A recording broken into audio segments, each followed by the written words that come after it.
A couple of minutes late, but I'm going to open the meeting.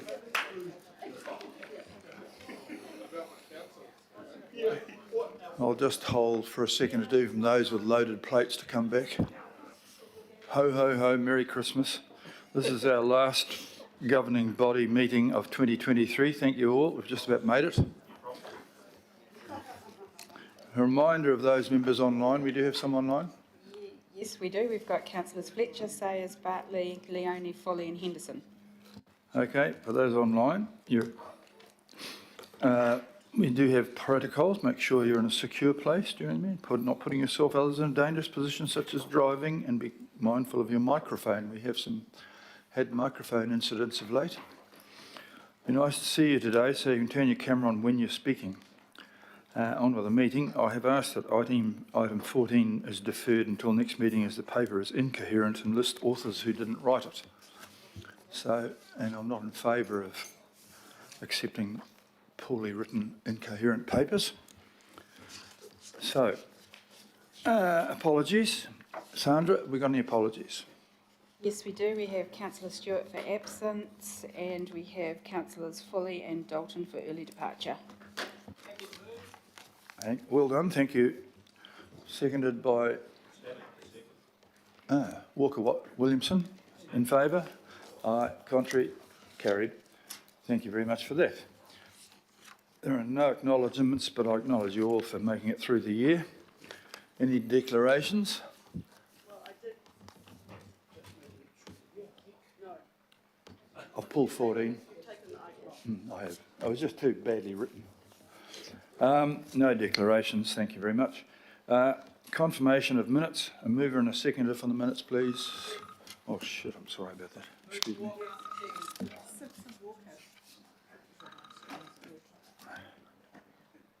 Apologies for that. All those in favour of accepting the minutes, please say aye. Contrary, carried. Thank you. Public input, we had one received from the, was declined, the Muriwai stickered residents were declined because under section 773C, it's not appropriate at this time as the process is ongoing. The group has also decided to withdraw the request anyhow. And we'll hear later on from the Matt and his team that in fact progress is being made. No local board input was received with the local board of late, and I did address all of the chairs the other day. That's a very good meeting, thank you very much. Extraordinary items, none known. Now for some good news, we're going to have Phil and Peter, the Chief Executive and Group Financial Officers, report item 7, please. Phil and is Peter Gudsworth? Wish we got to that point more quickly than I was expecting. Don't know why. Kia ora koutou. Nice to be with you this morning, Mayor and Councillors. As usual, I'll cover off a few things and hand to Peter. Obviously, Peter will cover the financials, and there is a report elsewhere on the agenda with the quarterly results. Maybe suffice to say at this stage that in my assessment and at a headline level, you should be pleased with where we're at. OPEX is favourable, revenue is favourable, and the capital program is running at 92% completion against budget, with the key projects all progressed. And it's worth noting, just for context, by my calculation, that's $1.5 billion worth of capital work done in the last 2 quarters of council. So quite significant work volumes there. And you'll also note in the report the confirmation of credit ratings, or the 2 credit rating agencies' assessment of us being favourable. So good news. And I might just take a moment also, if I can, to acknowledge Peter and his team, but particularly Peter this morning. I think I would be right, Peter, in saying that this is likely to be your last these set-piece governing body meetings. There'll be obviously other interactions of a budget nature in the new year, but just to pause and acknowledge the fact of Peter's career decision to move on, and to thank him for his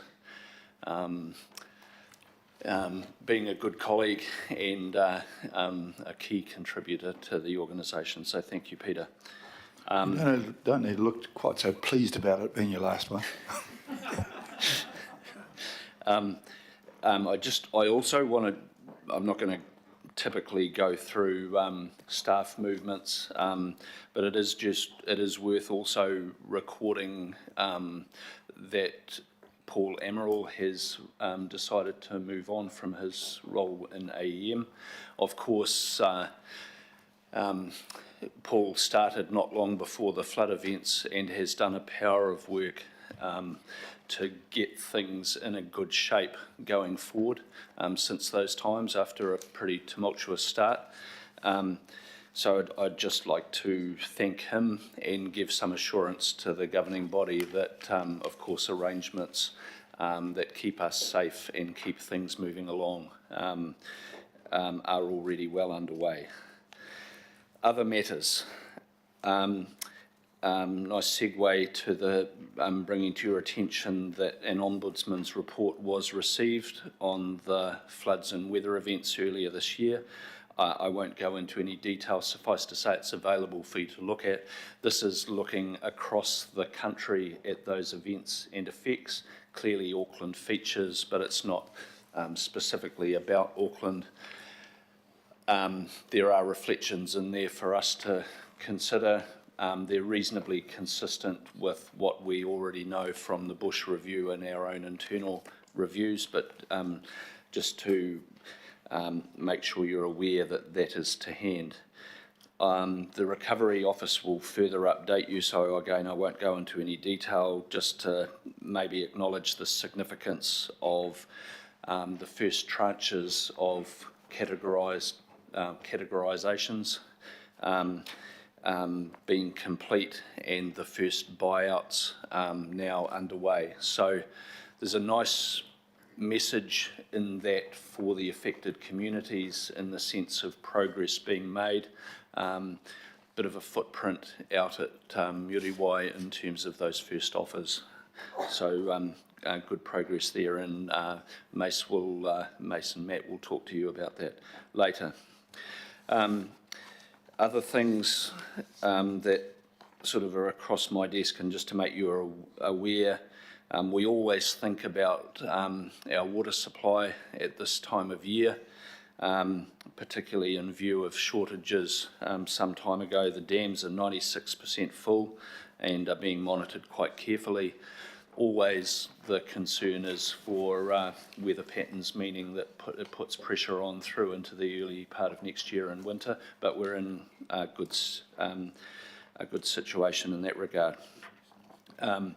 It's embargoed until tomorrow, but there is, and look out for this tomorrow, but there is a report summarising the economic and other impacts of the FIFA Women's World Cup earlier in the year. I won't comment on that because it's embargoed, but look out for that tomorrow, and it makes for good reading. I'll leave it there. I want to acknowledge that yesterday, with councillors Fully, Turner, Leone and the Mangere o Tahu local board, we signed an agreement with Te Akatai Waiohua out south. It's an important event in terms of the treaty landscape, the understanding with that iwi, and for those who are familiar with that space, it's quite significant in its history and in the importance of that agreement because of the well, not just the significance of that iwi relationship, but its location in the city and the impacts over time on their land in terms of the airport precinct, the Mangere wastewater treatment plant, Pukatutu Island, and such like. So acknowledging the councillors' support around that yesterday, and it was a really nice event. I won't go into detail. Suffice to say that there are some change processes underway in the organisation. If you have cause to discuss those with me, please do so outside of this forum. There are discussions within the executive team about the refresh that I have underway at a senior manager level in the organisation.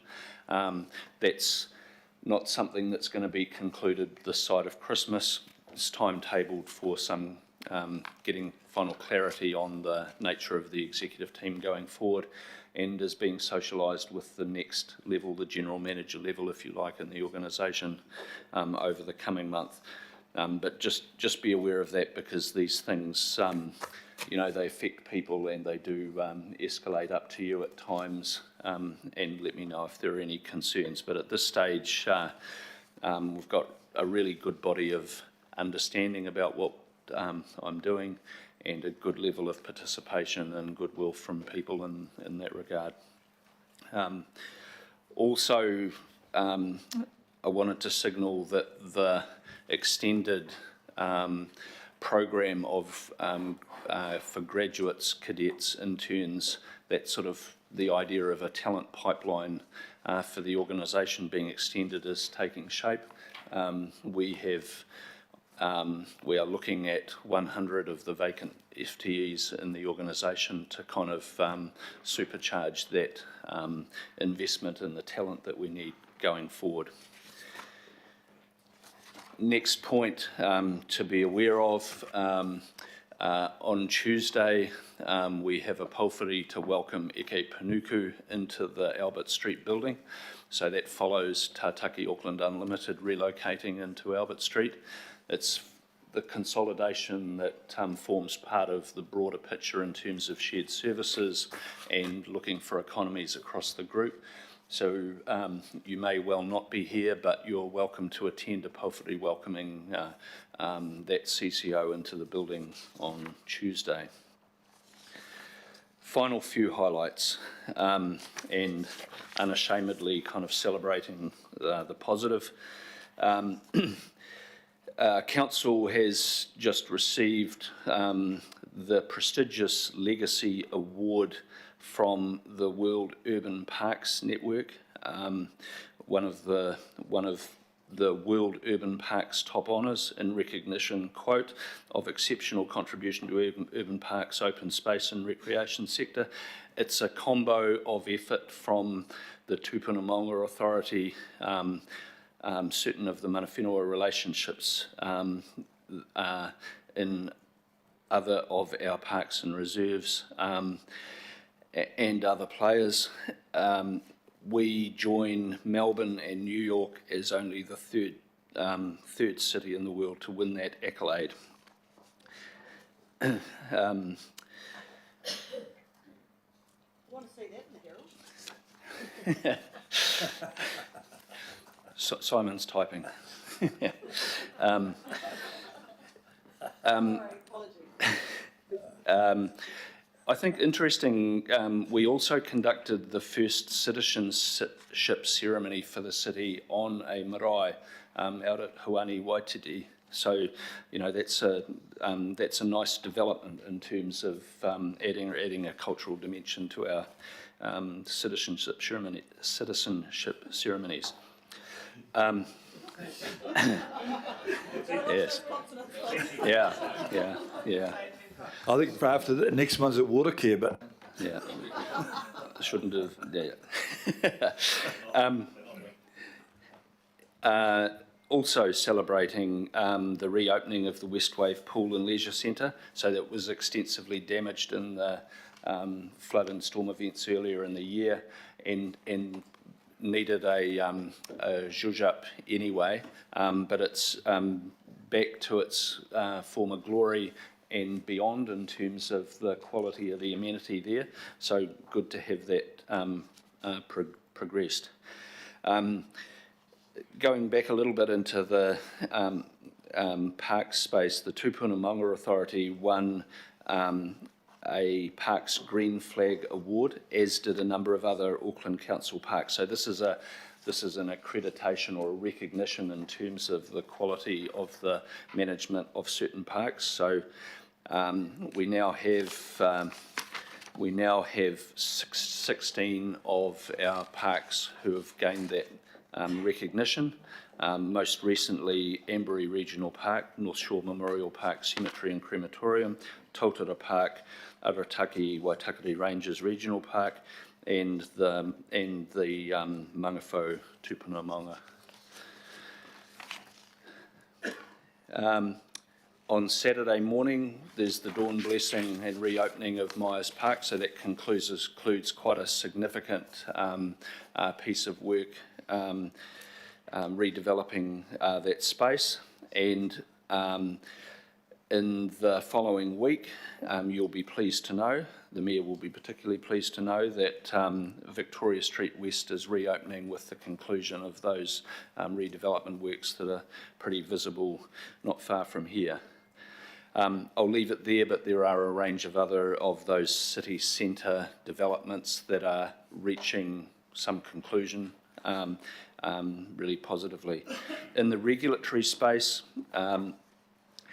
I've talked to you previously about the pressure in the animal management space. Just to close the loop, if you like, we're about 2/3 complete now in terms of the additional staffing that we identified to deal with the animal management pressure, the dog volume and risk around biting dogs. So there are 13 additional staff now recruited into that team and a few more still to go.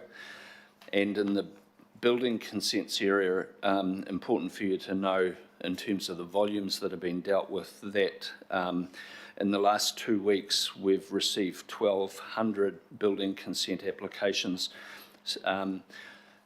Shows both the ongoing pattern of development volume in the region, but is also a reflection of changes in the legislation that requires consenting around insulation. I'm not sure if Craig's online if you've got questions, but we could follow up later if there are any particular questions. Your Worship, I will leave it there.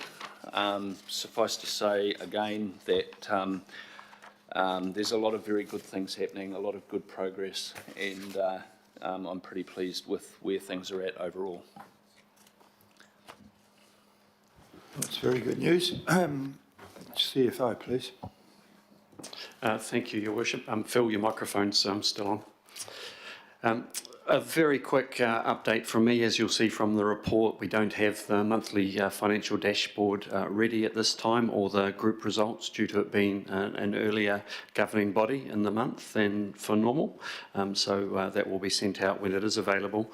However, from yesterday, I can provide some draft and hot off the press indications for council parent, so that you have some understanding of where things are tracking.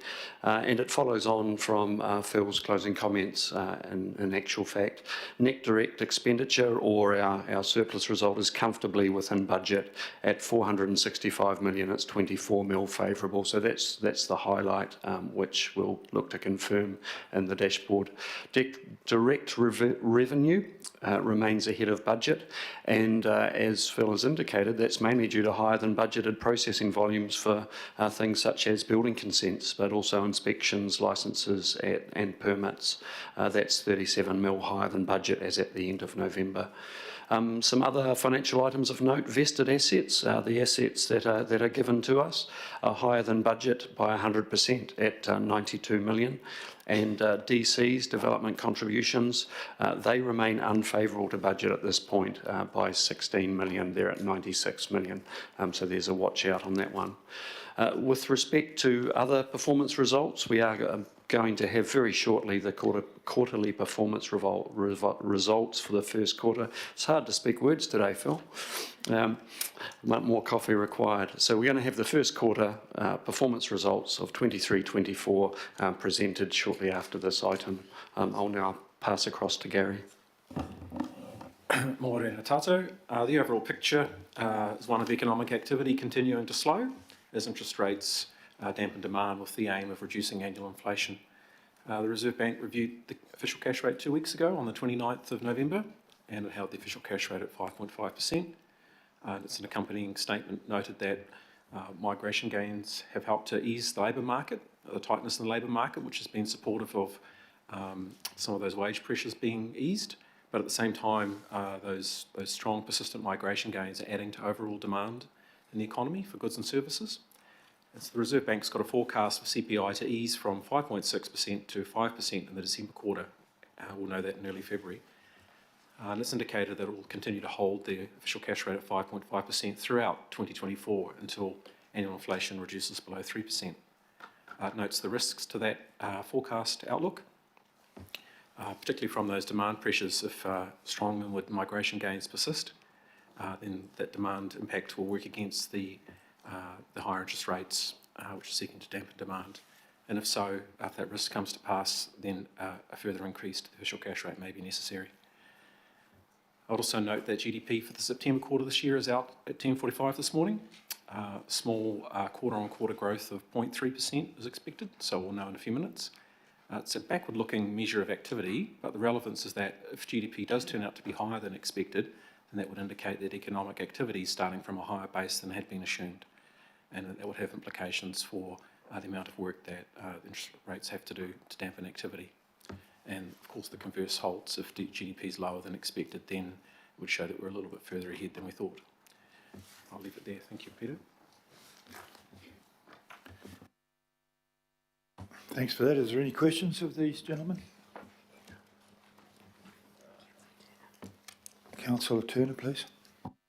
Just your comment about the economy constricting a little, but our applications for building consents and things is high. Yeah? How do you equate the two? Building consents are relatively strong in historic terms. They have come off their peak that we saw in 2021 and 2022, so they have been easing on a downward track, but still relatively high. And it's a bit of a balancing act with those downward pressures. The downward pressure from higher interest rates dampen prices and dampen abilities in terms of assets, and dampen the ability of people to take on projects, the commercial feasibility. But at the same time, pushing against that, we've had quite strong inward migration, which is putting pressure on rental housing stock, and you'd expect some of that to flow through eventually to demand for new housing stock. So there's sort of two factors going on there, but you're right in that the numbers are reasonable, although still trending downward. Thank you.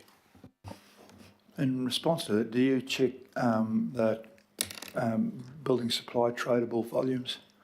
Because sometimes you can get an increase in building consents associated with a drop in actual construction. I don't know whether that's the case. Well, we have just been setting up a new piece of analysis where we're actually trying to monitor the pipeline in terms of when we issue these consents, to what extent projects are started and getting underway, actual construction phase, and then monitoring the completion times for those construction phases to then be able to forecast more accurately the addition to the new housing stock. I would suggest that you keep an eye on the throughputs at the major building supply companies. There's only about 3 or 4 of them, and that gives you a really good measure of what's going on actually, as opposed to what's being applied for. Because you sometimes get application rushes ahead of changes in legislation which don't actually transfer to construction activity. Thank you, Your Worship. It's a very good suggestion. We'll be looking into that.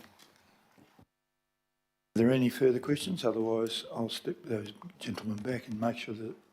Oh, have you got a question? No, just a second. And see if there's a debate. Moved by the Deputy and seconded by myself that we receive the information provided in the updates. And we'll take this time to thank you for your efforts there. Thank you, Chief Financial Officer. And wish you all the best. Right, is there any debate? Or in which case I'll put the motion. All those in favour, please say aye. To the contrary, carried. Thank you very much. Right, I think Is that you, Karuna? Yeah, we're going to have the quarterly reports on the group, which is item 8. I welcome you to the front there, of you and your team.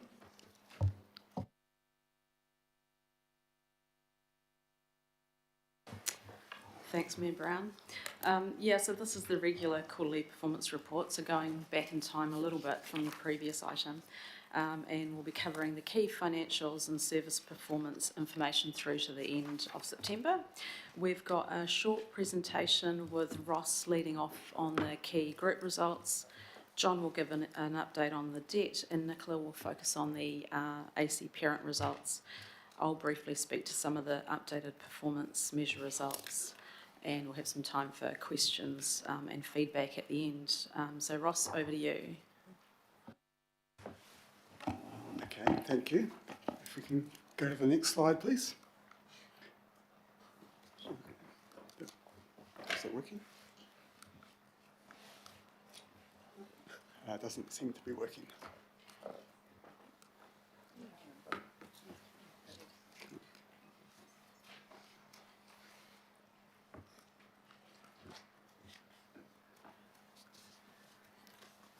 There we go. Okay, so I'll step through the group results for the quarter in a second. But before I do, just a quick note on the format of the results. So the team's been working hard as part of continuous improvement to look at the look and feel of the reports, how the information is presented, how it's reported, how it comes through, with a view to try to make it simpler and easier for people to understand without taking away any of the detail. So one of the key innovations is having an upfront at-a-glance summary. So the first 2 to 3 pages, I think there's 2 pages in this pack. It kind of looks like what you've got on the screen. It's just kind of, here's what you need to know. So if you just spend a little bit of time looking at those 2 pages, it kind of gives you in a nutshell what has happened, how did we go for the quarter across the council group, and then you can kind of step through all of the components of the pack from there. We've also tried to simplify the layout and the text, have less text, more white space, make it more visual so that the graphs pop out and the key information is presented primarily through charts, and then the key bits of what you need to know. So we've tried to improve it and make it work better for you, not to try to take away any detail. It's still a big, long pack, but it's trying to make it more accessible for yourselves and for the public. Another element we've tried to do is improve it and better align it with the CCO quarterly reporting, which goes to the different committees, CCO Oversight and the Transport Infrastructure Committee. And so there's been some really good engagement there with the chair and deputy chair of those 2 committees, and some really helpful feedback into the format of the report here to get that better alignment. One thing that we've been working away on, but haven't quite got there for this quarter's report, is how we report on capital projects. So at one of your recent meetings, you kind of asked us to have a look at, can we report the capital project performance better? So rather than just talk about dollars spent, how do we go with actual delivery? What we've got easily at hand is all of the financial stuff. That bit's easy. There is a wealth of information around project milestones, etc., but it is kind of dispersed. It's not all integrated. So we are working away on that, and we're hoping to come back in the new year and give you a much, the next quarterly report should have a much better reporting around how we're going with delivery of the projects. Is the actual delivery on track? Are the things working to budget as opposed to just how much money did we spend? So yeah, we're underway. Watch this space. If I move to the next slide, so some of the projects, I guess at just a high level, what are some of the highlights in terms of project delivery for this particular quarter? One is the Northwest bus improvements. So that has been well progressed. A couple of key deliverables there is a couple of bus stops around Lincoln Road, both north and south bus stops are under construction and well progressed. Been some really good work in the Rodney area, funded by the Rodney Transport Targeted Rate. So footpaths have been delivered in Huapai, Riverhead and Dairy Flat. Good progress with the Snells Beats wastewater treatment plant. So that replaces 2 ageing old wastewater treatment plants for that surrounding area. It also sets up the whole area for the growth for the next 35 years.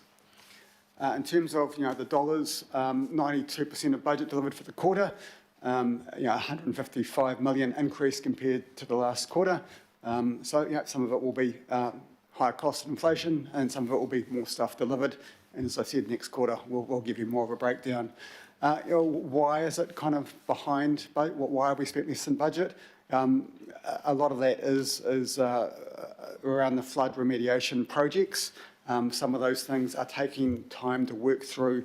It's taking a lot longer to work through the design, making sure we get designs and the planning correct before people launch into construction. So the budgeted sort of assume we'll be into full-on delivery mode on a lot of these things, but some of them are taking longer to get the design right. But we are expecting things to pick up and accelerate, and so the view is that we will be, across the group, being close to full delivery of the capital program by the end of the financial year.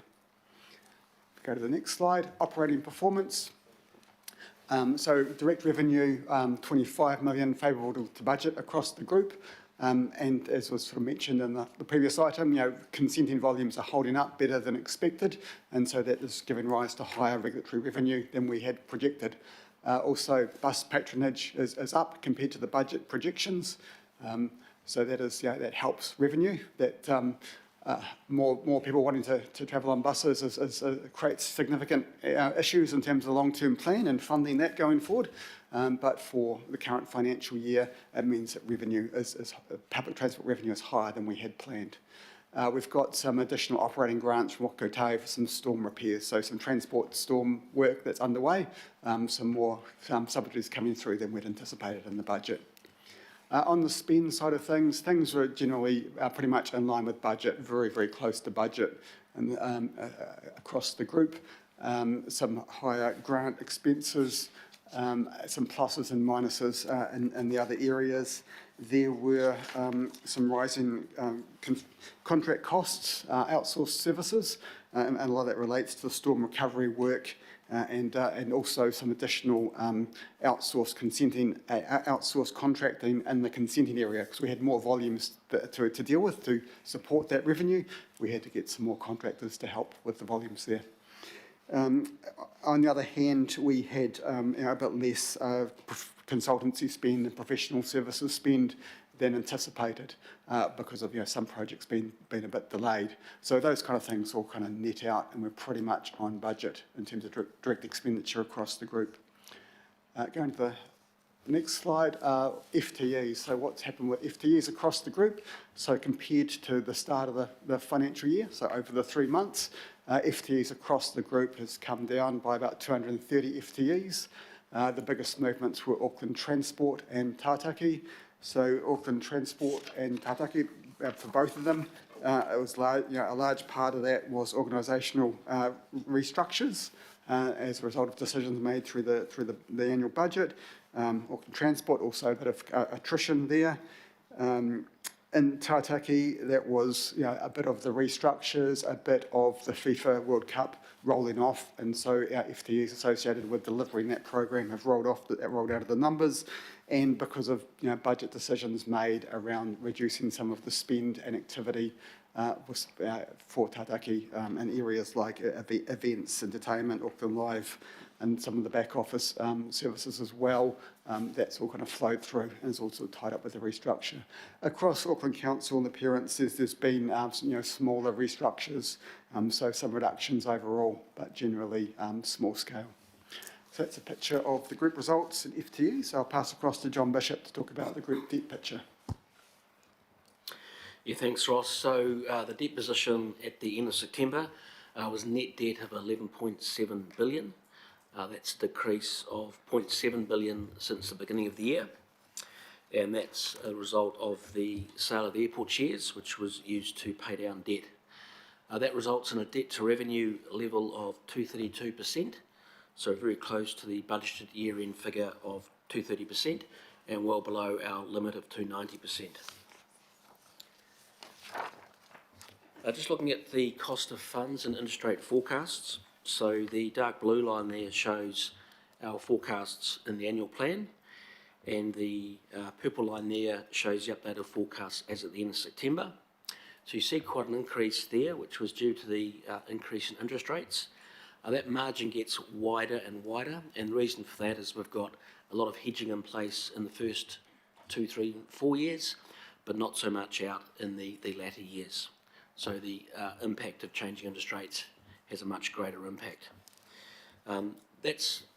Those forecasts are likely to come down slightly because since September you have seen a reasonable decrease in long-term interest rates. And just a reminder that our credit ratings have recently been reaffirmed at AA from S&P and AA2 from Moody's, and they're both on stable outlook. And I'll pass over to Nicola to take us through the parent results. Thanks, John. Good morning, everyone. So just to start, for Auckland Council, with some projects completed in the first quarter, really pleasingly we had Te Wharekura, the Western kiosk, opened on the waterfront, repurposed into a cultural and marine education space. This was a project that's been years in the planning, and fantastic to see it completed. Also of note in the quarter, Portland Road Enhancement Project achieved practical completion in August to improve the water conveyance through the stream and wetlands. And the picture on the right is of the Waiorea Community Recycling Centre near Western Springs, which was opened and it brings the total number of recycling centres in the network to 11.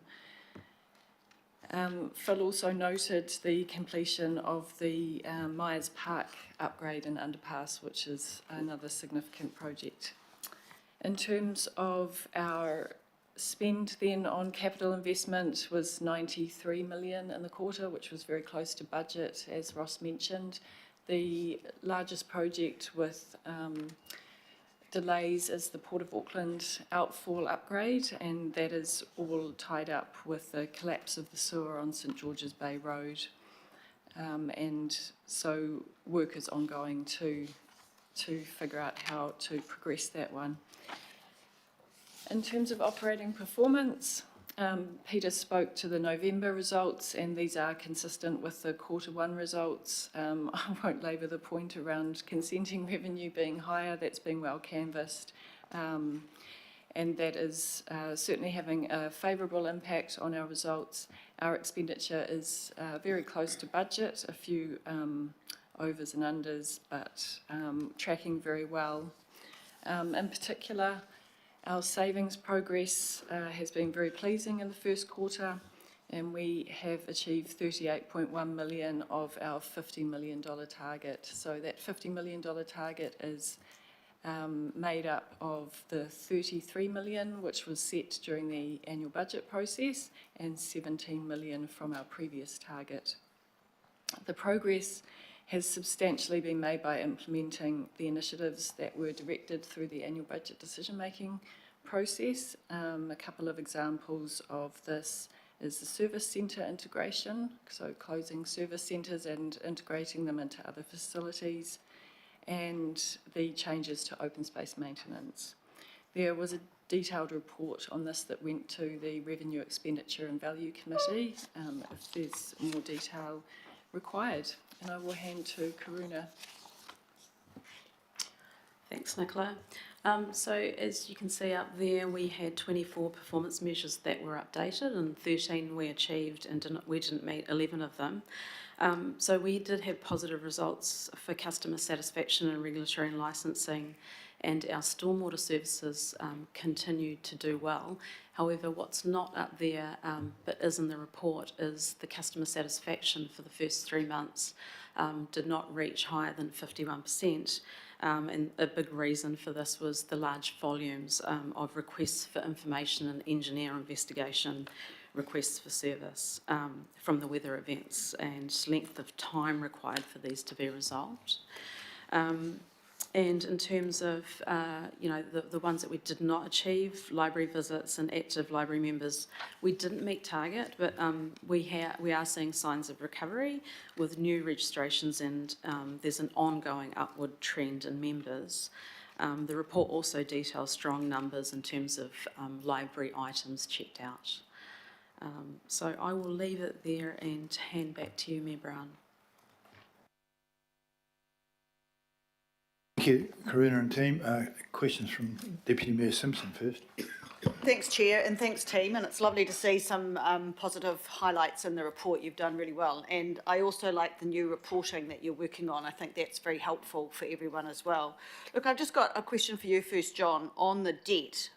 Because when we sold the airport shares, that was for pay down of debt. Can you just confirm that, did you do that immediately, or did you hold that money until the debt was due and then pay it down? And if so, what were the advantages of doing, why did you do that? Just want to get that point clear. Through you, Chair, in practical terms, we received the funds from the sale and then we paid down debt as it came due. So that occurred really over September and a little bit of October. So what we did before the sale was actually make sure we had enough short-term debt that we could repay that in a pretty short time frame.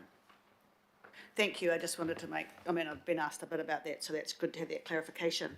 My second question, and look, I'm normally accentuating the positives and I love the positives, but I just think seeing we're looking at a better review of this, looking at paragraph 32, we've pretty much got 11 that we haven't met and 13 that we have. For ease of us, could you just look at the reporting in the future that you highlight the ones that we're not meeting and what you're doing about that, so that in the summary report, so then you don't have to keep going to both? Because whilst we all like to celebrate the positives, and I think that's really important and highlight those, we do need to keep an eye on that which we're not achieving and making sure that we're really on top of that. So I think that would be quite helpful because it's not in the summary.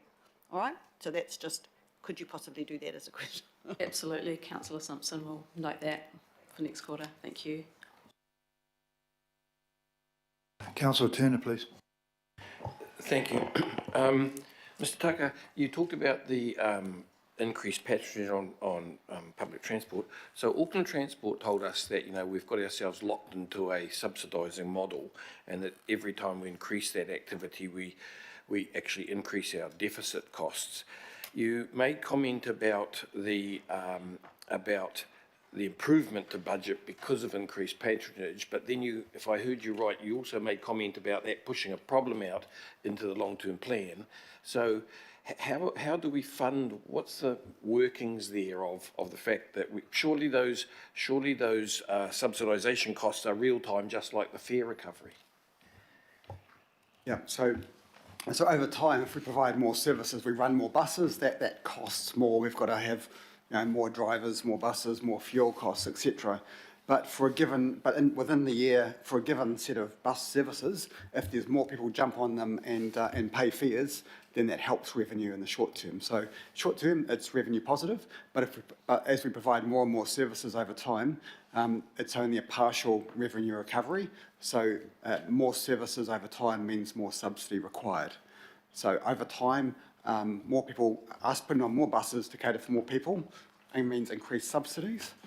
But in the short term, for a given set of services, more people using it helps. Sorry, just for my clarification again, if more people use it and you're having to drive the bus further and use more petrol immediately, that increases costs. Where do we pull that money from if we're in a deficit situation before we get to the subsidisation part of it? Like how does that, you're saying that we're better off by getting more people riding today, but we're in a deficit situation where we're subsidising all that activity. How do we fund that extra money out of, because we set the subsidies kind of in a longer term? Yeah, I guess because in this current quarter, at the moment, we've got more people on buses, so therefore less subsidies required than we thought there might be, because there's more revenue coming in, and more people on the buses paying higher fares. The subsidy is the cost after you take off that revenue. So we thought we'd have to provide a certain amount of subsidy, but because there's more revenue, the subsidy is a little bit less than we thought, and that helps the numbers in the near term. I hope that helps. Thank you, I think. Councillor Ferry, please. Thank you. And I just want to acknowledge the work that you're doing on making these reports more digestible, and I found the format of this one really useful. Thank you. So I had two questions. One is regarding the work you're doing around keeping track of the projects. I'm assuming these will be the regional projects because we already get the breakdowns for local boards on the, we get sent the information that they get every month from the community facilities. Is that correct? That's right, those ones are covered as part of the quarterly local board performance reporting.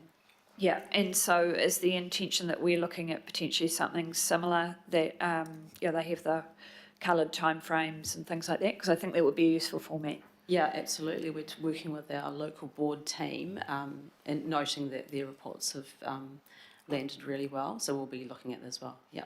Great, cool. That was one area. The other area is in the savings. So only having 11 million to find in after just quarter one, that seems really good. How confident are we about that remaining 11 million? Thanks for the question, Councillor. I will note that around 9 million of what we've achieved is one-off, so those are savings that we're still going to need to find on other ongoing initiatives to achieve. So we have a high level of confidence in terms of achieving the full year savings.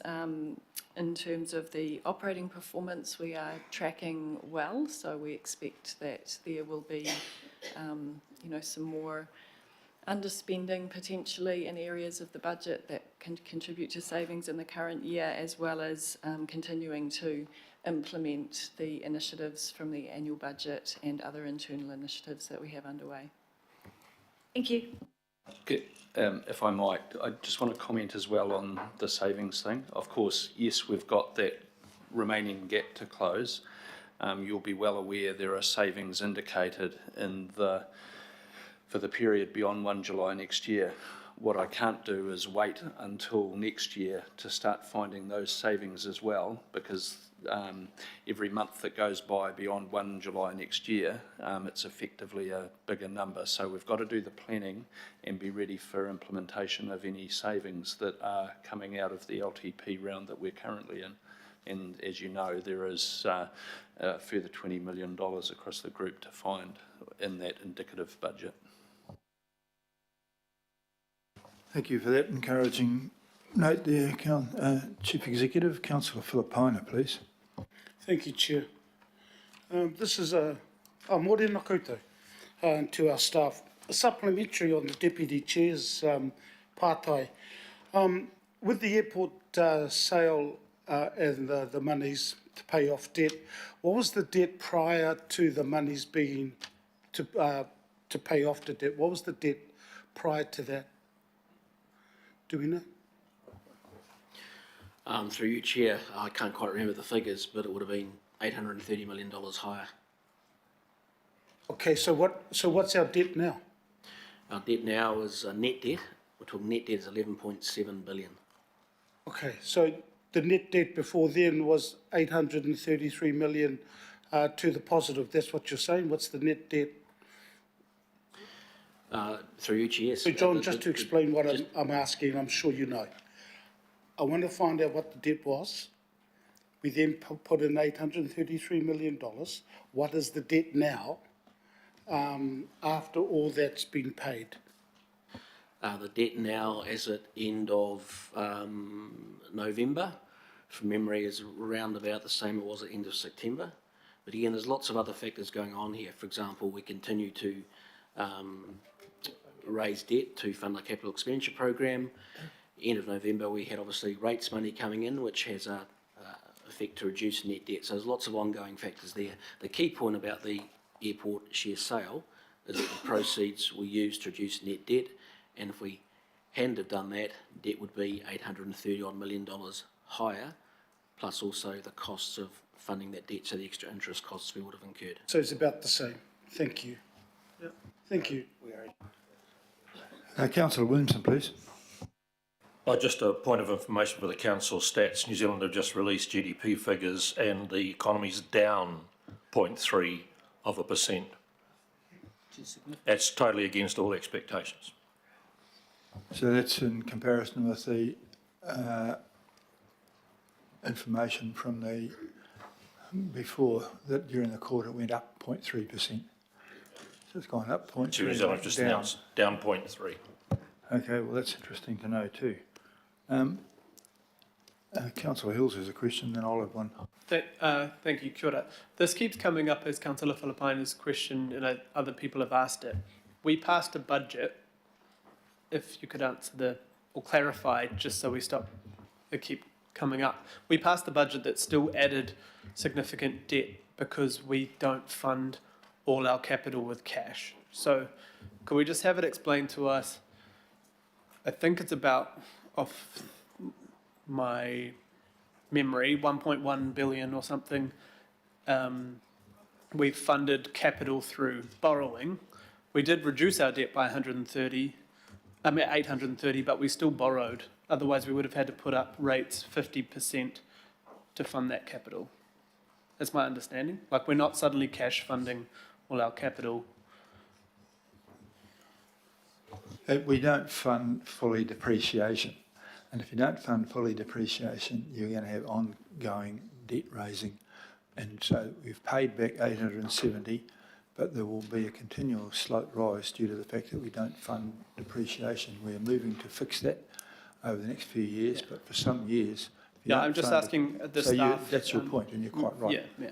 Because I think, off the top of my head, as far as I remember, cash reserves are about 1.5, 1.6 billion, and that funds part of our capital, but we still voted to approve a budget that added about $1 billion of debt because we're funding that capital through debt. Yeah, through you, Chair, look, that's largely correct. If you look at the report, page 5, it shows there for the quarter we had proceeds from the sale of airport shares 833, and the overall impact of underlying net debt was it went down by 639 million. So that's reflecting two things going on here. One is the 833 million used to repay debt, but acknowledging that on an ongoing basis we use debt to fund part of our capital expenditure program. So thank you, Chair. So just checking, we would have to change our policy to suddenly cash fund all our capital if we were going to do no more borrowing, or stop $1 billion a year in capital of pipes and transport assets.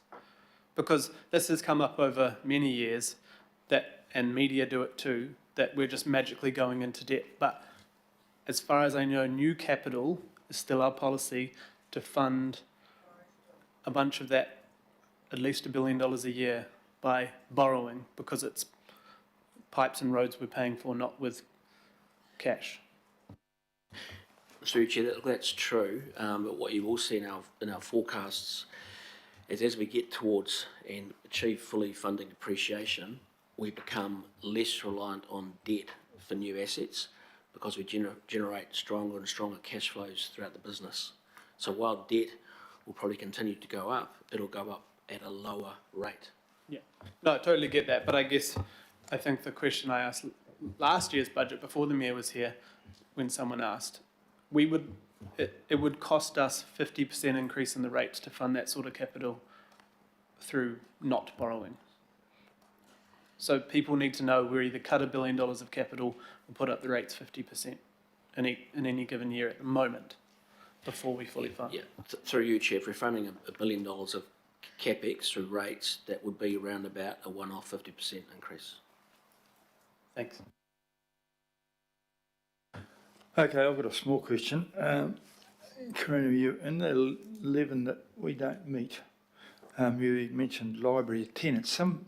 Sometimes we cane ourselves for the public trends that are happening. I mean, basically libraries are becoming less important than they used to be. And if the public aren't using them, then we need to adjust our expectation. But it's no sense hoping. It'll be like if we had a measure of how many people use public telephone boxes, you'd find that it would be less and less because that's a thing that used to happen. So how many of our things are unrealistic because in fact the trends of the public are, and it's the public's right to have a trend. They don't use post boxes or telephone boxes as much, and they don't use libraries as much. And so whacking ourselves around the head for something or other, which is just a trend, it doesn't make any sense to me. Can you have a comment on that, please? Yeah, thanks for that, Mayor Brown. So I will, before I pass on to Claudia, what I did want to say that as part of this LTP, when we're looking at the targets and the baselines, we're doing an analysis of actually how people are using our services and facilities and ensuring we're building in realistic targets with robust methodologies.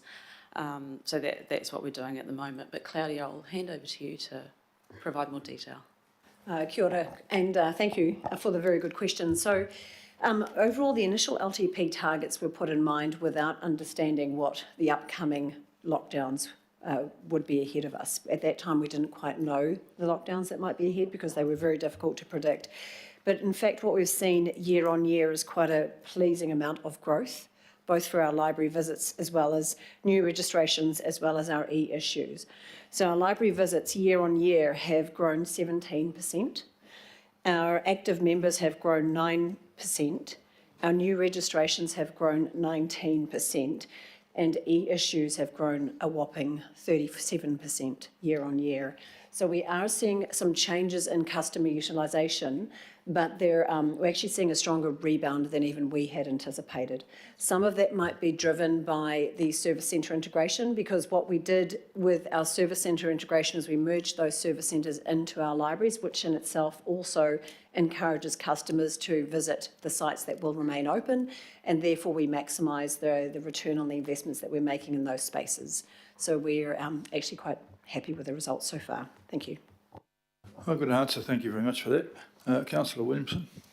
Yeah, Mr Mayor, I've heard a number of councillors raise the issue of what our debt was, what the airport share sales brought it down to, what we then incurred by way of capital expenditure, what was funded from depreciation, what was funded from debt and so on. I think it'd be really valuable if we got in a paper, a bit of a briefing paper from officials which just outlined where we started from, what the contributing factors were to the growth in that debt, what were the mitigating things like the airport shares that brought it down, and where we ended at a particular point on the calendar. Because I think it's a very, very set of confusing numbers if we don't get that. And I've heard it asked a number of times, and I think a briefing note that had that detail in would be beneficial to all councillors. I guess fair. Thank you, Councillor. I think the best way of covering that is we did have a report on the governing body on the 26th of October 2023 that actually went through the funding benefit of the event, of the transaction. However, I'd like to take that note and bring it into the next comeback, and we could use the investor briefing pack, which talks about the funding sources we use and the investment and the areas in which that goes in, and that would provide a briefing on what we use the sources of funding for and what they're spent on, which I think would be a useful addendum to the airport share sale item as well. Peter, the only concern I've got is that sometimes for those of you who are in the financial sector and working with the data, you see those reports and you can spot where the numbers are and it's visible. But a nice, simplest Excel which said, here's where we started debt-wise, here's the things we accumulated over the way with capital expenditure, here's how we reduced it with airport shares, here's what was funded from depreciation, here's what was debt increase, and then where we finished. Something that simple, I think, would help all councillors. Thank you. We'll take that on board. I've got a waterfall diagram forming in my mind as you speak, so sounds great. It is in the annual budget documents, but I think what Councillor Williamson is correct, that if it was just a pull out of those details. I think that's probably helpful, because some people are saying, oh, we did that and the debt went up a little bit.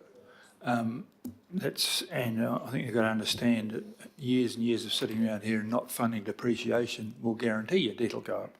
Councillor Walker. Yes, just following on from Councillor Williamson's request, when we do that work, can we also indicate the ongoing deficit from development contributions? For example, if we have 10,000 new homes per year and we have a current deficit of probably between 60,000 to 80,000 per home, that's between 600 and 800 million a year. If you multiply that by a decade, that's $6 to $8 billion. Now, I keep asking for this. It would be very useful to have this, because I would suggest that is the single biggest contributor to our ongoing debt problem, and we have an opportunity in this long-term plan to go some way to rectify it, because the longer we don't, particularly given the significant immigration we are facing into Auckland, the worse it becomes. And I'd suggest it's probably worse than that. So can we bolt that on to Mr Williamson's request so we have that information, and can the public have it in what we go out with in the long-term plan, at least as a commentary? Thank you. To ask the finance team if they understood what that was. Yes, I think we did understand what that was. It's a good point. We talked about the fact that development contributions are currently underperforming to our current budget, and it is the part of the assumptive base that will go into the long-term plan. So it'll very much be a trajectory of what we expect to happen in that space. I'm loath to add it into the request on the simplicity of the debt movements and a waterfall around that, because I think it will complicate the issue, but we'll certainly take away and have already taken on board the DC trajectory and what that will form as part of the long-term plan. I'll ask Ross if he wants to add anything to that. No, I think that's right. Yeah, in terms of the movements over the quarter, DCs will be part of that. I think what you're talking about there is the longer-term picture, and we can provide more information on that through as part of the long-term plan. I understand some work has been commissioned on the costs and benefits of growth as well, which might be informative in that space.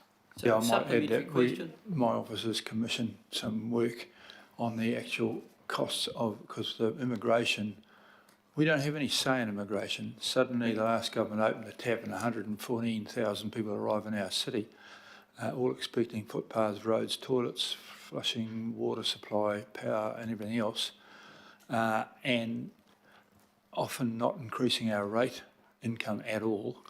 And it seems to me that we're just commissioning a report to see who gains and who doesn't. The government gains from this, but the council loses from this. And so I want that information so that we can sit down with the government and say, when you open the door, have a chat to us. We're not quite ready for all these people here. And in fact, we probably need 3 or 4 years of nobody coming so that the infrastructure can catch up to what was planned. And so we can't, and so that goes with Councillor Walker's point. So supplementary question, it would be useful, particularly with the long-term plan coming up, that we look back the last 10 years and just do a rough order exercise of what we've missed out on. That could well be 6 billion, 8 billion. And it would be useful to forecast out over the life of the 10-year plan to indicate that we'll probably be down maybe 10 billion. It'd be nice to know that in advance, because then you've got history matched with present, matched with projection, and we'll then be aware of how big a hole we're digging. That would be great, Mr. Mayor. I think it would help us when you say looking to the future. We don't know what the government's plans are about immigration, because the last government had no immigration for 2 years and then suddenly, without telling us, opened the door 114,000 people, and we don't know what quality they were. We don't know if they're just Uber drivers or whether they were geniuses. It was just kind of random, but they're going to be a cost to us. And so I think we need to have some input in that because those people expect services. That's a very good point. Thank you for raising that. Councillor Watson. Councillor Dalton has a question. Thank you. Peter. Walker, sorry. Your report that you're going to be producing, I think when we talk about the pre-airport shares going on the debt, I think Councillor Filipaina does understand quite well, just trying to make a point that we sit with the same debt. Could there have been better wisdom in what to do with those shares? So I think as we move forward to the LTB, because there does seem to be majority support for the shares going into a future fund, it'd be good to, when we get that advice, I don't know if it forms part of the report that Councillor Williamson is asking for, but about the value of the shares going into a future fund and investments, other investments, rather than paying down debt. We understand our debt would be 800 million more if we didn't put the shares on the debt. So what we're looking for is the wisdom of what we do with the next lot of shares that are going to be proposed to be sold. If that could be, it might be incorporated in advice that's going to come back to us, perhaps not in this paper that has been requested. Is that possible? Thank you. Thank you for the question, and through you, Chair. Yes, that advice is part of what's been kicked off by the political working group on the investment space, and that is currently being worked through. John, do you want to talk about the timeline on that advice? Yeah, thanks, Peter. So that advice will come back late January, early February to inform the, I think, LTP workshop.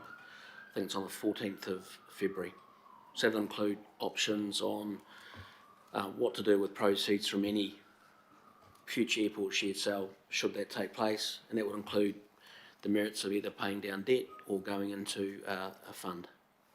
Thank you for that. And just a request perhaps to you, Phil, that the full governing body gets some oversight of what is happening in that committee, because I think we sort of lost our way a bit last week when we were not completely informed of what that political working party had been working on. Thank you. That's important as we go into the long-term plan discussions. I think you're absolutely right, and I fully take that on board. Thank you very much for that question, Councillor Dalton. Councillor Bartley.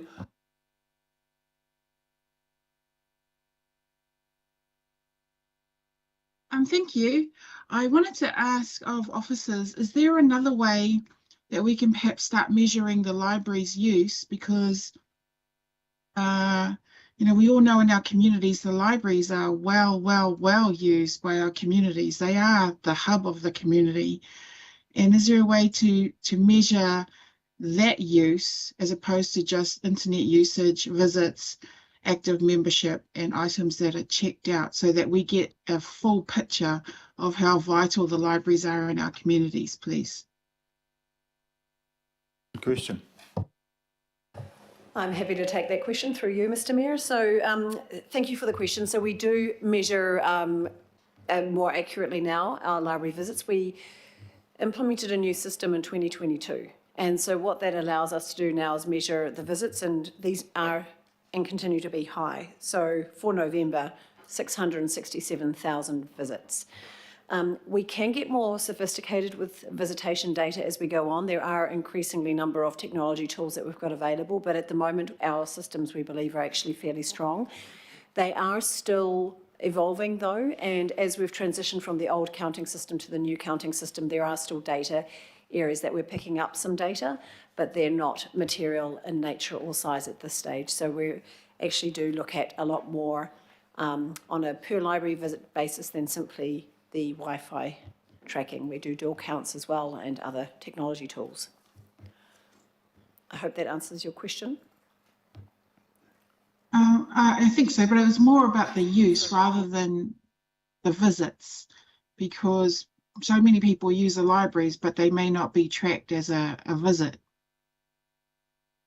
You know, we have all those community functions there and events and everything. So it's a very good question. So I believe we do track all of the attendances that we get at the libraries. I will need to check whether or not some of the after hours numbers are tracked, because yes, we do use our libraries not only for library visits and traditional library use such as taking out books, but also for events, for programs. We've had quite a substantial increase in our programs again over this last year, and what that's meant is that because of the number of programs that we've been able to reinstate, we return to business as usual, and as a result of those programs, our visits increased. So all of those stories are creating a really good positive picture.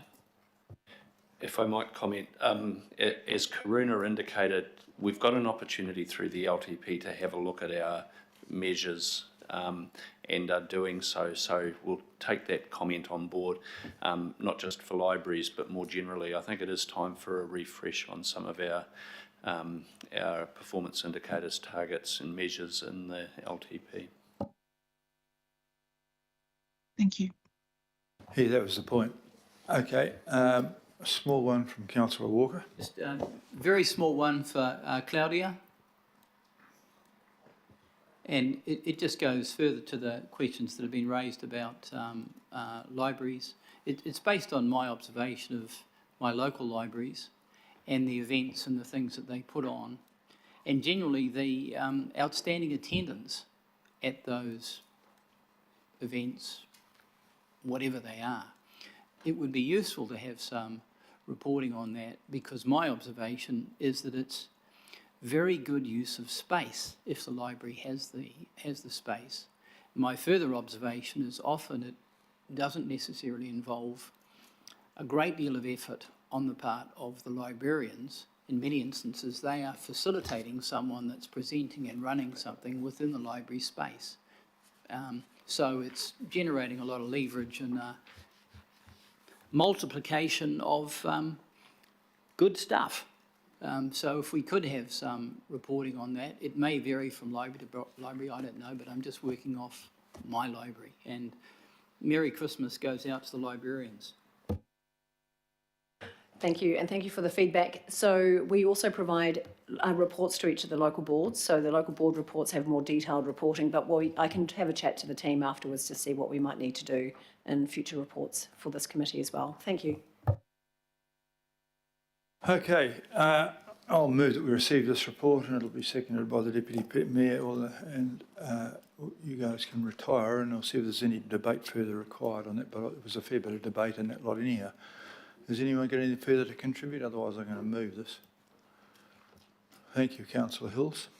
Thank you, Mayor. And it wasn't to debate your point about immigration, but I do want it on the record that I didn't agree with everything you said, and I feel like that governments and opposition parties in the last few months have been demanding more immigration, more people coming here to fill jobs, and there has been a bit of a change in that approach in the last couple of weeks. So I personally think that it's been fantastic to have all these people coming here to do amazing work for us after a long time of people wanting doctors, nurses, bus drivers, significant amount of work done for the city through immigration. So I think when we talk about it, we need to focus on the really positive things that immigration brings our city as well. That was just making sure that. Oh, this party political broadcast, thank you. But basically, I'm just asking for an independent view of the costs and where they benefit. I don't have a view on it myself. But thank you very much. Any further? Councillor Henderson, please. Yeah, just really quickly, and thanks, Mr. Mayor. I just want to draw councillors' attention to, I think it was in the mayoral proposal documentation through Nexus, that there is a per library usage data that's been uploaded there that I've been asking for, and I just want to thank staff for collating that. It's extremely useful, valuable stuff, so I just refer councillors to that if they want to have a look at their local library or otherwise, and go from there. I think it's really important for our future policy making decisions. Thank you, Mayor. Thank you, Councillor Henderson. Okay, all those in favour? Contrary? Carried. Thank you very much for the presentation of that report, and I do agree that the presentation method is a great leap forward and gives us a better indication of what exactly has happened in the last 3 months. Thank you, Karuna. Item 9, which is letters of expectation. Just adjusting bits of paper here. To the substantive council-controlled organisations, this has been before the CCOs. These are moderately familiar to us. There's not much change from last year's, which was a major change from what they'd had before. We have had these reviewed at the CCO review panel meeting earlier this week.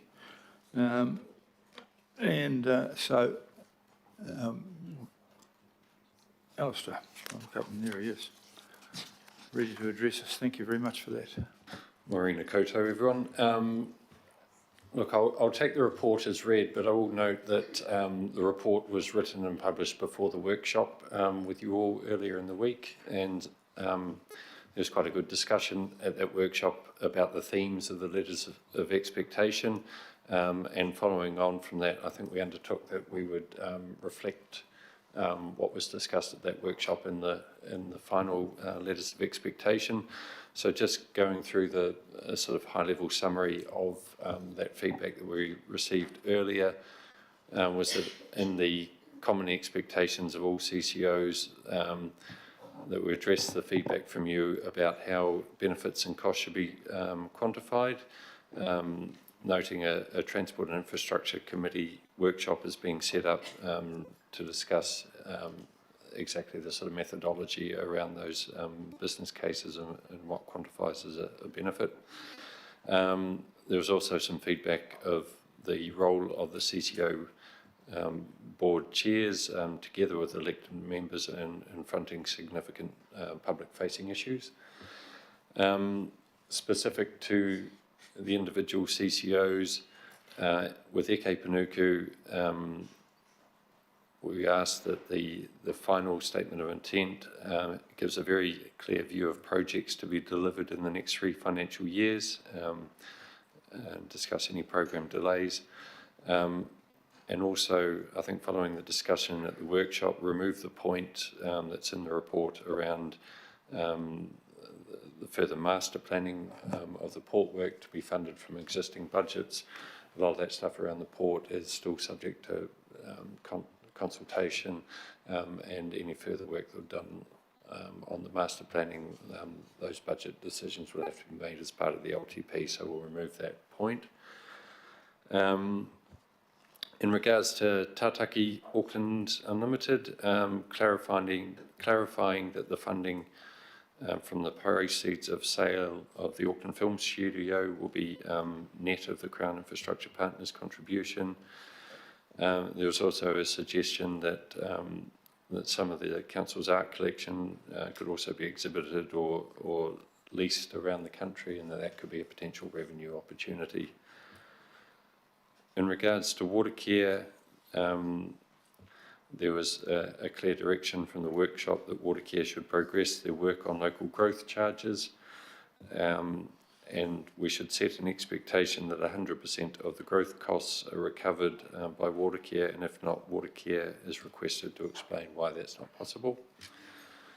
There was also a suggestion to refine the wording around rejecting or submitting in opposition to private plan changes as part of a group position, particularly where these do not conform to the future development strategy. And that's also been carried through to the expectation of Auckland Transport.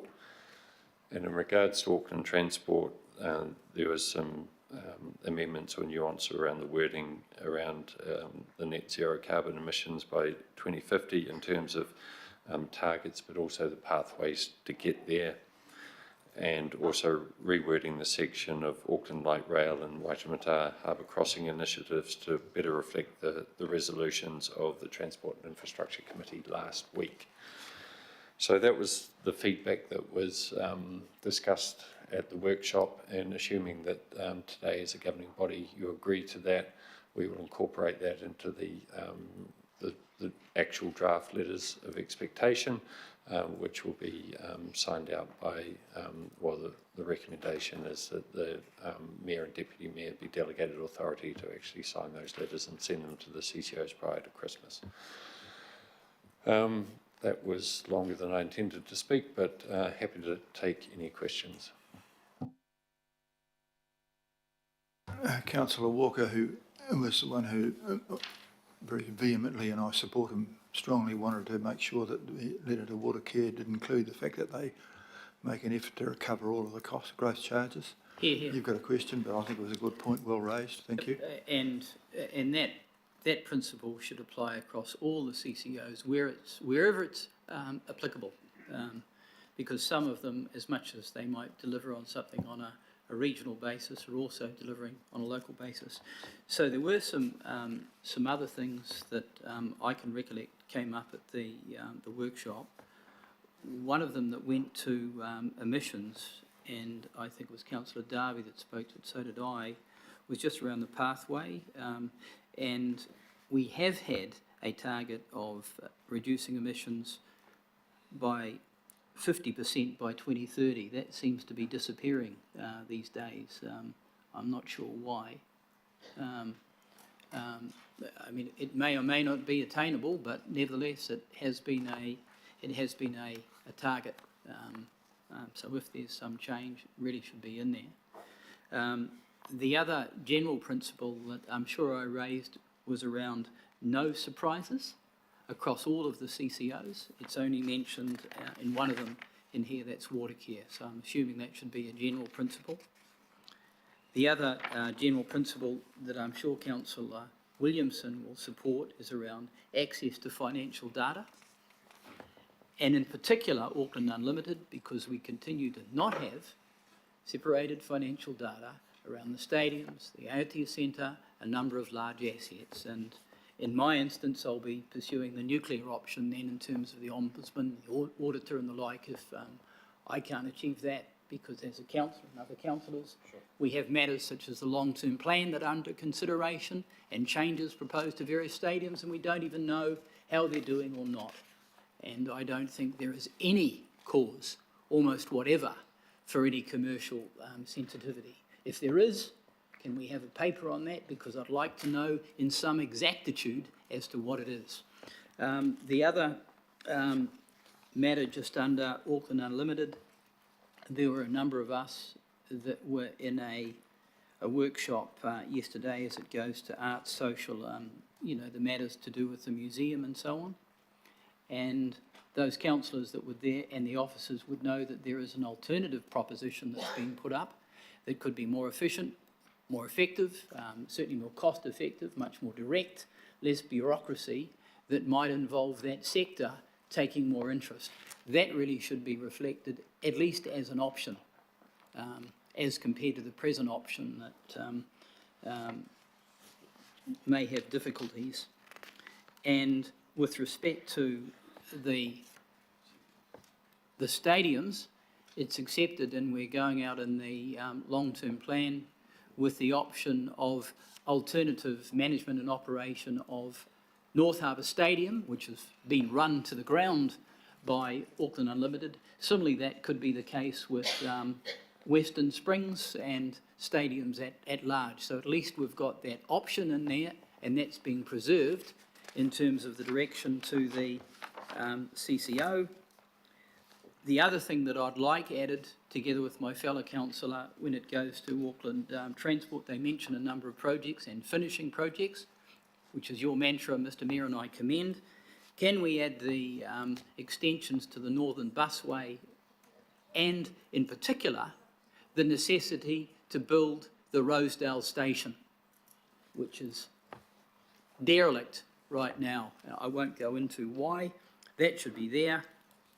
And one other matter that I raised that just goes to financing, and particularly as it goes to Auckland Transport, is just around the possibility of leasing as an option against a background where the capital cost of buying new electric ferries and so on may be prohibitively expensive. There may be other mechanisms that are more cost effective for us that enable us to deliver on things. And I think that's a general message that we're giving to the CCOs around alternative ways of doing things. So they're my comments, Mr Chair, if they could be added. And I do note that I raised a number of these things, if not all of them, earlier. Thank you. Okay, I think that there wasn't actually a question there, but there was a lot of comments, and I think those were raised before at the CCO meeting, and so we'll just ask them. Quite a lot of those things are actually covered off also in the LTP consultation as well. So the instructions to the CCOs are things which we can instruct them to do. But would you like to answer Worship, that, respond to those things? Yeah, I can just deal with those in turn. In terms of the 50% by 2050, so you'll see in your report, we instruct the CCOs to continue to be guided by Tuaraki Atawhiri, a climate plan, and incorporating those climate change consideration into their, including whole of life greenhouse gas emissions and resilience into their work programs and decisions. So obviously our climate plan is operative and remains operative unless there is a decision of this committee or this governing body to rescind it.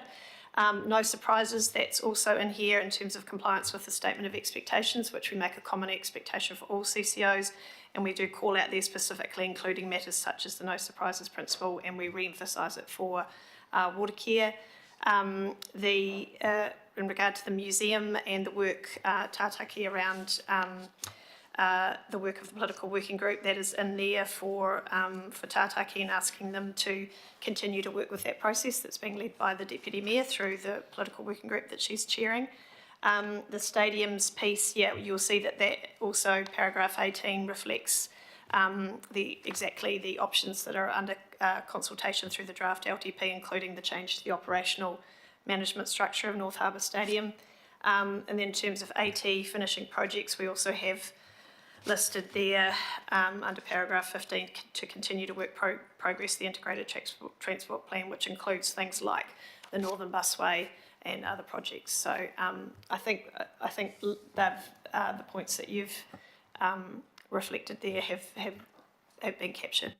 And I think if I could, through the chair, just add to that, that as was discussed at the workshop and included in the paper here, the final statements of intent are going to have to reflect the budget decisions you make in the LTP. So in regards to decisions around individual projects, such as I think you mentioned, Councillor, the Rosedale bus station, I don't think this is the place to direct on individual projects. That should be subject to the budget making process in the LTP, depending on the level of funding that's provided and the prioritisation that goes through there.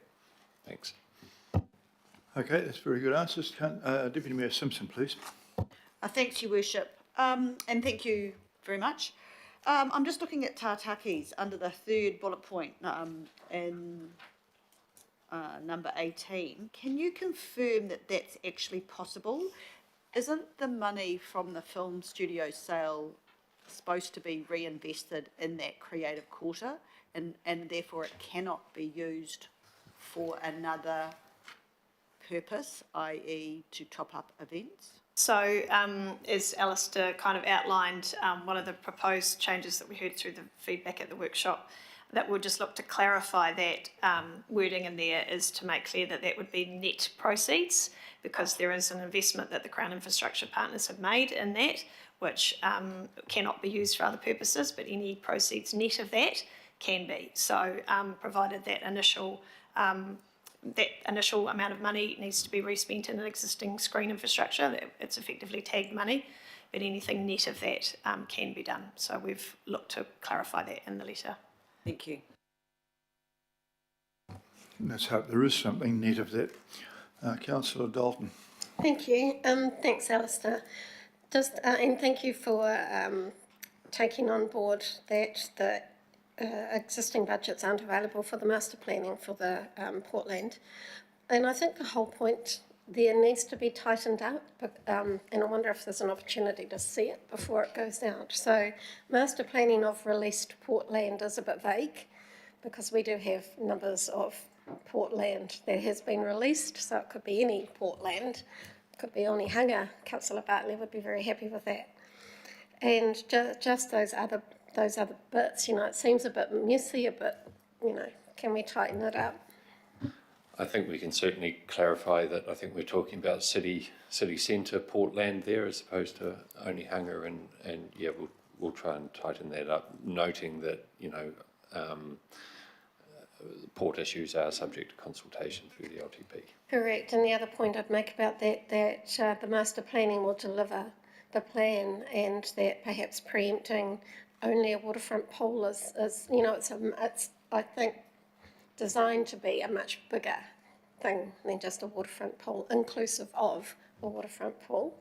But I think how it's written, it looks a little bit like we're getting a swimming pool out the front. Thank you.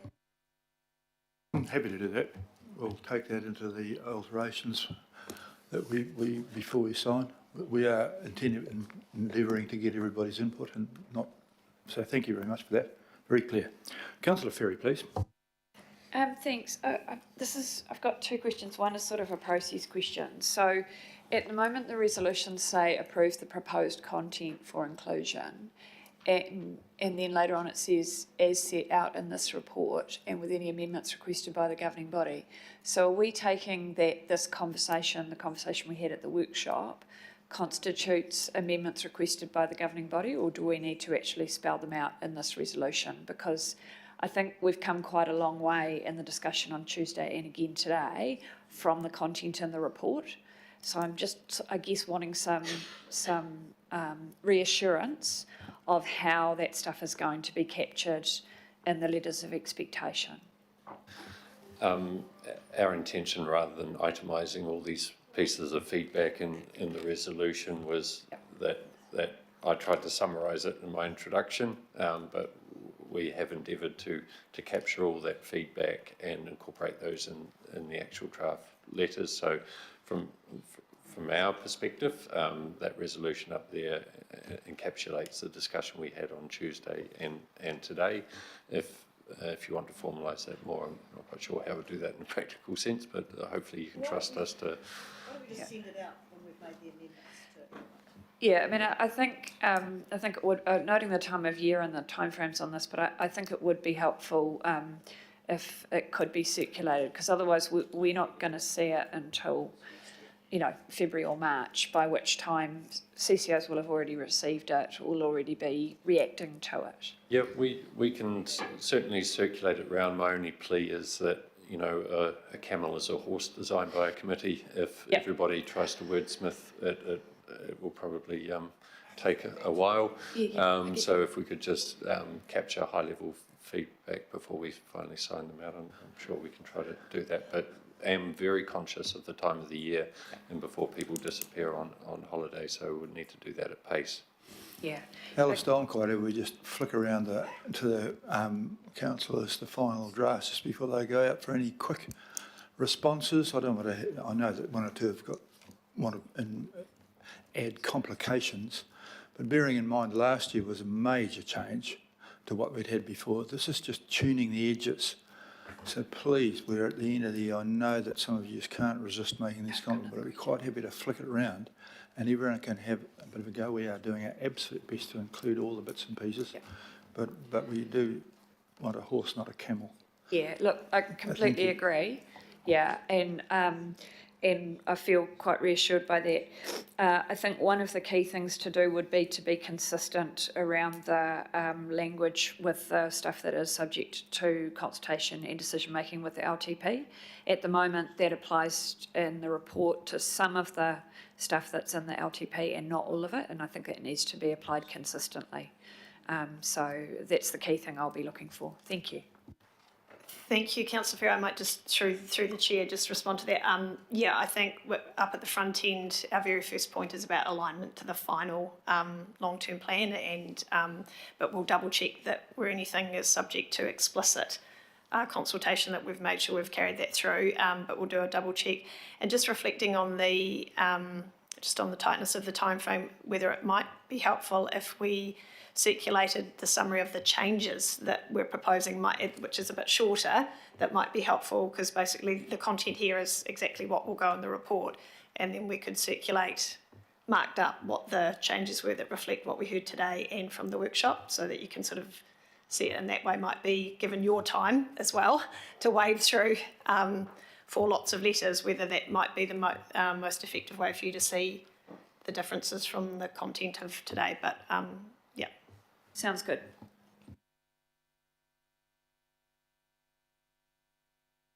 Councillor Turner, please.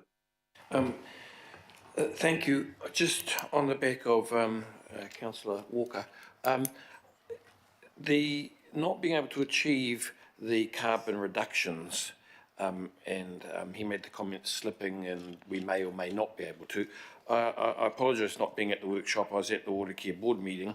I'd like to, if we could at some stage fit in where we actually ask our CCOs to quantify the practical reasons of non-achievement. When I see all the capital expenditure and the big projects they have, I wonder how you can meet those target carbons.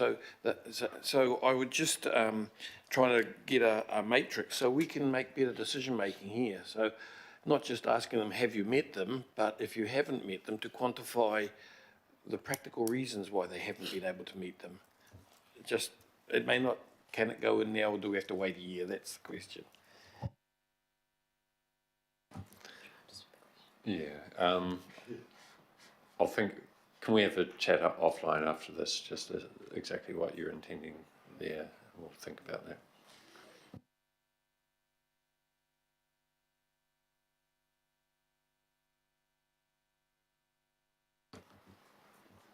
It seems we've stunned you to silence, so unless there's any other feedback, maybe I'll take the opportunity to wish you all a There good is break. Oh, sorry, there's more. Alistair, there are people waiting.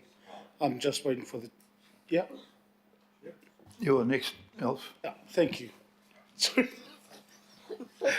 I know you still wish all of us a Merry Christmas after I ask my questions, Alistair. So tēnā kōrua. Alistair, I just picked up on one of your whakaaro, your comments back to one of the councillors around nothing's been decided because obviously at some we will in June approve the LTP. So my pātai is this based on what you've said. We haven't, and I just want to acknowledge all the liaison councillors.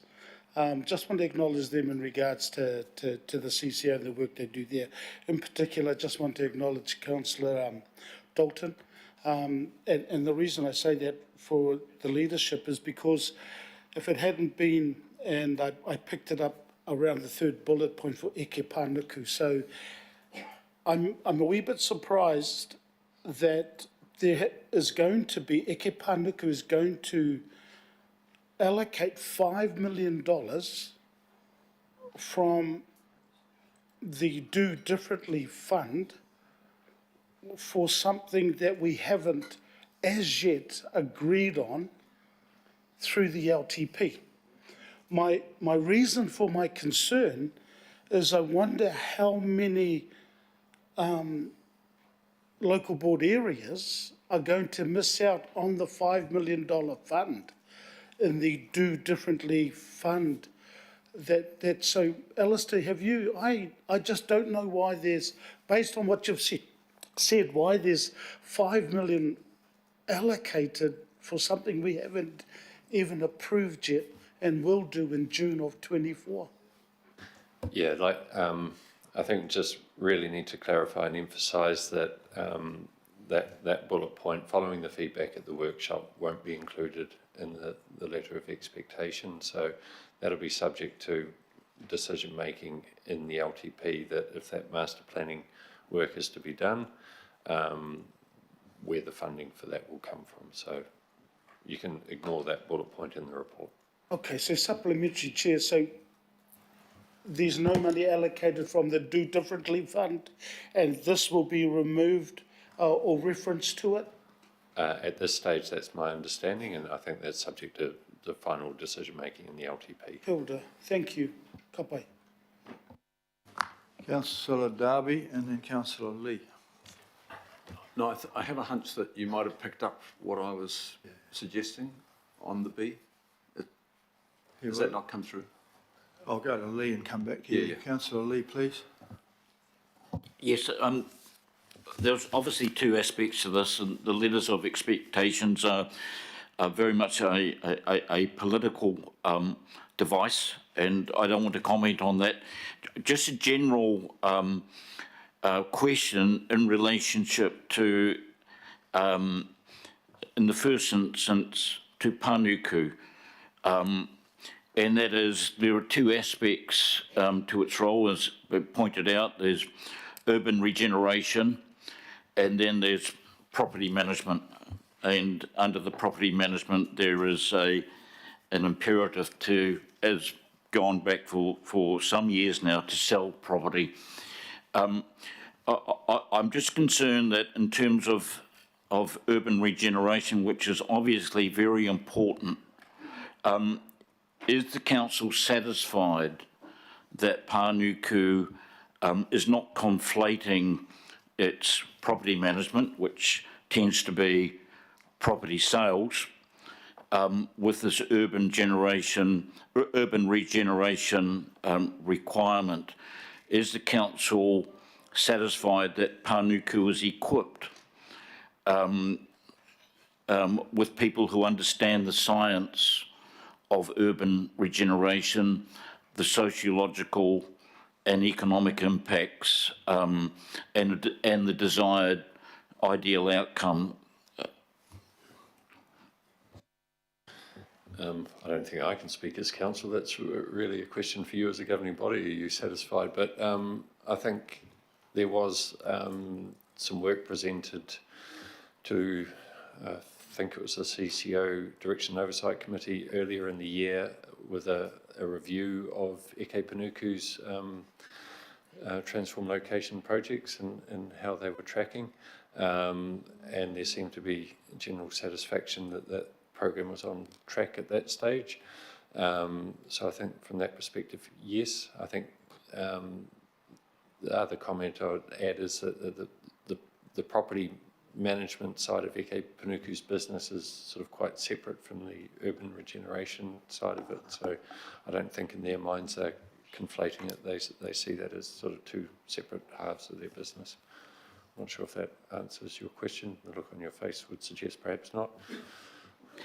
It appears that council staff are satisfied, but you make reference to the governing body, or at least one member is not satisfied with that. But the second statement really is a comment, and it relates to Tātaki Auckland Unlimited, so-called.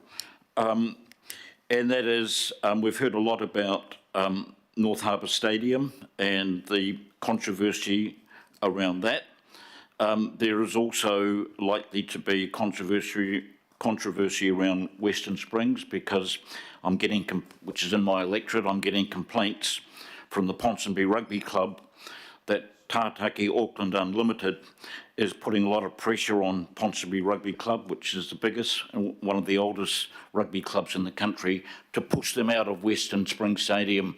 And I think that is really, really unsatisfactory and is likely to blow back onto the council and further harm the council's rather fragile image, council and CCO's rather fragile public image and relationship with the people of Auckland. So I make that as a comment through you, Mr Mayor. Thank you.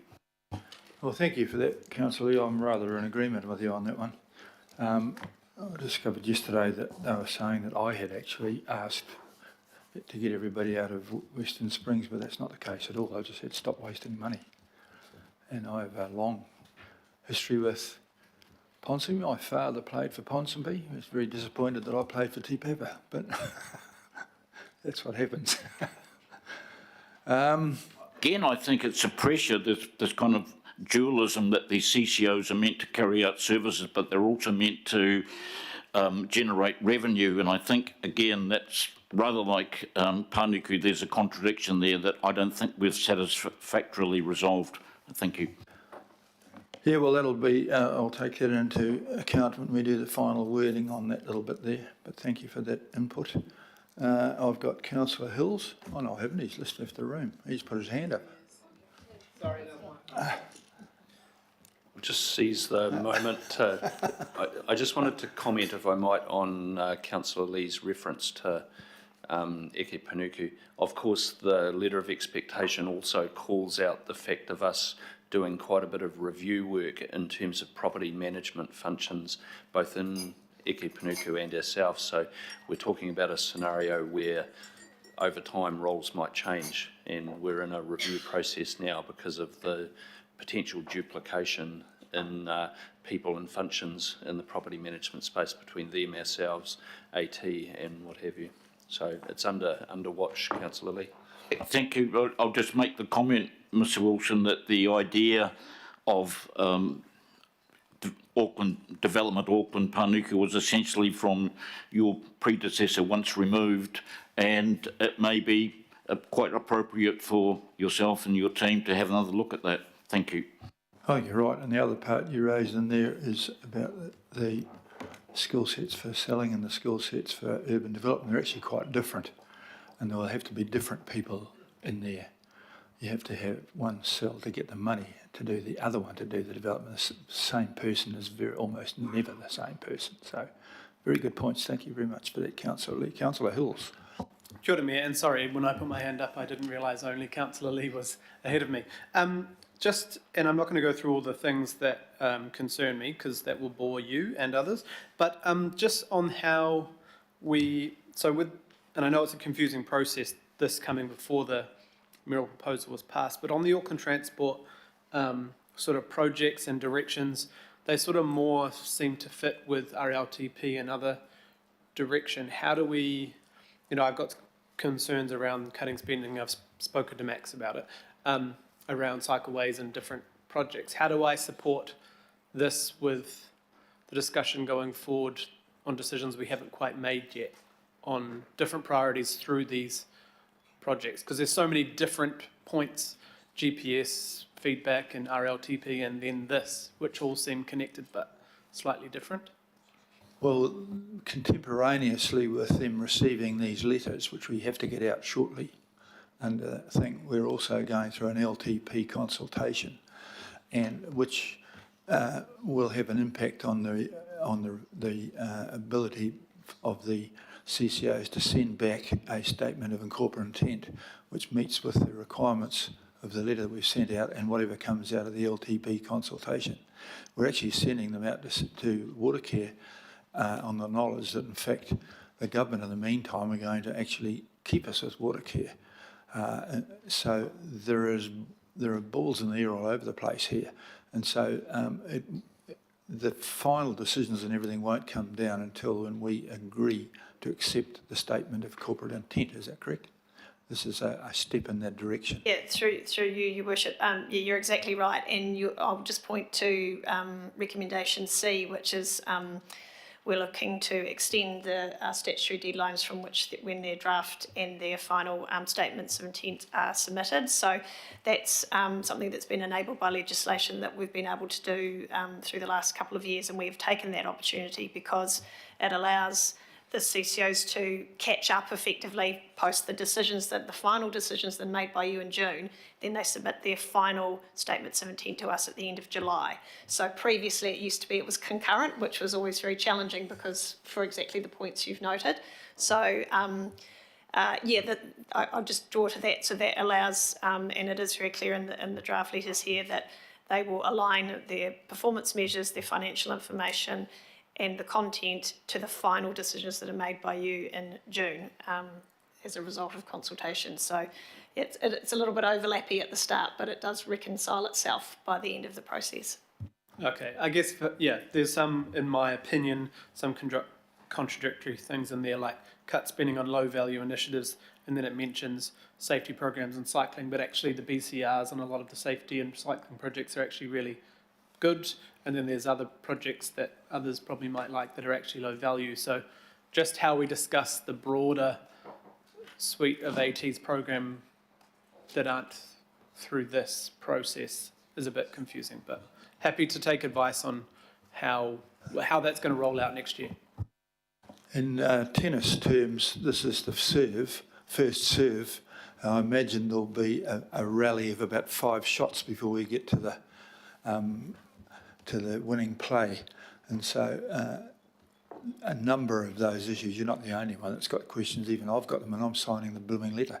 But we've got to start somewhere, and they will respond and we will respond and they will respond, and then in the meantime the LTP will come out and we'll make decisions on that, and it'll be June, and in July the final thing will come back again. So there's several shots to play before we get to the winning shot, if you don't mind my analogy, which is somewhat different from his camel analogy. But I don't mind the tennis analogies, but at the moment on the AT one, it's not level for me. And all I would add to what the Mayor has said is that I mentioned in my introduction that we are organising a workshop with the Transport and Infrastructure Committee to discuss, we're asking for a business case process where we look at, costs and benefits. Well, so how do we calculate the costs and benefits here? So when we are looking at low value projects, what are we talking about? So hopefully we clarify that a wee bit more. But yeah, it's particularly messy with Auckland Transport with, a new GPS and an RLTP process as well. Thank you. okay, I'm going to go to Mr. Darby, who has made some suggestions that perhaps we slightly increase the number of people who have a look at this before I finally sign the damn thing. Oh, look, just... we're going to put one up, and we think it catches what you want. So that in addition, the chairperson of the council-controlled organisations and and the relevant lead councillors also have a say in the thing. Ultimately, I have to sign it. We can't have 27 signatures, but I'm quite happy to have that if everyone else wants that. It's not a problem to me. We've done that in the past, and I think it meets with the requirement of people to make sure that we've listened to everybody and we're not cheating in any way, which I've no intention of doing. So is that okay with you, Councillor Darby? It sort of fattens it out a bit.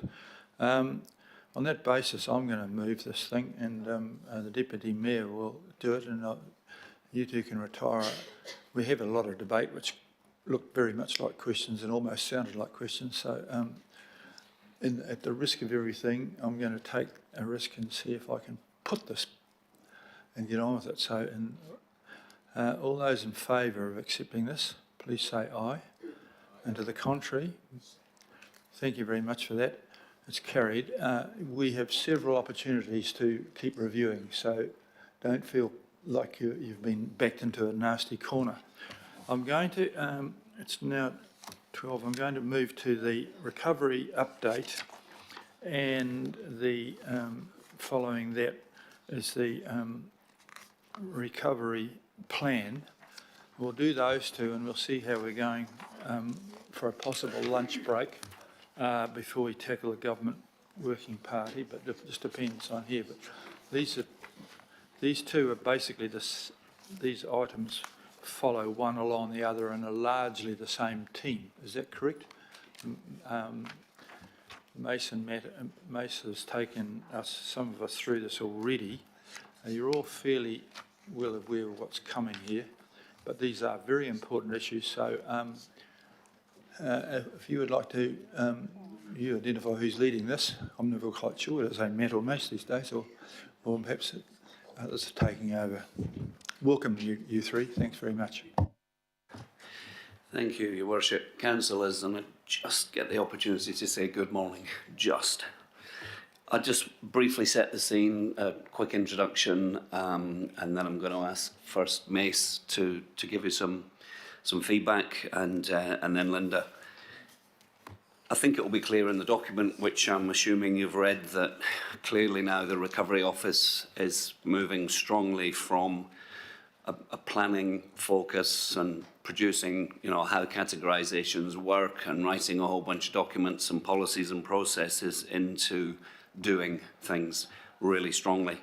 There's a strong focus in the document on implementation, on community support, on communications with affected homeowners, and as you might imagine, although it potentially doesn't say it specifically in the report, a big focus on data.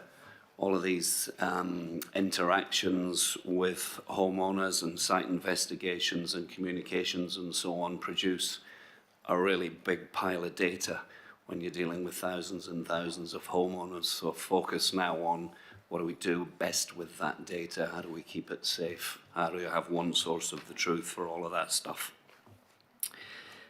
Mace is going to talk about the natural and built environment shortly, the progress specifically on buyouts, Category 3 buyouts, that Phil talked to in his opening. He's also going to talk about Category 2P.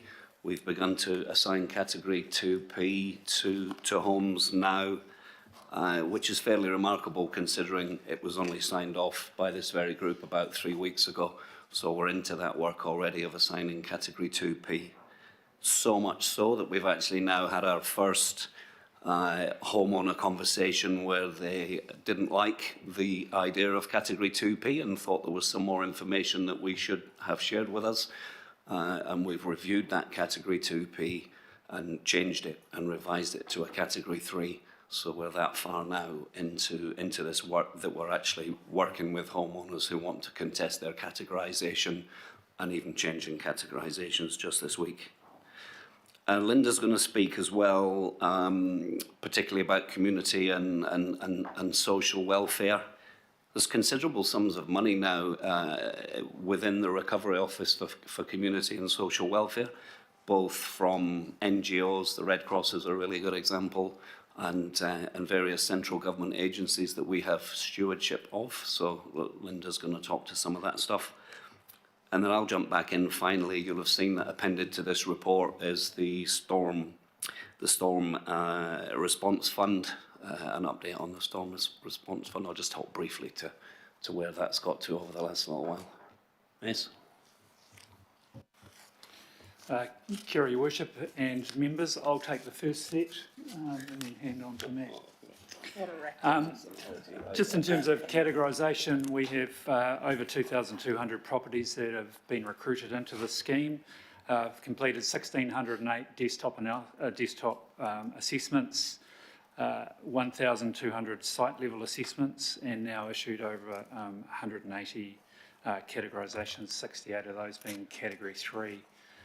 And 9, as Matt said, in the Category 2P, and 4 Category 2A, which require further investigation for a community level intervention.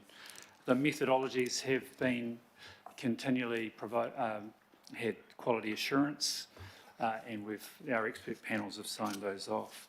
Just in terms of some of the infrastructure work for roading with Auckland Transport, 803 sites have been reviewed for flood resilience programs, and 314 of those are over $250,000 for each project.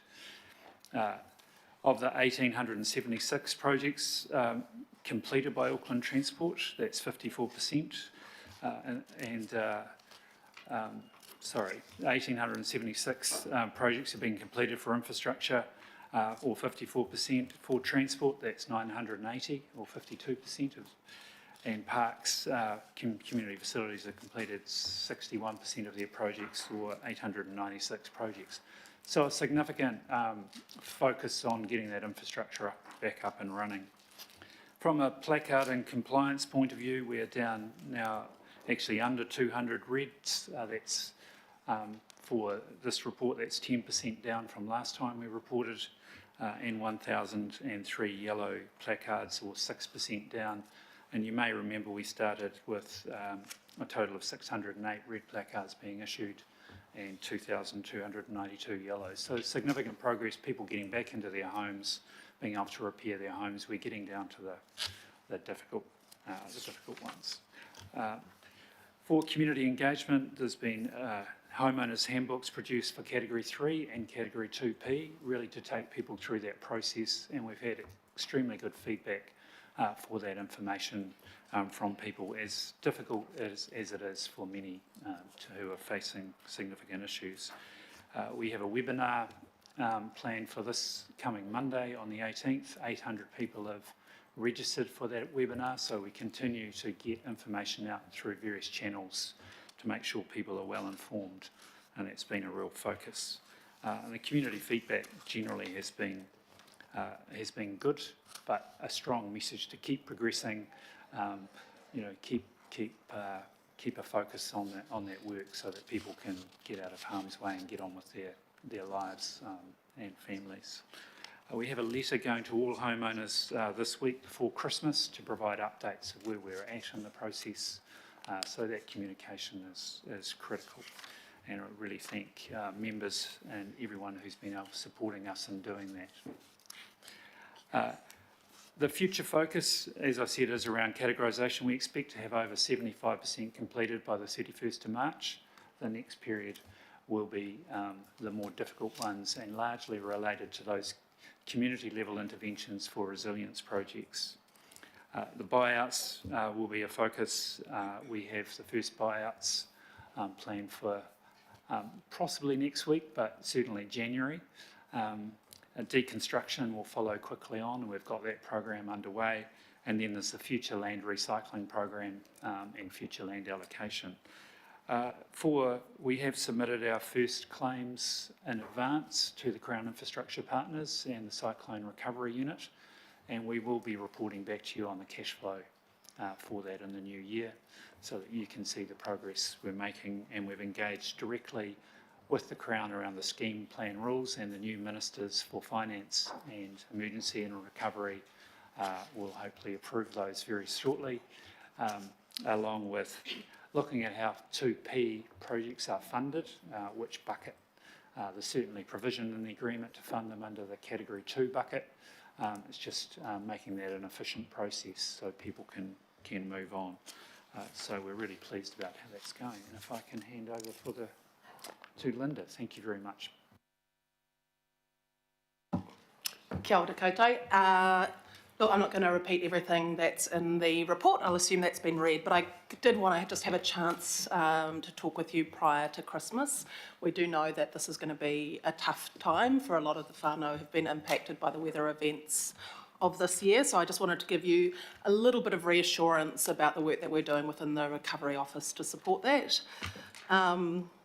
You know, what we are, as you will be hearing, those compounding impacts that people are feeling of the financial, the housing and the mental wellbeing strain. I guess I want to reassure you as well, though, that for most people, they will be able to cope. Their friends, their whānau, their churches, their communities are doing an incredible job of supporting them. And it's only a small amount who are going to require more individualised or clinical type support. So we're working kind of at all ends of the spectrum to make sure people have the support that they need. So one of the things that we're doing is that we've been working with the Red Cross to think about how we get money to people to make Christmas a little bit easier. And so we've had the team over the last couple of weeks contacting those whānau who we're working with and offering them vouchers for a range of different shops as such. So Mitre 10 or Pack and Save or the Warehouse, places they can go get some kai for the Christmas table, where they can get presents for the kids. So we've had a fantastic response to that, as you can imagine. We still have money sitting there in the Recovery Office, though, for people outside of this scheme who require support. So this is just a little Christmas cheer that we're trying to give to people. We also last month got agreement from Te Whatuora and MSD to bring their funding that they got in through Budget 23 into the Recovery Office so that we could work with them to distribute that to the most appropriate places. So that money has just landed in the bank, and we're really quickly working now to establish some contracts with service providers who are given money quite early on by government to provide services to those who have been impacted, so counselling services mostly, and where we were hearing worrying feedback about long waiting lists or just not enough capacity to support people. So we're going to have money to those people to get them through the Christmas period to make sure that they can support the whānau. What else are we doing? Oh, the only other thing I guess I wanted to note was that we do have liaisons now across all of Auckland, and their real purpose is around making sure that we have those communication channels in place, that we understand what's going on in those communities, we understand needs and opportunities, and we've got about 15 residents or stickered residents groups that they're working with at the moment. Thanks, Linda. That's very positive, and thanks for your team there. You guys have worked hard, and we're going on to the actual doing stuff now, which is very good. I've got 3 or 4 questions, but just 4 questions now. Just on the insurance, Mace, my understanding is they've mostly been paid, and do we have real visibility of what's been paid? Thank you, Your Worship. We have been working together with the insurance companies, and particularly ICNZ, the Insurance Council, but at each buyout settlement, at an individual property level, we have a settlement letter that comes, so we understand that. But at broad scale, yes, the insurance companies are providing us a situational report, which gives an indication of the level of payouts they've made, and the settlement is quite high across. All right, thanks very much for that. Deputy Mayor Simpson, please. Thank you, Mace, Matt and Linda, that's great. Look, this is a very difficult time of the year, and I want to congratulate you for where you've got to date. I've got a couple of questions but I'll start with a quick comment. If there is any way, I'll turn it into a question, if there's any way that you can start some of the buyouts before Christmas, I think that would be a fantastic Christmas present. So no pressure, but from my perspective, if you could do around next week, I think that would be very, very welcome. Look, my direct, so apart from thanking you very much, and Linda, I loved what you were talking about as far as some support too, because this is we still have families in Auckland that aren't in their homes, and we are nearly coming up to, we're 1 month shy of 12 months, you know, for some. So I'm very conscious around that. So I've got a couple of questions. My first question is on the mental wellbeing fund. This is on top of the support we have put in the trauma counselling, etc., that we did ourselves, isn't it? That's correct. So this is new budget that's come into the Recovery Office from MSD and Whatuora specifically to support new services and initiatives. And that's just for the targeted few that need a little bit more than what we have currently provided. That's great. My second question, and I think, you know, you're to be congratulated on the negotiations, the 2Ps, the category 3s and stuff that you've had with homeowners. But I'm interested to know how many or what percentage do you think of the categorisations that you've issued are resulting in disputes? And then what does that tell us about how successful we have been doing the negotiations? I'm not talking about people who said to you, actually, here's some more information, I think you've got it wrong, and you've looked at that and you think it's wrong. I'm talking about where we've got to disputes, because it was really important that we provided the opportunity for these people, if they really felt something was wrong and we disagreed, that there was a process for that. So do we have any idea where that's kind of landing at the moment, to give us any idea of how successful we've been in our negotiation and categorisation process? Yeah, thank you, Deputy Mayor. Good question. Yes, we do. What we're seeing so far is around about 10% of homeowners have got relatively substantial feedback on their categorisation. So 10%.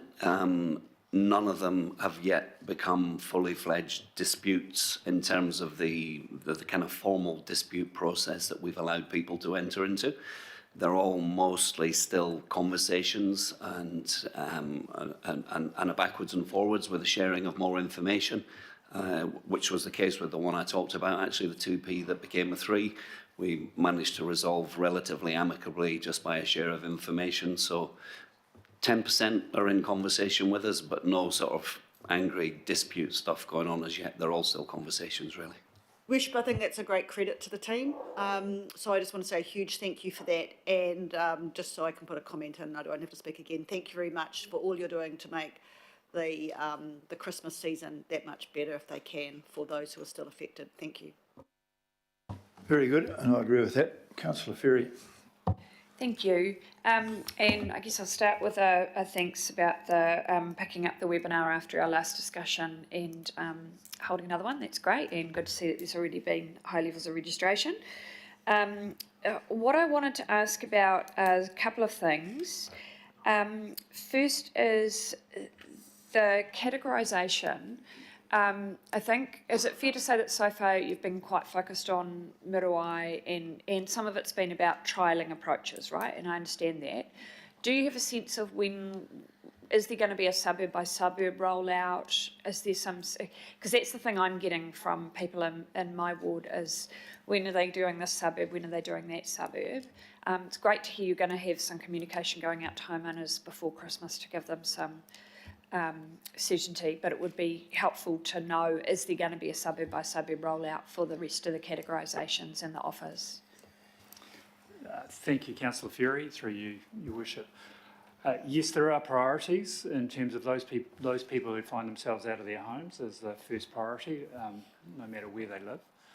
There are other priorities around places like Mangere, Roskilde, Henderson, Massey, Swanson, and then there've been the West Coast communities you've talked about, and then places like the Upper Wairau where there are really, there are significant risks, so the quicker we can get those people out of their homes. There will be others included as well, but those are our priorities. Okay. And how confident are we that that we've got everybody taking part in the categorisation process? That should be. The reason I ask is that I was talking to someone on Friday who said whose house was red stickered, and she said, I'm having trouble getting council to talk to me about rebuilding the fence. And then when I talked to her it transpired that it had been red stickered, and I was like, have you gone into property categorisation, because I know where your house is in relation to the Making Space for Water program. And she's like, oh yeah, no, I never finished that. So I encouraged her to finish that urgently, but are we worried that there might be other people out there that we've missed? Thanks, Councillor Ferry. Yes, we are. And there have been a continual recruitment of people into the scheme. And we know by doing the assessments and looking at a street-by-street level, there are missing homes who should be in. It is a voluntary scheme. Yeah. But also as we get down into the Making Space for Water program, future and next year, we will be doing door knocking and the case managers for placards, which is a different process, of course, but providing information to homeowners. But we know some people are missing for whatever reason from the scheme. We also intend to go out early next year or shortly about re-energising people who may have missed out from where we've compared data with insurance companies. So there's about 3,500 properties we'll be going out to within the next year. It's just how we can manage those properly and meet customer expectations so people have a good experience. And just a slightly supplemental sort of piece of stuff. We've just done a second round of work with the insurers to work on a different data set of information because yes, frankly, we do worry that we may miss some people, and we're doing everything that we can not to. Yeah, and I think for this person, it was just so overwhelming, and we're seeing this, flight, the lizard brain responses, and for some people that's freeze, right? And that's okay, I can't think about this now, and unfortunately they're going to miss out. Yeah, so that's good. I'm particularly glad to hear you're going to be doing some door knocking. What also are we doing around advocacy to central government? I'm particularly aware of what happened with the temporary accommodation service, the fact that people whose families were in trusts weren't necessarily able to access it. Is there something where we as councillors can give a bit of a boost there to some of that advocacy? And then I've got one more question. Thanks. We're just beginning to, as quickly as we can, build relationships with the new ministers. Certainly Minister Mitchell we're trying to get here, last I heard was next Monday. Okay. What is it now? It's nearly Friday. So that's the key thing that we're doing currently, is to try and build the relationships, get them here, get them out on the ground, walking and talking with us. That would be my perspective on that, Linda. Kia ora. Yeah, and just to be really clear, we've got two really clear points of advocacy as it relates to accommodation and housing. So one is the temporary accommodation service and the adequacy of supply for Auckland. Look, it's not going to make much of a difference for people who've been impacted by these events, but it's certainly really important for the future that we have appropriate supply in Auckland to meet needs. And the other is, as you mentioned, the temporary accommodation assistance payments, which end in June. So that's, there's an advocacy issue just in itself there to help government understand in Auckland that those timeframes aren't going to work and we're going to need some support extended for people, but also the eligibility criteria and the limitations that has. Great, good to hear you picking that up, thank you. And my final question was, obviously we have the anniversary coming up for the 27th of January. I understand there's already conversations underway with the West Coast communities around the 13th of, it was May, wasn't it, the Cyclone Gabriel stuff? No, maybe? Sorry, I've got the dates wrong and I'm all a bit scrambled up in the head today. But anyway, there's a conversation happening with them about Cyclone Gabriel, but what, if any, considerations have we got so far about the 27th of January, noting that obviously people start to disappear from today, aren't coming back necessarily till the 22nd of January, thereabouts, or later. Are you coming back later, Desley? Yeah. I'm back on the 22nd in case anyone cares. But so what's the conversation there? Because having been involved in the 15 March stuff for my community, there were parts of my community, and acknowledging that's a very different set of circumstances, But there were parts of my community who really wanted to acknowledge it, and other parts of my community who did not want to even talk about it. And I can expect, given some of the trauma involved with this, we might face a similar circumstance. So putting aside Muriwai, who I understand have a bit of a plan, what's the sort of more general approach at this point in terms of how we might market? And this might also be a question kind of for the Mayor's office a little bit too. Thanks. Your point's a good one about do something, do nothing, do something in between. So what we did a couple of months ago was we reached out to Gisborne, the Hawke's Bay, and talked to some people from Christchurch. Leanne Dalzell was here with us having a chat, so we asked about her experience in Christchurch and how they handle these situations, and landed on the do something answer. And I can let Linda explain what the do something answer is. Kia ora. And the do something answer essentially is to do as you're suggesting and go out and talk to communities about how and if they wish to acknowledge the event. So it will absolutely be community by community, place by place. Many communities, including Muriwai and Piha, getting on with and just letting us know what they're doing. So it's not that we've kind of come in and done something special for them. The question we're asking is really about what support they might need from us, and that might include some money. It might mean supporting around permitting if they want to close roads or anything like that. So the team are in having those conversations at the moment with residents associations and stickered residents groups. Thank you so much. Really appreciate all the work that the Recovery Office has been doing this year. Thanks. Councillor Turner, please. Thank you, and I'll start with saying thank you and acknowledging how hard and big a job you've got. But I do have to sort of challenge it says here that 4,500 houses will need some attention. It says here that access to around 3,000 homes is restricted or prohibited, and other investigations needed. That's kind of not in contrast. It doesn't match with the figures you gave us here of 2,200 and 608 and 1,007. I've got a lot of people out there in touch with me who aren't being contacted and who feel as though they're in a echo chamber. Mr. Tucker, you mentioned here about your big data set. Do you consider that data set complete? You know, how much ongoing are you seeing in this?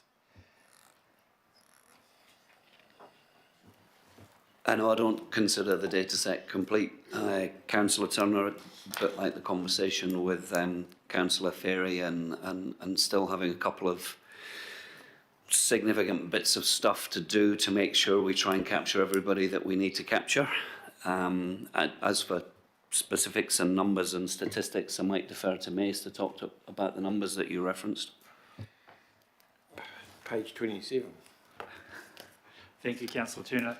Certainly the 4,500 numbers and 3,000 homes with restricted access, those are the high-level numbers through this series of weather events. So but the specific numbers, we're talking about people who have opted into the program, the 2,000, just over 2,200 have opted into the scheme for categorisation. And as I mentioned, not everyone has opted in who may need to opt in. It is a voluntary scheme. So that's one of the challenges I think we'll face. So the people I've been talking to, and there'd be a core of 15 or 20 spread across West Auckland, my question has been to them, have you opted into the scheme? There seems to be a problem with those who have had multiple floodings, and some of those floodings are as back as 2019, another one or two, 2021. They seem, I don't know that, but I have a man there who went through the categorisation a couple of months ago. His next contact was driven by him, and he was asked, have you filled out the form? And he said yes. The next contact said, have you filled out the form? And he said yes. That was replied to by an email saying, thank you for your form. You have replied this, this, this, and this. And then his next contact on the November the 9th said, have you filled out the form? So, there's a lot of, yeah, thanks. I think undoubtedly we're making mistakes with something of this significance going at this speed. That doesn't sound like the best experience by far for a homeowner, and I'd be really happy for the information about that homeowner, and we can do something about that real quick. Thank you. I'll give you his name and address.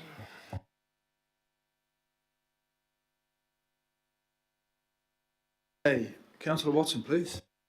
Yeah, it's really in a similar theme, and I understand the difficulty when it's voluntary, and where people may be falling through the cracks. And I have got a specific instance in it, and it goes to this notion of, people are under stress and what we're doing to try and help them out. So in this instance, the person said that a rates payment had been taken out of their account without them knowing about it.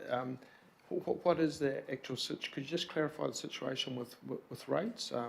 I thought they were being, forgiven for these properties that this person tells me their house is uninhabitable, has been since January. Yeah, kia ora.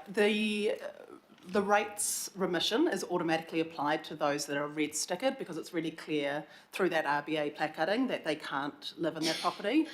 For those that are in a white or a yellow stickered property, they need to contact us and show proof of uninhabitability. And there's a number of easy ways that we can work with them to do that, but it's not automatically applied, that remission. They need to contact us through that, yeah. So that brings me to my second more generalised question, and it goes to the notion of people who, despite everything, are perhaps just not doing the right things to maybe get recognised or get into the system. I know Mace mentioned about door knocking. Are you finding those sorts of people continuously coming through? Given that it's December now, is that what we're finding? Thanks, Councillor Watson. Yes, we are coming across those people either through community events, through our navigators and others, who we're coming across who haven't had the capacity or capability to fill a form in and enter into the program, and reaching out and helping them is all we can do. Right, so the final question in that respect, and I'm thinking of this person I'm dealing with, is there a sort of like a priority response, particularly at this time of year, to someone who meets that category as far as getting back to them goes? We do have quite a lot to get through, but we certainly take individual circumstances where those are needed. Okay, thanks. Thank you for that. Councillor Henderson, please. Yeah, thank you, Mayor. Two questions. Firstly, I think we're talking about people falling through the cracks, and there's a fundamental question here around trust in central and local governments. So my question is, how are we building trust in affected communities so they feel safe to engage in the process? Kia ora. Yeah, you're absolutely right. We recognise that building trust is a key area that we need to work on, and it's been a bit of a challenge in some communities, to be honest. There hasn't necessarily been high levels of relationships within those communities. So we've really focused on going in and meeting with local leaders and people who are already operating in those communities, and building relationships with them. We've been really successful through that, through the consultation that we undertook on the recovery plan. We worked through those local organisations to engage, so that they could engage with their communities on our behalf.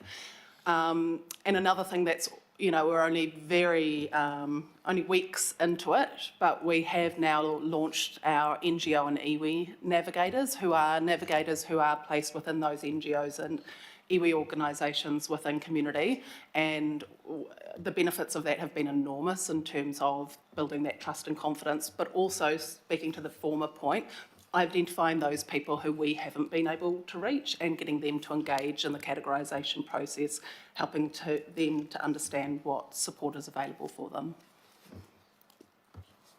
Cool, thank you. I've got a couple more, thanks, Mayor. Firstly, and this is building on Councillor Ferry's question, it's a question that I've asked in the past, and I've been assured that I would actually receive a list of affected suburbs and when they'd be assessed, but I still haven't seen anything like that. It certainly hasn't been forwarded to me. So what would be really helpful is if we could get a list of the suburbs, what stage of the process they are in, and for that to be collated in one document that we at least circulate to councillors, because people do ask us these questions. So is that possible? We can provide you with a list of priority areas, Councillor Henderson. Yes, that's possible. Okay, thank you. Probably, yeah, the priority areas, but also kind of all areas that are not necessarily considered priority ones, and how far along they're in the process, because, you know, we get asked, you know. Okay, thank you. My last question is, I'm continuing to be concerned about kind of family makeup and mental health outcomes for people that have been affected, and a year on, this is going to be particularly stark. So are we assisting in kind of providing mental health services or helping those two affected communities?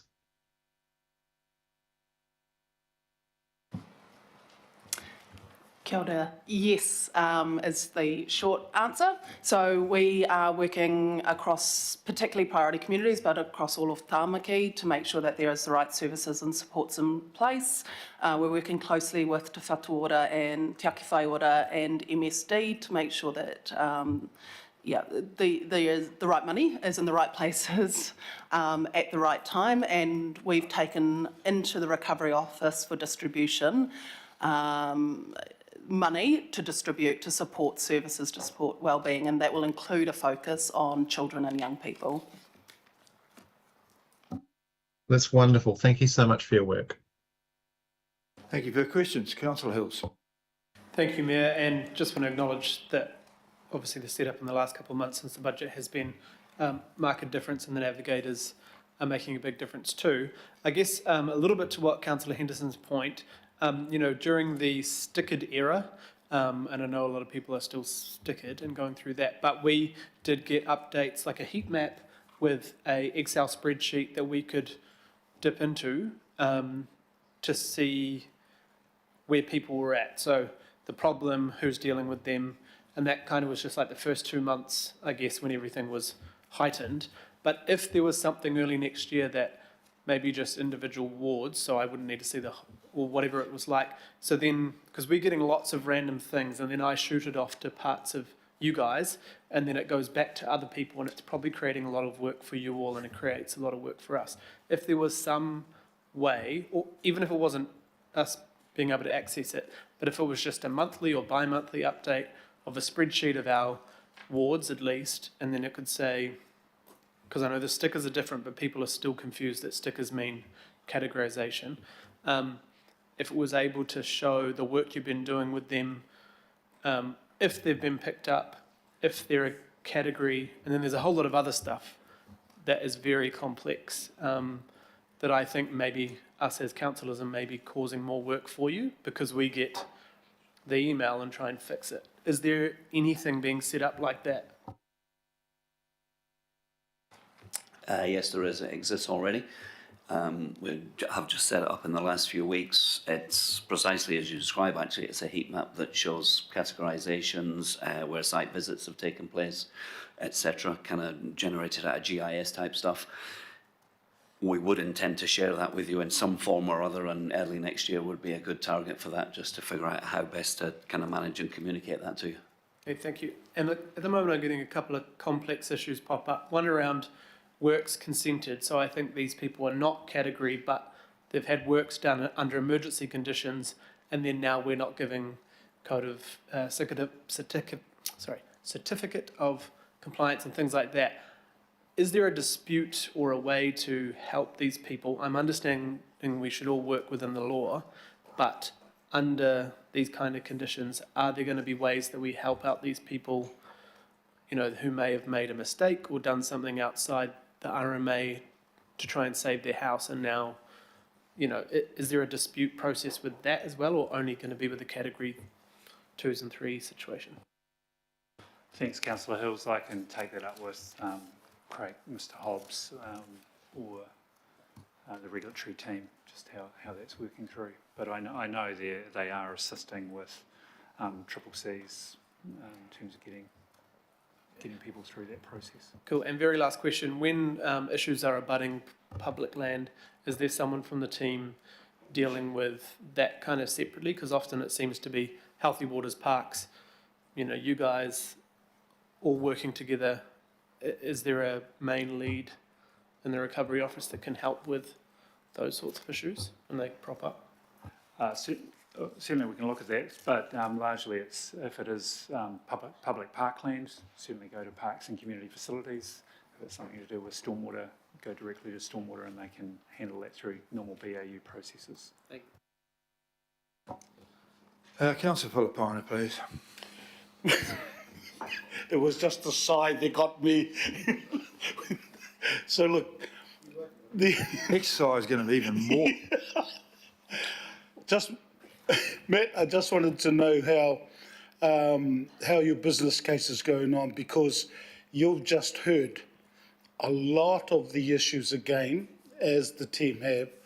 But when is that business case coming together? Because I think that'll solve a lot of problems. I personally will be supporting it. So look, I just leave that with you and just see when it will be available. Thank you. I'm not entirely sure what you mean when you say business case. Certainly we have made a bid, I'm not sure if that's the right word, in the LTP for what we need in the recovery office next financial year. The intention is to have the recovery office in its current form as a group of people sort of separate to BAU, wrapped up at the end of the next at the end of the next calendar year. So December 24, the recovery office will have handed back all of its activity to the relevant places in council. An example might be demolition. So demolition would go back to Barry Potter's team, and INES would be an example of one of the things that we need to hand back to BAU. So yeah, in terms of business case, so for the first 6 months of the next financial year, we've put a request into the LTP, and that's based on going as fast as we can for the affected homeowners, which was your question previously that I think you're referring to. How can we go as fast as we can? Yes, it was, because the issues that I had brought to your attention and your team, and you've also heard more around the same issues. This is why I asked, in fact, that if we had the people that, the staff that could do the categorisation. I mean, one in particular, yeah. So look, I'm not going to repeat. That is what I meant by the business case. You then, at the time I asked, you said, yes, that is something that we will be looking at, and sooner the better. That's the reason why I wanted to get an update, because this is an update report from your office. So that's why, because honestly, Matt, I'm still getting them. Other councillors around this table, I have no doubt the local boards are still receiving them and passing them on. I'm trying to make at least the work that you're doing, your team's doing, I believe a heck of a lot easier, and hopefully less issues coming to you. That's why I've asked again. I really appreciate the suggestion that should we need extra funds to go faster for the affected homeowners, that they're potentially available.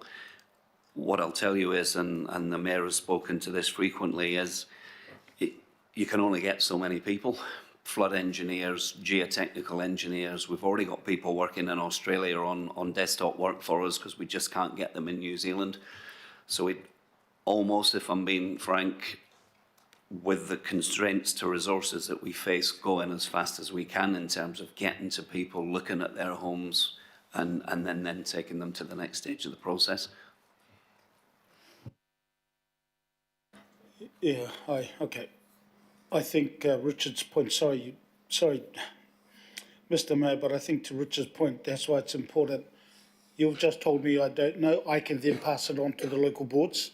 So the information sheet that Richard was talking about around what you're doing, why we can't do it even further, is so important. Then at least we can be your voice. So thank you. Okay, thank you. You're almost encouraging me to go back into geotech, but I won't.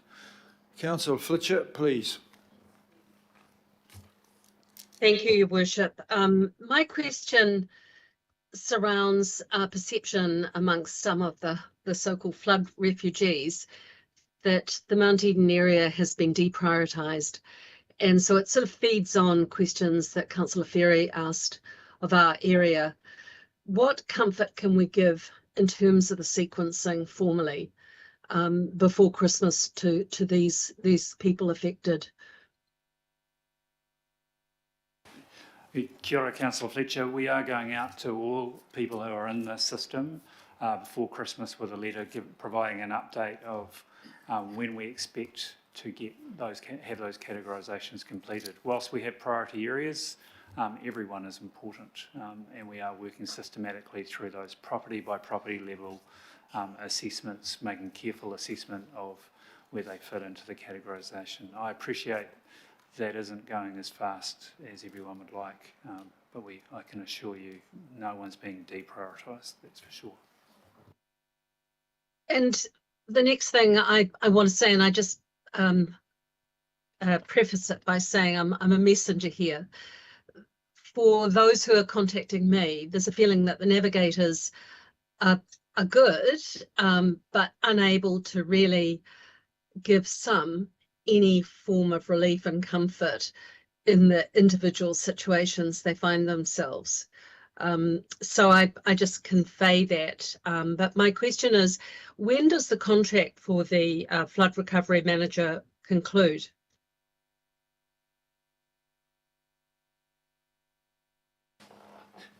If I might, I can handle that question.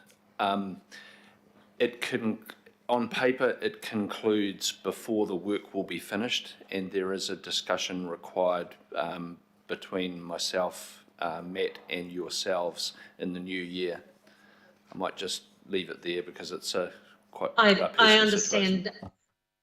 I don't want to get into anything sensitive, but I'm conveying points that are being posed to me as an elected member around people's perhaps cynicism that the work won't be concluded and positions might be disestablished. So I just want to signal that there is an ongoing sense of uncomfortableness in the current situation. But despite that, I thank those that are trying to help and just convey my most sincere sympathy to those that are affected by this terrible thing. Yeah, thank you, Councillor Fletcher. I just further on your question and to manage expectations around the room, it is very clear, given the volume of work and what still needs to be done, that this will extend beyond the middle of next calendar year, which was what was originally on paper. Hence the budget bit that Matt referenced in answer to Councillor Filipaina's question. And so there's both a budget and a people aspect to this. We're communicating into the Recovery Office that we will be continuing beyond the end of June next year of necessity, because that's what the program indicates. So I'll be back to you in the new year with other aspects of getting that sorted.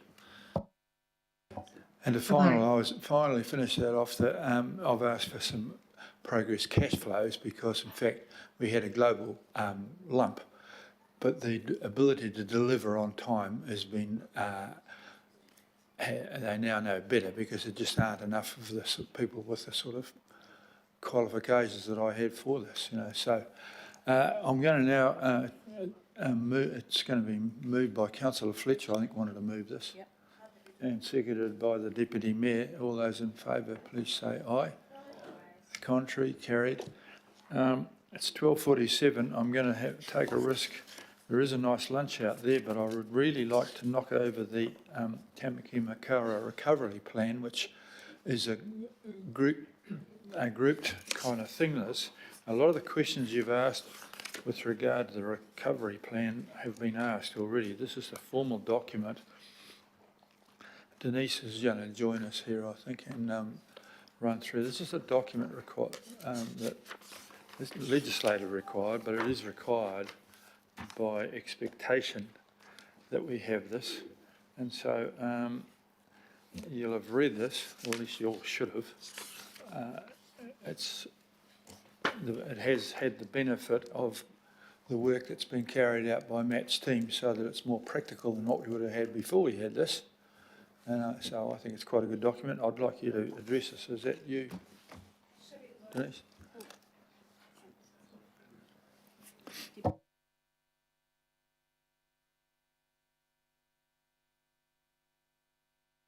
But I want the presentation. Okay. Ready? Go. Okay. Thank you, Your Worship. Yeah, just to emphasise what you just said and re-stress, there isn't actually a formal instruction anywhere in sort of CDM to produce a recovery plan. It's suggested, but my understanding is that the suggestion is because you might actually have quite a small event that you didn't want to write a big massive plan for, right? It would seem appropriate that an event of this scale has a plan.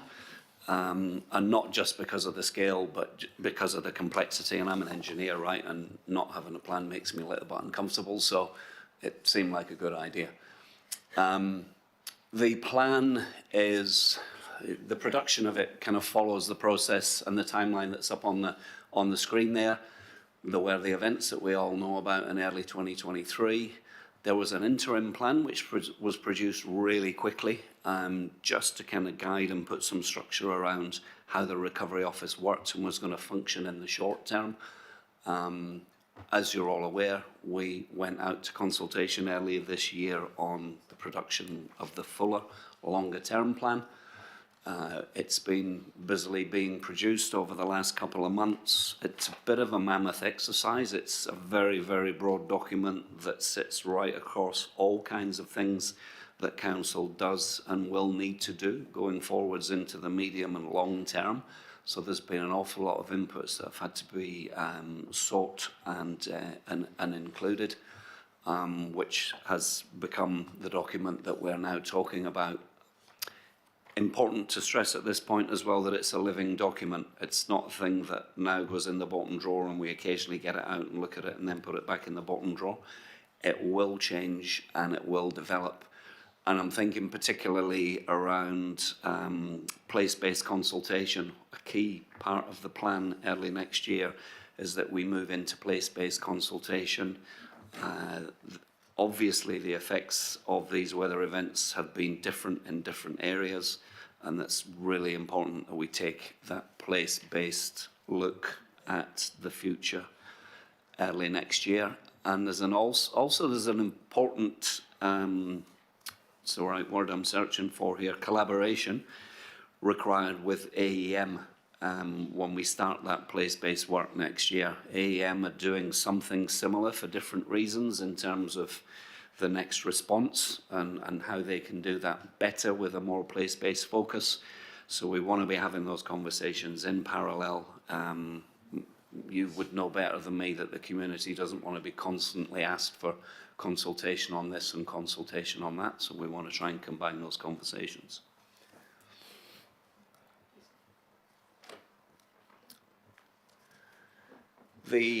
Just briefly, the purpose of the recovery plan. It's an obvious umbrella where all the things around recovery efforts are coordinated into one place. It talks about and then explains principles, outcomes, objectives, etc. It gets into quite some detail in describing work programmes in the 4 whenua, which is how we've structured the document. I'm sure you've read it and you'll know what I mean when I talk about the 4 whenua in there. And some detail around how we're going to do what we're going to do and when. It identifies the people that are going to do things and when they're going to do them and how they're going to do them.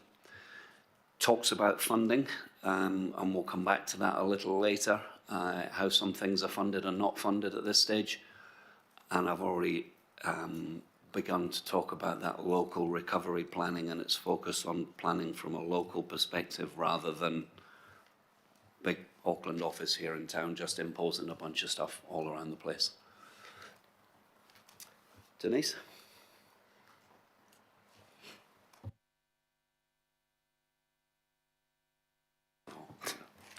Thanks, Matt. Kia ora koutou. So, as Matt's already talked about, the nature of recovery plans, this slide really just indicates the plans that have been prepared by Northland and the Hawke's Bay along the same lines. And this recovery plan is what we're seeking and we're asking you to adopt today. This diagram really indicates the different phases of response and recovery and investigation, integration with business as usual activities. So what the diagram's trying to portray is that the size and the scope of recovery efforts change over time and then start to integrate into business as usual activities, which we've been talking about in the previous item. It's important through this recovery plan process in a way to clarify what recovery isn't. So this slide sets out the 4 R's of emergency management, and it also sets out who's responsible in the Auckland Council context of those 4 R's. So the right-hand side, the readiness and response, relates to the roles and functions of Auckland Emergency Management. And on the left-hand side is the role of Auckland Council. We're in and the bottom left-hand corner is the recovery plan that we're talking about today. We're in that recovery phase now, but as a council, we're continually working in that top left-hand corner of reduction, and that's really to help us improve our long-term resilience. Matt's talked about the strands, the whenua that are in the plan: community and social recovery, Māori partnership and participation, natural and built environment and economic recovery. And those 4 whenua were derived from other examples of other recovery plans, other best practice, and they're also consistent with the CDM group plan. And it's important to note, and that's why they're illustrated and woven together, is that they don't work in isolation. So the programs contribute to objectives and outcomes under more than one whenua. In terms of priorities, the large number of programs that are in the plan really can be summarised by 5 key deliverable areas. The first one being that Aucklanders really need good information and advice to aid their recovery, and there's obviously been a lot of discussion on that already today. There's considerable stress and uncertainty with the potential for long-term impacts on mental health and well-being, so that's another priority area. Getting infrastructure repaired and replaced and making it more resilient at the same time is critical to that recovery. Enabling mana whenua to partner and play their role as kaitiaki will facilitate a better recovery for all, and empowering communities to lead their own recovery. This is a visual that you'll find hard to read, but I think you've been distributed a copy online this morning of this, so it might be easier to read on your own laptops. We're still working on this. It's really what we're trying to do is produce a plan on a page so that people, Aucklanders, can really grasp and see what the key programs are, importantly what the outcomes are that we're heading towards, but also across the top, really just to show that recovery pathway, that's the various steps. It's about looking after essential needs, removing risk to life, through to repairing damage and preparing for the future, so trying to show that journey.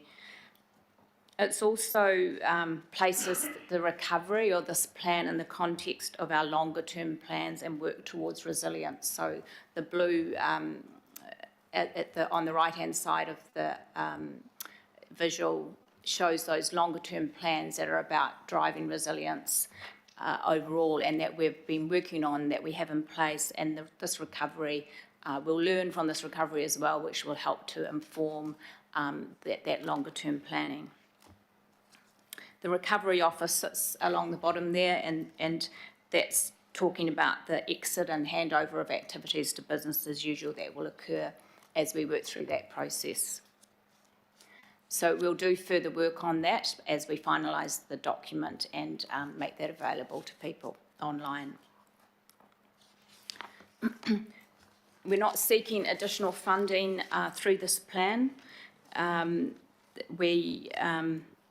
where the plan currently notes part-funded or unfunded items, we intend that these will use existing program budgets, and so we're just doing some more work to finalise and confirm these and we'll update the document before publishing with that information.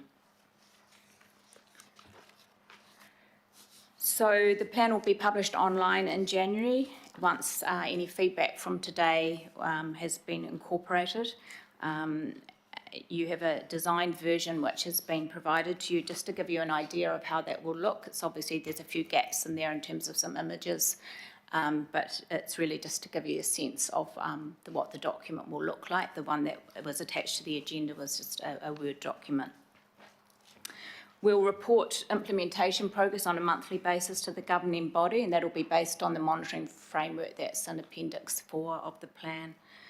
And as Matt said before, the document's a living document, and we'll review the plan in June and update it if necessary, and we'll be doing that as part of the exit strategy. It's a key critical part of recovery, and the recovery officer's developing that, and we'll seek your approval on that in June. So thank you. We're seeking adoption of that plan today. Thank you very much. I'll take a couple of questions, and then we're wanting to adopt it today is what we're trying to do, and that's part of it. But again, we will have a living document, which will be a good thing into the future. Ken Turner, please. Thank you. I put on record now that I haven't read the document. I've glanced at it. I have read it a better depth, the AME paper, which has a lot of wording and verbiage and stuff the same as this. Managed to do that in between the 1,500 papers for the last governing body agenda. So I'm relying on you good people to make sure it's right. So the question I've got is, has this plan got a rear vision mirror? And are we going to glance in it on a regular basis to look at all those bodies we've talked about just a little while ago that seem to be trailing us? Thanks, Councillor. Are you asking, are we learning lessons and doing something about them? No, I'm saying that as we step forward, we leave steps behind us, and I want to make sure we've still got some feet back there on those steps, because there's still issues sitting there. So I want to make sure that plan is not a forward-facing plan only. Yeah, sure, sorry, I misunderstood. Yeah, most certainly the here and now and what's happening as we speak out around the various communities in Auckland is a big part of the plan. It deals with different horizons. There's a right now what's happening horizon, and yes, potentially what should have happened that we still need to sweep up through to medium term and then longer term. Thank you. Good question. A rear vision mirror. Yeah, I like the concept of that. So I think a lot of our capital plans should have those too, like what happened in the past. These great plans. Righto, at the moment you're the sole person, so I think I'm going to ask you back if there's a step back. Thanks very much for your presentations, both of them, because we did bash a lot of that together in the last piece. Thank you, Mace, Linda, Matt and Denise. I'm going to move that we adopt this, and it's going to be seconded. Oh no, Simpson and Hills have jumped in, and that's fine with me. I'm going to move that we put this now, that we adopt the thing, noting clauses A, B, C and D do cover off, so that we will have further presentations developed for in July 2024 as a living ongoing one. So all those in favour, please say aye. To the contrary, carried. Now I'm going to pause. Your Worship, I wish to abstain. I don't believe we've made enough progress, and I can't support it at this stage. Okay, well, we'll note that. Thank you very much, Councillor Henderson. I'm going to... Fletcher, rather.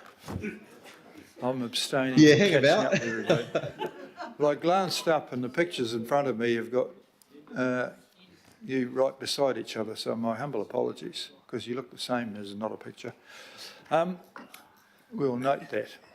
I'm going to now adjourn the meeting for luncheon, and I'm told there is a Christmassy type luncheon out there for those who are allowed to come.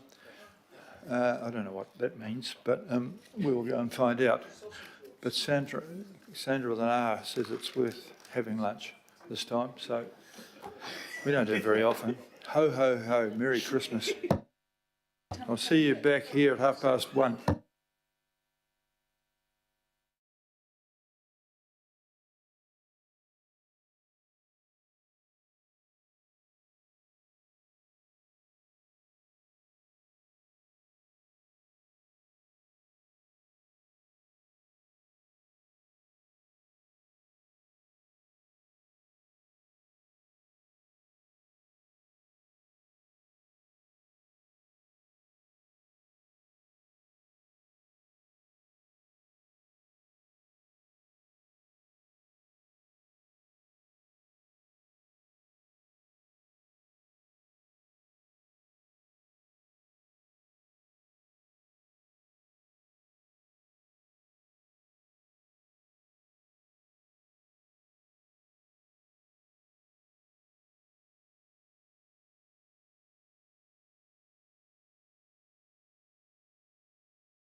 Seconds away, round two.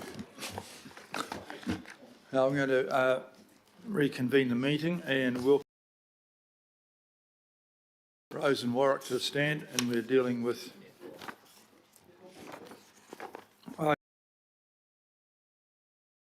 recommendations for a local board reorganisation and representation, and we've got some recommendations here with a bit of options amongst them.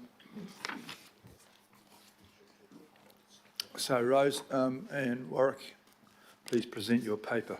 Oh, and I think Julie was going to join you, but she's disappeared. Moved by Councillor Newman and seconded by Councillor Dalton. Thank you for that. Righto.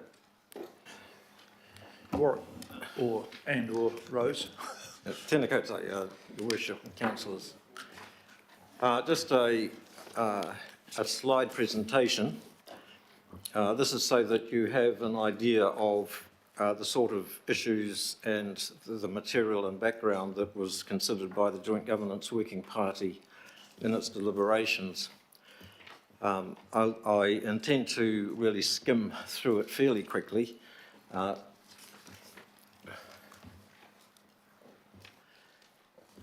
There'll be three sections. The first section reminds us of the two projects that we're looking at and what the processes are for each of them and how they fit together. The second section deals with the representation review of the governing body, which is what the council is required to do every 6 years. But in terms of the governing body, that section is going to look at the recommendations from the Joint Governance Working Party in terms of the total number of councillors. And then the third section is in terms of the project to do with the local board reorganisation. And so I'll start off with the background to the two projects. Review of representation arrangements for the 2025 elections. This covers the electoral arrangements for 2025. And the scope of it is the whole of the governing body, not so much the mayor, but the councillors of the governing body and all current local boards. The local board reorganisation looks at the number of local boards and it includes their representation arrangements. So these two projects are happening simultaneously. This table is copied from your report, so you can refer to this if you want to look at it in more detail in the report. The representation review is carried out under the Local Electoral Act. The reorganisation application to the Local Government Commission is carried out under the Local Government Act. The representation review looks at total number of councillors, whether they're elected at large or by wards, and if wards, their names and boundaries, number of members of local boards, subdivisions and boundaries in local boards and names of local boards. And we're required under the legislation to conduct the representation review at least every 6 years. The reorganisation application is an application to the Local Government Commission after the council resolves to adopt a reorganisation plan, and that the scope of that is the number of local board boundaries and the representation arrangements for each local board. In terms of the process, for the representation review, the council has to resolve an initial proposal. It publicly notifies that, there's public submissions. The council then resolves its final proposal. There are appeals and objections which are passed on to the Local Government Commission to determine. For the reorganisation, the local board reorganisation application, the council adopts a reorganisation plan, submits it to the Local Government Commission, and the Local Government Commission will approve it or not approve it. It doesn't have the power to amend it. It will only approve it or not approve it. It will approve it if it considers that we've met all the requirements in the legislation, and there's actually a legislative directive to the Local Government Commission that it doesn't approve it if it doesn't have community support. This slide here indicates the staged process, decision-making process that we're going through.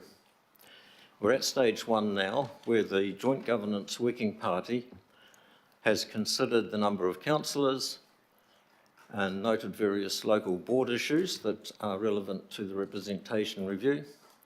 And it's also looked at options for further investigation for a local board reorganisation. And it's now coming back to you to make sure that we're all on the same page. There's no point proceeding to the next stage in terms of the representation review and looking at wards and so on, if we don't have some agreement as to what the total number of councillors is. And again, in terms of further investigating local board organisation or reorganisation, it's important that we agree on how many local boards before we do a lot of investigation into the case for change.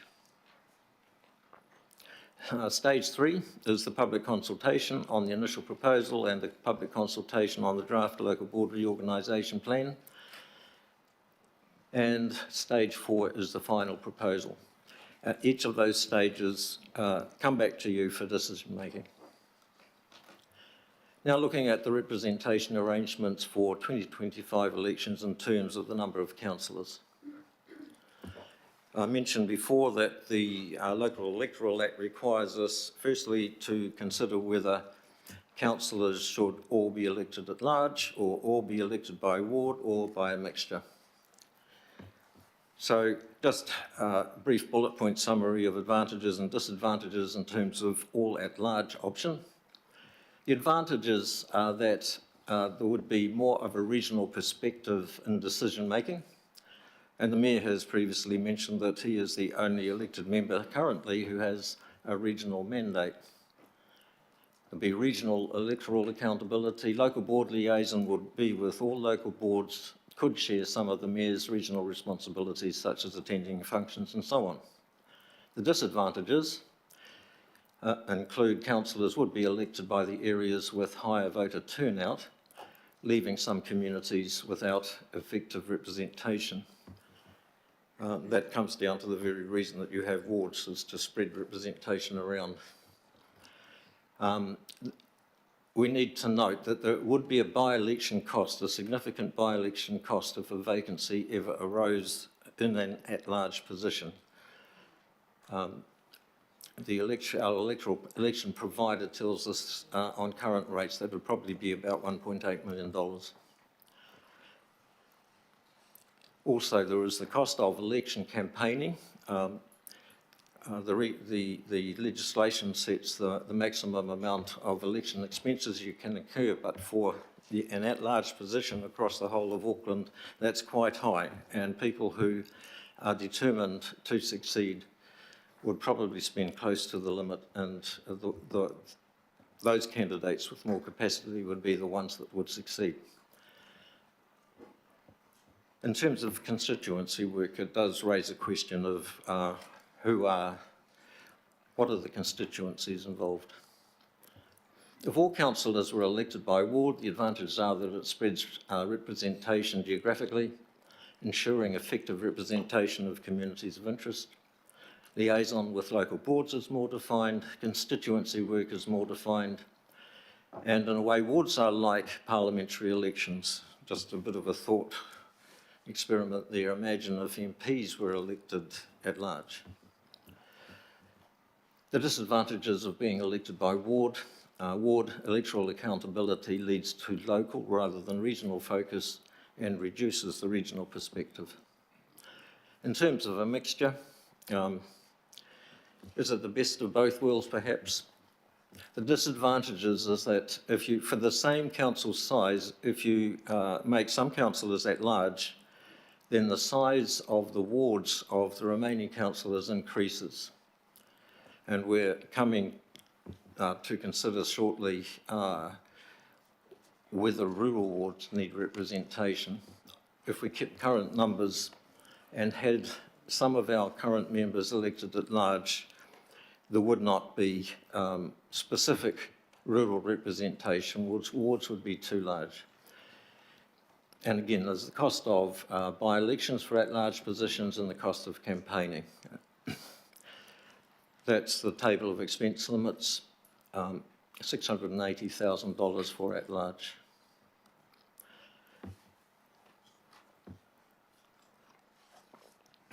In terms of whether there's any best practice for size of councillors, size of number of councillors, typically in the UK, you tend to have basically mini parliaments.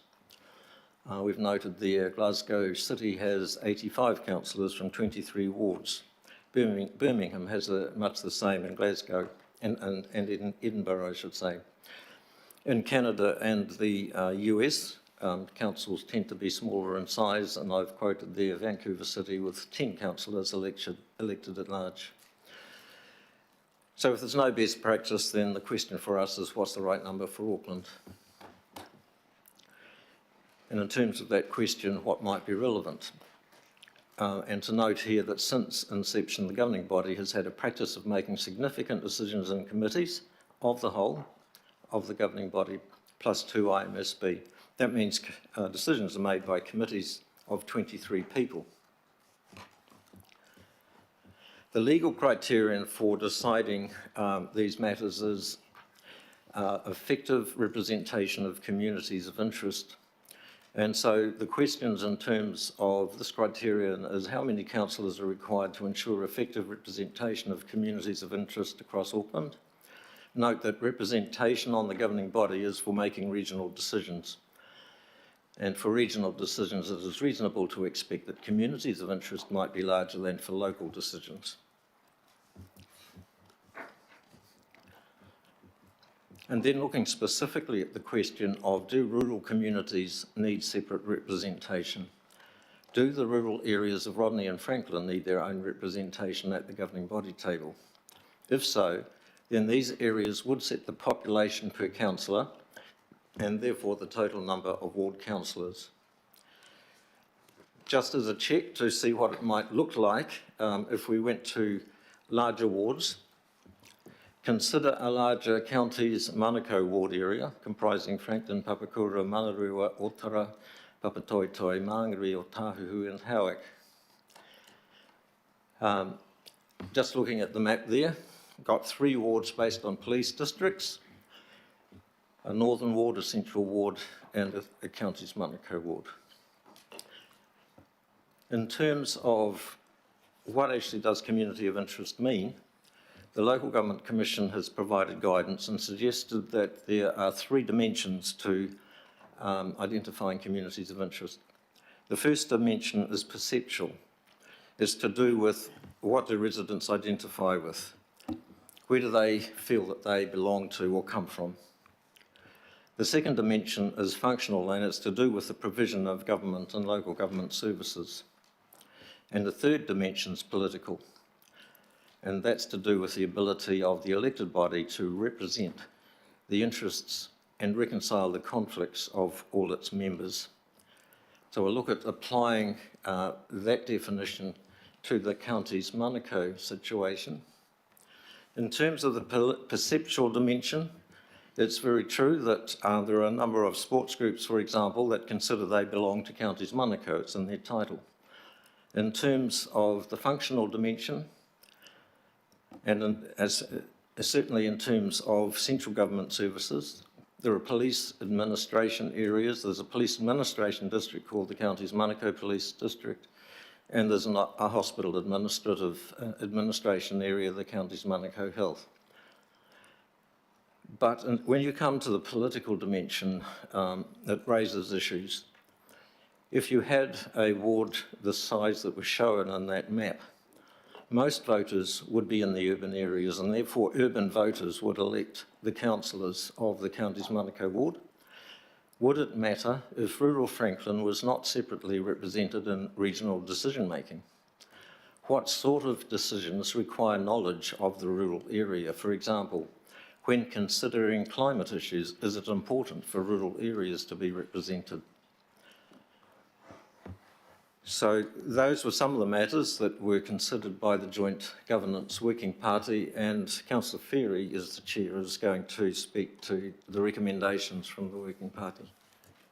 Thanks, Warwick, and apologies, colleagues, for being back a little late. So this is pretty straightforward and actually something we did in, I think, November, around acknowledging that rural areas do need representation. That means we do need to have separate wards for Rodney and Franklin. And from there, the maths follow, as you can see on the slide, that results in 20 councillors across wards.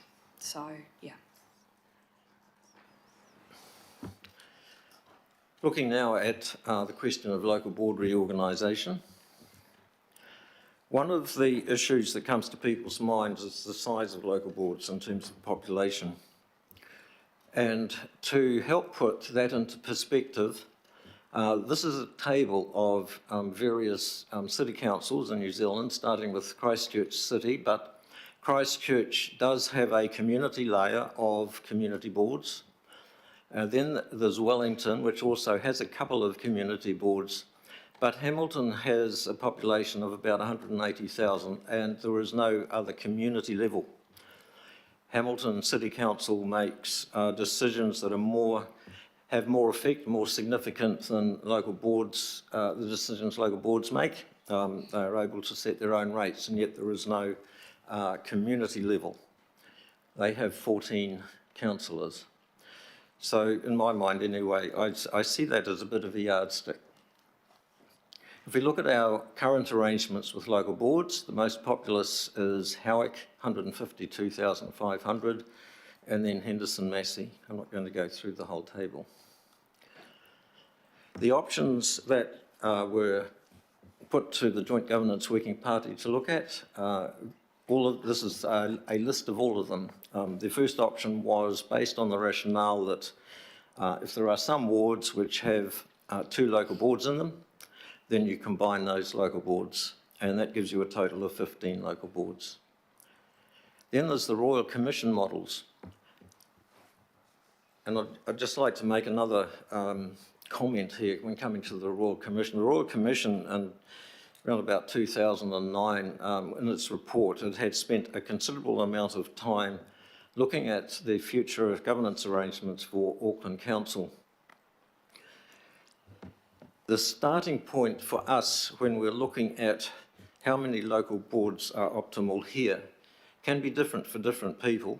For those of us who've been here for quite a time, our starting point might be the current 21 local boards. And we might say, well, why change?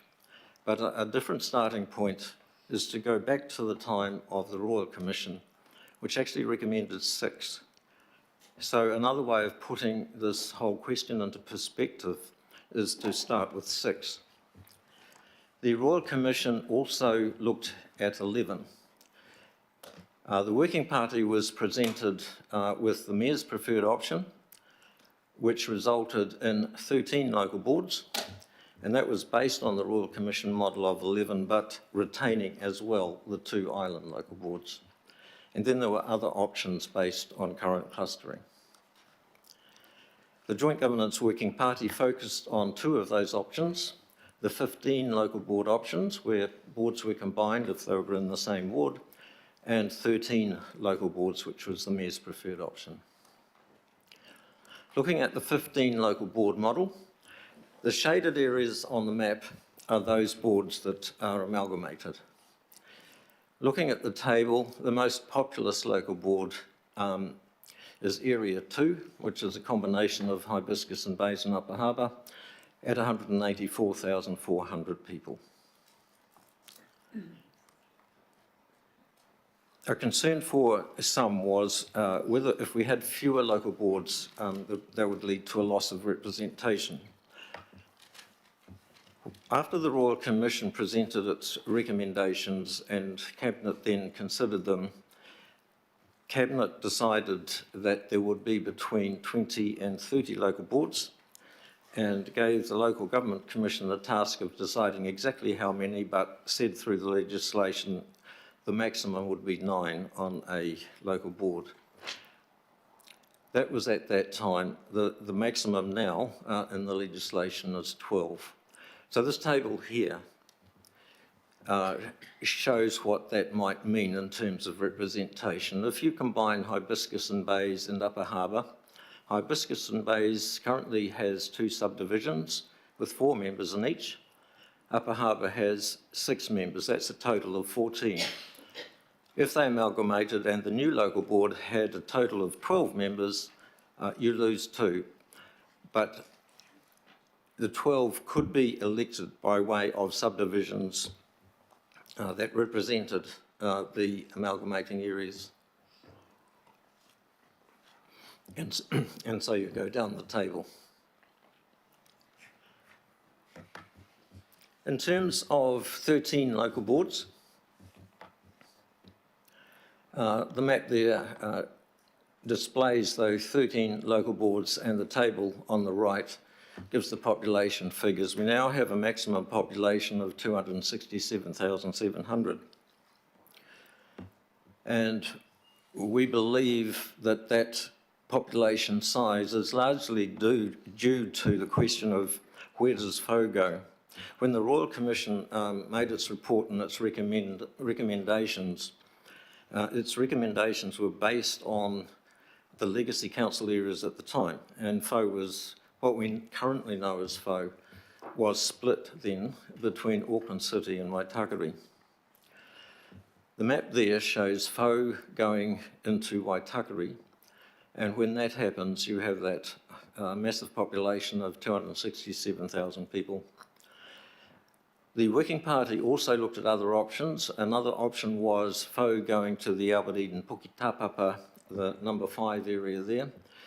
That brings the Waitakere population down, but it increases the Albert Eden Pukitapapa population to about the same size as the top one there. And the third option was to look at splitting FO.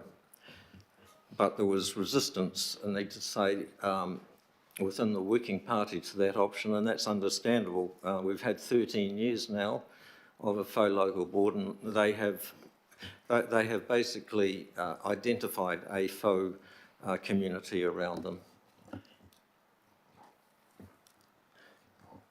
The difference between the 15 local board option and the 13 local board option can be shown in this table. And this lists those boards that are not changed. So in the 15 local board option, all of those boards there are not changed. Aotea, Great Barrier, Waiheke, Rodney, Waitemata, Oraki, Mongakiaki, Tāmaki, FO, Howick and Franklin. In the 13 local board option, FO, as I say, moves one way or the other, and Waitemata and Oraki are combined.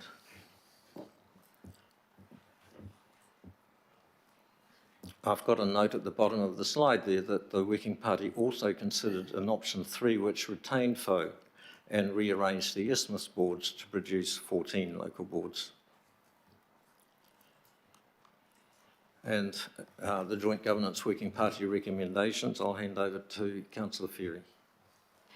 Thanks, Warwick. And I suspect this is going to be the area where people are going to have the most questions and discussion, and I welcome that. So we had quite a long discussion and debate about this. I was kind of surprised that people did want to come down to the 15 local boards, and the status quo as being the 2 options to take into early engagement, but that was genuinely the wish of the group. And so, you know, we worked it through by consensus over quite a bit of time, and that's what we came out with. I want to note that we had all members of the Joint Governance Working Party, which is 13 people, including David Taipere, present at the point where we worked through and voted on this item, except for Councillor Baker and Councillor Watson. I think everybody else was present, according to my notes. So it was quite a robust conversation. FO was one of the key issues, but it wasn't the only one. Yeah, I'm sure we can talk a little bit more about that in questions if people wish to, but that was where we came down to in the end. I would also note that our conversation on Friday is not the first time and the only time we've had the discussion. We've actually been working on this over a number of months, and really appreciated the time that staff have put in. the next step of early engagement, to my mind as the chair of that group, doesn't necessarily rule out that through early engagement there could be discussions about 13 or 14 or 42 or 9 or whatever. Yeah, that's why I picked it. So, but it is to narrow down the options analysis for staff so that we can really focus in on the pros and cons. For me, it's about testing the idea of, is 21 right? Are there benefits from a smaller number? And if there are, then let's flesh those out, have that conversation with the advisory panels, with mana whenua mata awaka, with local boards themselves and with the CCOs and the organisation about implementation. And then we come back to this group, we do some more work on the Joint Governance Working Party, we come back to this group before we approve something that goes out to actual public consultation. So there's still quite a long way to go on this process. I think that's all I wanted to say at this point, but yeah, looking forward to the questions. Is that the end of the presentation? Okay, thanks for that. There's a couple of things that have been brought to my attention by this. When you've got, first of all, it's really good that you've come up with something which is less than 21 and gets rid of the idea that some of our councillors are representing up to 3 local boards in bits. That's nice. Could you just ask a bit about how you can't, the number 12 is the maximum you're allowed to have on a thing. Even numbers are not a good thing in boards. How would it be if we had 11? Because otherwise you're going to end up, there's a long history in democracies of trying to avoid even numbers. I was just going to say that the Working Party has looked at that, so Councillor Ferry will speak to that. Thanks for it.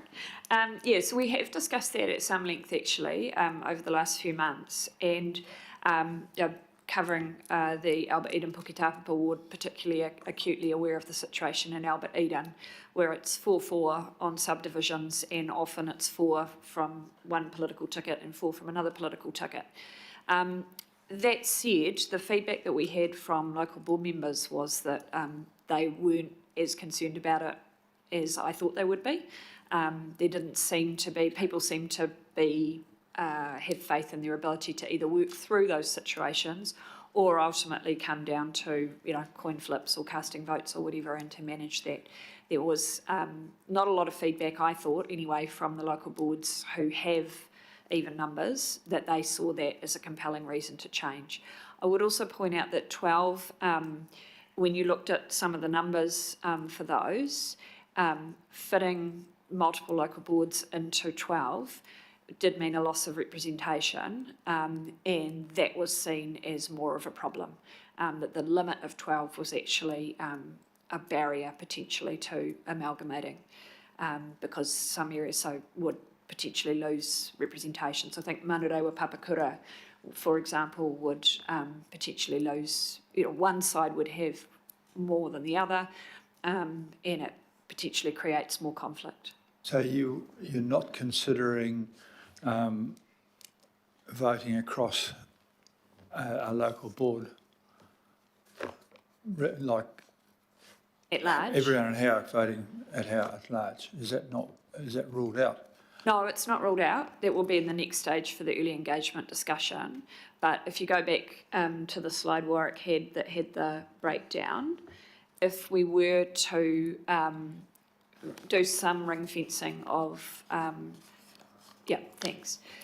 So take for example, Manurewa Papakura, where currently you have, sorry to pick on yours, Daniel, but I just thought in the interest of not just always talking about my own patch, you would go from having 8 and 6 to probably, based on population, 7 and 5. And that would be 2 subdivisions. You wouldn't necessarily divide that further, and there might be an argument to do that. Say Albany's potentially looking at 3 subdivisions. But the reality is that where you have areas where you have higher turnout as well as higher population numbers, there's the potential there, if it's at large, for that area to dominate the elected representatives in a way that means that that other community of interest is not represented at the table. So that's a danger of at large, which we've already addressed in terms of the ward councillors at large as well. But all of this, let's keep talking about it and explore it through early engagement. Well, we're going to go to some, first of all, thanks for the work that's all been done too. And I kept out of it as the only regional representative. And so these are questions that I fail to understand. So these are the big ones of 12. What are the other, how many of the other ones have got? Have they all got 12, 15 of them? No. No. So the others are all unchanged. they're all. Yeah. So how many do we end up with elected local board people? Because we've got a hell of a lot of them. What's the total now? Total now. 149 now, Your Worship, and we'll be down to 133. Even then, that's still a pretty good pub quiz to name all 133. We're not short of them. Is it possible that we might, I'm just asking Rose and all of you, a little bit more flexibility in this? You've got 15, and maybe we 13, 14 or 15, and then maybe we had offer them 10, 11 or 12 on those ones there, or is that too complicated? We seem to have narrowed it down a little bit. First of all, well done for reducing the numbers. I didn't think it. It's very grown up. Is a little bit more flexibility for the thing okay or not? What is the view of the professionals in this field, which I'm certainly not? I think there is the ability to change the number down. That's a maximum of 12. The important thing is that you spread representation around in a board, from my perspective, because what you don't want is having one area represented more than another in a combined local board. So you could have a smaller number, but still have subdivisions, I think is the important thing, so that representation is spread around. I would just note, though, that the remuneration of elected members is not something that we cut through all of this process, so that's a conversation that we need to have with the Remuneration Authority, but that the remuneration for elected members is set by the Remuneration Authority, and so the total number of elected members we have doesn't necessarily reduce that, but what it could do is having fewer elected members could mean that the load is spread over fewer people, but I guess what you're really asking me for is, could there be fewer of them? Yes, there could, but what's important for me to represent Auckland well and to ensure that those areas are represented well and that we cover really well the communities of interest point, that representation is spread around within that area. So that's the main thing that we're trying to get across today. Subdivisions are actually really, really important at doing that. Could I? My question, because I was a bit dumb and didn't follow it all, but sorry, I didn't mean to interrupt you, Councillor. It's okay. If I could just add to that, one of the discussions we had was around the challenge that we face from growth in a number of these areas as well. We talked quite a bit about Drury, for example, and how that might be catered for. So that in the maximum of 12, the point at the moment of the fact that none of the local boards are at the maximum of 12 was to allow for growth. So the idea was that as the population grew of a local board area, you could add more members. And so we would be at the max for all of those local boards. We wouldn't be allowed to add more in the future for growth. The other aspect is that we're actually not allowed to take into account remuneration as part of this process. That's part of the Local Government Commission rules around having this conversation. We can't consider pay at all, which means we also can't consider whether people are full-time or part-time effectively, because that goes to pay. We have had some discussions about full-time or part-time, but we can't actually base the proposal that we come out of the end of this process with, that goes to consultation and then potentially to the Local Government Commission. We can't base that on pay, can't be part of the consideration. So that's something to be aware of. All right, thank you for that. And I've got a few questions from the floor now. The Deputy Mayor would like to ask you a question. Thanks. I've got a couple. First, thank you for your work on this. It's obviously not easy. Look, did you consider, and I know one of the boards that isn't changing is Ōrākei, but did you consider making the Ōrākei ward and the Ōrākei local board have the same boundary? Because they don't. So there's a preference in the legislation for local board and ward boundaries to align. As you'll be aware, they misaligned, if you like, unaligned, disconnected back in the last representation review to address the population issue in the Waitemata ward area. Yeah, and so there is a capacity through, so remembering that there's two processes here, right? There's the representation review, which we have to do every 6 years. We can change ward boundaries through that, and that's what happened last time. What we can't do is change local board boundaries through that. That has to be that has to be part of the reorganisation.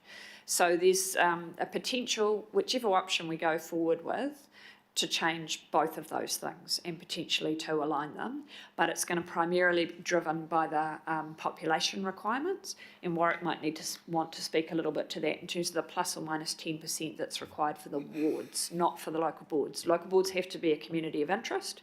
Wards have to be within a population calculation. Yes, that's correct. And when we started life in 2010, ward boundaries and local board boundaries were absolutely aligned.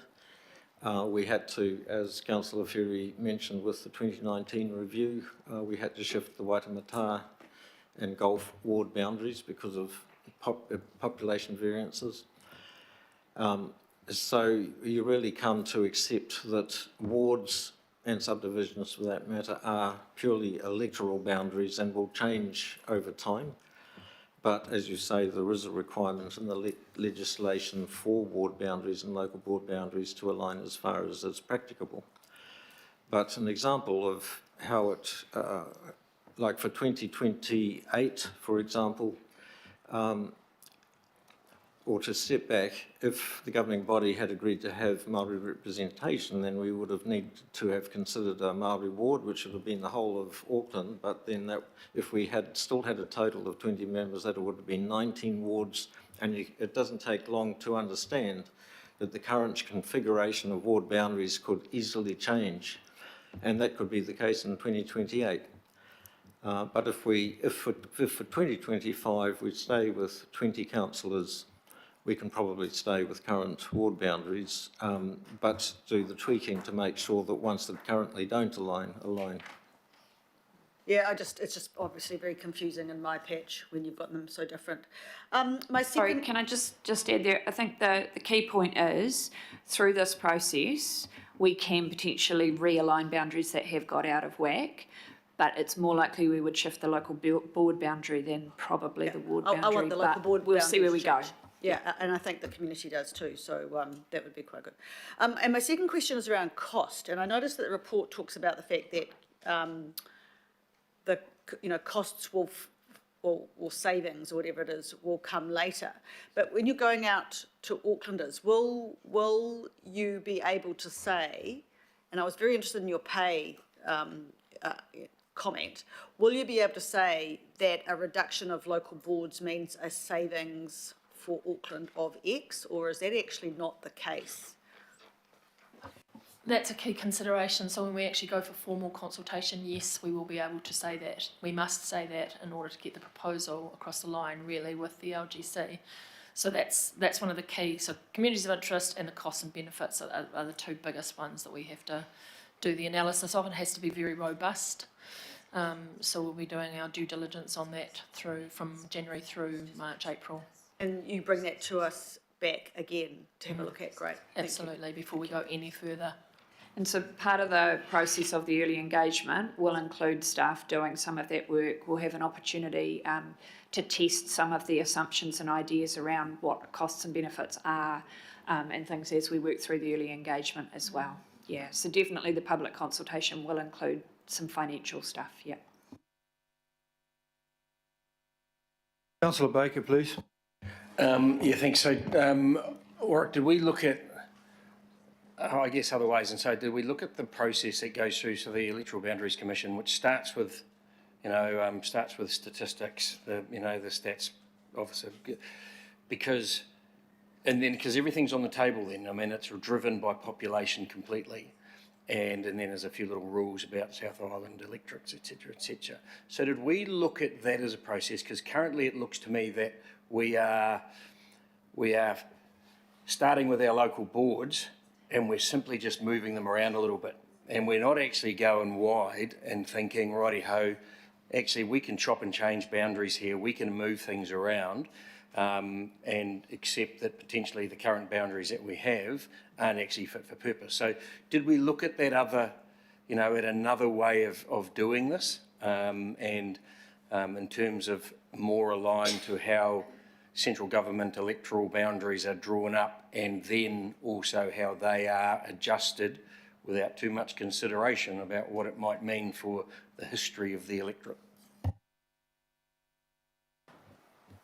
My understanding with with the Boundaries Commission and parliamentary electorates is that there's a bit of a formula. The South Island has to have some electorates and so on. And then when they work out the electoral boundaries for the North Island, I think they start from the top and work their way down. But we didn't start from a zero base. No, we start with the assumption that current boundaries more or less indicate communities of interest. Populations do change, and where people identify that can change. Perhaps a comment I could make is just there was a time many years ago where you would have a town here and a town there and a town there and paddocks in between, and it would have been very easy to say this is a community, this is a community, this is a community. Auckland now tends to be all joined up, and defining communities in a geographical sense is almost arbitrary in a way. It doesn't really answer your question, but I hope it helps. If I could just add to that, one of the key drivers for this process is communities of interest, whereas at the parliamentary level there is much more focus on the population numbers and getting them all around the same size. So that is a key difference. One of the other things for the Local Government Commission to agree to sign off on a proposal when we get to that point in the process is that there has to be community support. We don't know yet what that looks like in the Auckland context. To give an example, at the moment none of the proposals suggest change to Howick. Maybe a boundary tweak. What if we ended up in a situation where the feedback from Howick strongly supported maintaining their representation the way it was, but also strongly supported changing representation in other parts of Auckland? Does that constitute community support or not? Times that by, however many different communities of interest. So we really don't know in that community support space what's going to count. So yes, this is a small c conservative approach, looking at 15. That's part of the reason for it, is what will we get community support for potentially. The other aspect is that the more we change the boundaries, the more we start to unpick the local board equity funding aspect, which is a significant issue. And so that's why the working party recommended that if there is going to be a significant change of boundaries for local boards, then that should be looked at for 2028 and not 2025, because it starts to become very tricky to implement. Councillor Newman was particularly hot on that. So just acknowledging his passion for resolving the local board equity issue. Are we going to get more clever in 2028? Are we doing the harder things? Is that what you're saying? No, it's more that, so for example, a lot of the funding, because some of the funding is based on where the assets are, if you change the boundaries in ways that shift an asset or shift an asset's catchment, then potentially you've got some quite big implications in terms of how the funding model works. Thank you for that. Councillor Filipaina, please. Thank you, Chair. Firstly, Julie, well done to you and your working group, and also to you, Warwick and Rose. Reading in option 1, I'm interested to find out the numbers with the new boards and which of the amalgamated boards, for example, in each of the 12 that you have there, And for example, with East Coast Bays 4, Hibiscus Coast 4, you then split them up into 3. Which one will miss out? Because obviously are there 1 or 2 that will miss out with a less, without another member, because you're reducing from 14 to 12. So has that been knuckled down even further? Wouldn't it be good to have that sort of go through? Because if I was living in East Coast Bays, I would want to know if I'm going to have 1 less member. You know, I mean, I think that's important if we're looking at representation across. The same would apply to Waitakere, Rangers in Henderson and Massey, and also in my current ward. So is that information going to go out to the public in regards to consultation? Thank you, Councillor. As I mentioned at the start, this was a very quick skim through what was considered by the Working Party. I'm sure there is a slide which breaks down the subdivision arrangements more than this does, but when we're looking at subdivisions, all we need to be aware of is the plus or minus 10% rule. So, for example, with that new Albany local board, and you've got 3 subdivisions, East Coast Bays, Hibiscus Coast and Upper Harbour, you could have 4 in each, depending on where you draw the boundaries. You've just got to draw the boundaries to ensure that you comply with the 10% rule. Is it? Just further to that, so just to remind people, what we're talking about here is what we take into the early engagement process. This is not what we take into the public consultation process. The early engagement will help us to flesh out all of this stuff and come up with more precision that would go into the public consultation process. So, and as Warwick points out, a lot of the subdivision numbers are based on population and where you draw those lines. You know, it might be that East Coast Bays, Hibiscus Coast and Upper Harbour had 3 each. You know, you would just have to see where the lines were, and that's the work we need to do through early engagement and have those conversations. So that's why I'm asking at least around that with the initially what we've got. Mm-hmm. And it's good to know, at least I can go back, and each of the councillors here can go back to their area and say, here is what you will lose or you will gain one. That I think is so important. Another question, Chair, is at some stage when we do go out for public consultation that the status quo is one of the options? Okay, yep, I can confirm that. Also, absolutely. Yeah, and the last one for me is, I know when the vote around Māori representation in Māori ward happened, there was an undertaking that the Working Party would be looking at Māori representation. Will that be coming later in regards to, okay.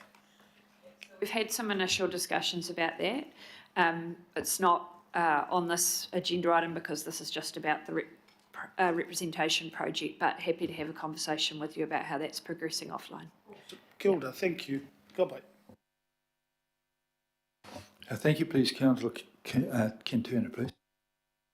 Hi, I haven't been following this. I thought that the driver was less politicians, quicker, faster, better decision making. Is that what we were driving for?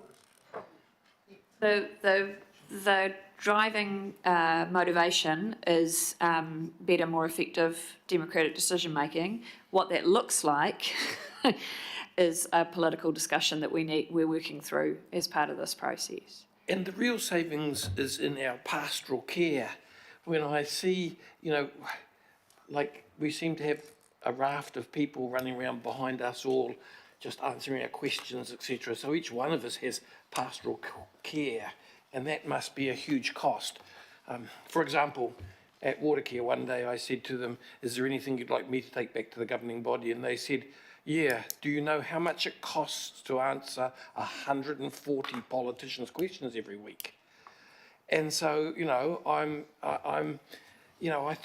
thought when the mayor started talking about this that we were looking at efficiencies and a nucleus of a machine that worked better. Just, are we?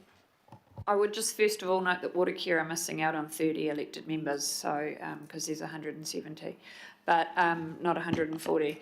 But I think that that may be something that comes out of this, fewer elected members, but the motivation that we have to have through the Local Government Commission stuff is around reflecting communities of interest as effective decision making. I really welcome anyone coming along to the discussions we're having at the Joint Governance Working Party. We're not meeting again till the 2nd of February, but be very happy to have people along to participate or watch. But I think Rose is going to give you a non-political answer. Thank you. And it's me who gets the 130 wrong, not Watercare. They get the figures right. Thank you. Can I just comment as well? It's really I suppose, a strategic point. Even if you have a view that that should be one of the objectives here, I would caution against making it too prominent in the argument to the Local Government Commission, because they are looking at it through an entirely different lens, which is the representation and democracy lens. I think it's fair to say too, from a staff perspective, because we need the organisation, in fact the group's perspective on this as well, is what will these changes mean for them? It's about communities of interest, but it's also about how well those new local entities, if we go ahead, will actually serve their communities and how well the organisation's able to serve those elected members.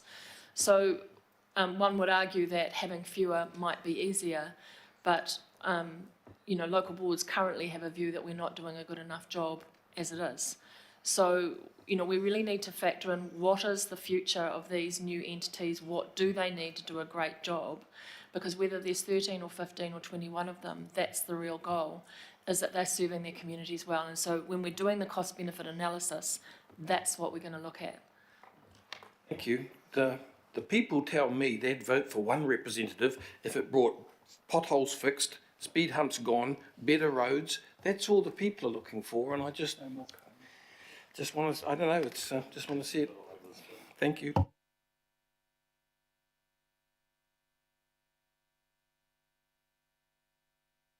Councillor Darby will clarify everything instantaneously.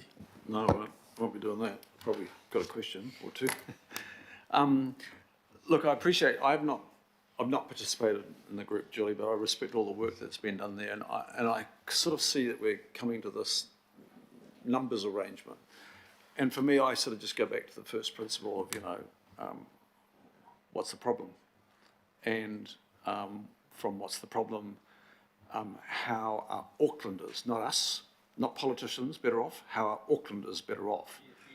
So when you look at the legislation, the setup of local boards, it's actually very interesting the way it's worded. It's not about democratic decision making just by decision makers. It actually says by communities. That's the first preference, is by communities. And so I'm interested in how are Aucklanders, the communities of Aucklanders, better off by this recommendation, and what's the evidence supporting that? And because I'm not fascinated by the numbers, I'm fascinated by how Aucklanders are better represented, how community engagement is enriched to a whole new level before you get to carving up the numbers. This stage of it is really just about giving us permission to go forward. So you're going to make that decision about whether there is a problem that needs resolving before we go out to formal consultation. So I just want to be really clear that you have another opportunity by which you could say, no, we're not convinced. But what I would say is that we've had a lot of feedback that things are not working. And in fact, from local boards themselves quite regularly, many around this table have asked for us to look at change and for us to look at change thoroughly. In fact, I think you, Councillor, yourself wanted us to have a look at that in a previous term of council. So we have an opportunity to do that now. The legislation has been changed so that Auckland can look at the number of councillors. We have an opportunity to do a representation review and a reorg together. We're taking that opportunity to have a look at whether current arrangements actually work best for Auckland after 13 years of having done this. We've got a lot of evidence behind this. I think you're right, it is about what communities need. and representation, but it's also just fair to say that 21 of anything is awfully complex for this organisation to manage. It's an opportunity for us to look at whether having fewer local boards might mean that those local boards could do better because they're better resourced, because we're clear about what they're doing. We're going to have a look at what the roles and responsibilities of local boards are through this process. The Mayor's asked us to do that alongside the rep review. So this is a chance after 13 years. I don't have a view on whether 13, 15 or 21 is right, but what we're asking you for today is the opportunity to do the analysis. Look, I appreciate that. I don't want to discount the work that you've been doing here, Julia. It's very valuable. Just briefly from me, I won't labour the point, but you know, I've often gone back and looked at those two systemic problems the Royal Commission reminded us of, Warwick and Rose, and the second one was community engagement is poor. Well, that was the identified problem then. So 13 years on, are we better, or are we as poor, or are we poorer? And I would be really interested in some, not work by us and local boards. You've got to ask communities about that. The answer's only there. It's not here. We can have our opinions and observations, but I'm really interested in, is community engagement better 13 years on? How do we find out the answer to that? Because that's pretty fundamental to moving forward.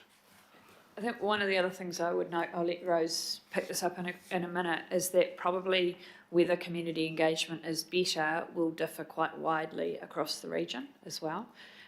My experience, 12 years on Puketapapa local board, I'm not, you know, I think it's very timely that we review this, and I'm quite happy to be going forward on this, even though, you know, as I said at the joint hui with IMSB, I'm, you know, yet to be convinced that fewer is better, but let's see where we go. Open mind, not an empty mind, right? But my experience on Puketapapa was in the first term, we would routinely get fewer submissions than Waiheke, despite having nearly 10 times the population. We didn't get people turn up to any conversations with us, partly because we were doing them wrong. And that has radically changed. It's still not as good as it could be or should be. And then you take somewhere like Waiheke, where they've got a fantastic history of community engagement and continue to have that fantastic level of engagement. So there's a lot of nuance to work through here. And I'm minded particularly of Waitakere City. You know, I hear sometimes from colleagues in the West, you know, people talk about the glory days of Waitakere City. My experience is that I don't hear that about Auckland City in my area. Maybe other parts of the old Auckland City do. And I know that some parts of the North Shore City, you know, miss those days, and other parts are happy that they've got a local board that's closer to them.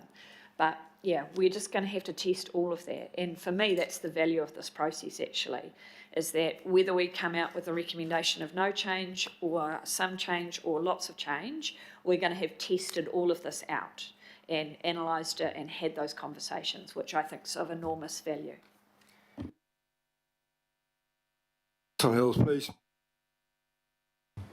I don't think I remember, but the Future for Local Government process, which is probably done because the government's changed, but had a lot of this embedded through it and around support for councillors, local boards, things like that. If you think of MPs and cost, I think they have 3 staff, officers, expense accounts, not that I need an expense account, but there is lots of KiwiSaver, all sorts of different things that is different for local government for some reason.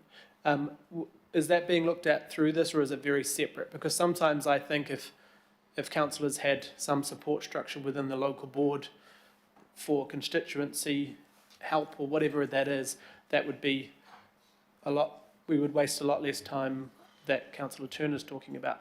Or is that all quite separate from this conversation? Because in my opinion, it's not necessarily about the numbers, it's about the resources to help us get information to and from And I think that's a really valid point, but it's up to us in conversation with the community and then the Local Government Commission to sign off on an elected member structure, and then it's up to the organisation to match the resources. So I would note that yes, MPs do have I've seen that up close, MPs do have a much higher level of support than we do, but they also operate on quite a different level than we do. Some of the work that they have to do with government departments, for example. So, none of us has to deal with kāinga ora queries, for example. A lot of staff time in some areas for MPs is taken up by dealing with kāinga ora issues, whereas we just send them on. So there is a significant difference in terms of the constituency queries, I think. Question, thank you, Councillor Sayers. Are you out there somewhere? I am, Your Worship. Thank you very much. My question was kind of around we talked a little bit earlier about the equity funding between local boards and how those, how those are kind of made up in the asset placement, etc., etc. But is it possible or appropriate, just would like some advice, if any dollar savings that were made by any reduction in local number of local board members, if that can be ring-fenced for such things, e.g. going back into restabilising that equity issue at all. Could I just get some thoughts on that? Then I have another question. Any cost savings through the equity work, as I've understood them, are going to be ring-fenced back into the local boards. But there's actually just kind of the redistribution matter that you're dealing with through the equity work. What I would say is if there are savings to be made by having fewer of something, fewer local boards, fewer local entities, then that would be your decision as to what that money is used to or redistributed to do at a later point in this process. But I would say that because we're looking at what the Mayor's asked us to do as more empowered, better funded, and potentially fewer local boards, that I would say that fewer might lead to less costs, but the more empowered is likely to lead to more costs. So it might be a zero-sum game, there might be some savings, but what is really important through all of this is that whatever we do devise through this is well equipped to do the work. I would suggest that there might be savings through fewer, but if you want to make them also local, more empowered, then there goes your savings. But that might be a really good thing. I do need to comment that if there were operational savings and support costs and what have you, don't forget that I've also got to find quite sizable savings in the organisation that is already accounted for elsewhere in the projected LTP. So, and to be honest, my suspicion is that it would pale in comparison to the size of the investment required were you to fix the equity problem by investing more money. All right, that's helpful, Phil. That kind of answers my question. The other part, I guess, just for the public record more than anything else, in terms of elected local board members and their remuneration, is it correct that they are self-employed contractors, effectively, and they are not entitled to any other expense or benefits, including annual leave, sick leave, parental leave, or any Kiwi Saver packages with the Auckland Council? You are correct in that elected members are classified to be self-employed. They receive remuneration as set out by the REM authority.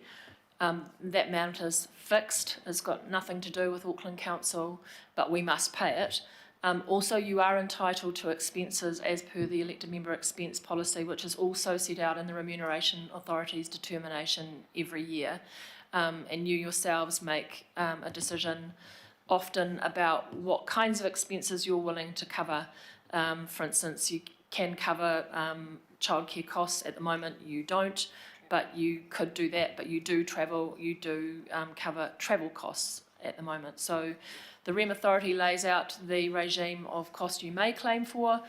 You make a decision as a governing body on which of those you will. But once you've made a decision, the cost, the way the costs are spread, the way the costs are actually paid out is determined by the REM authority.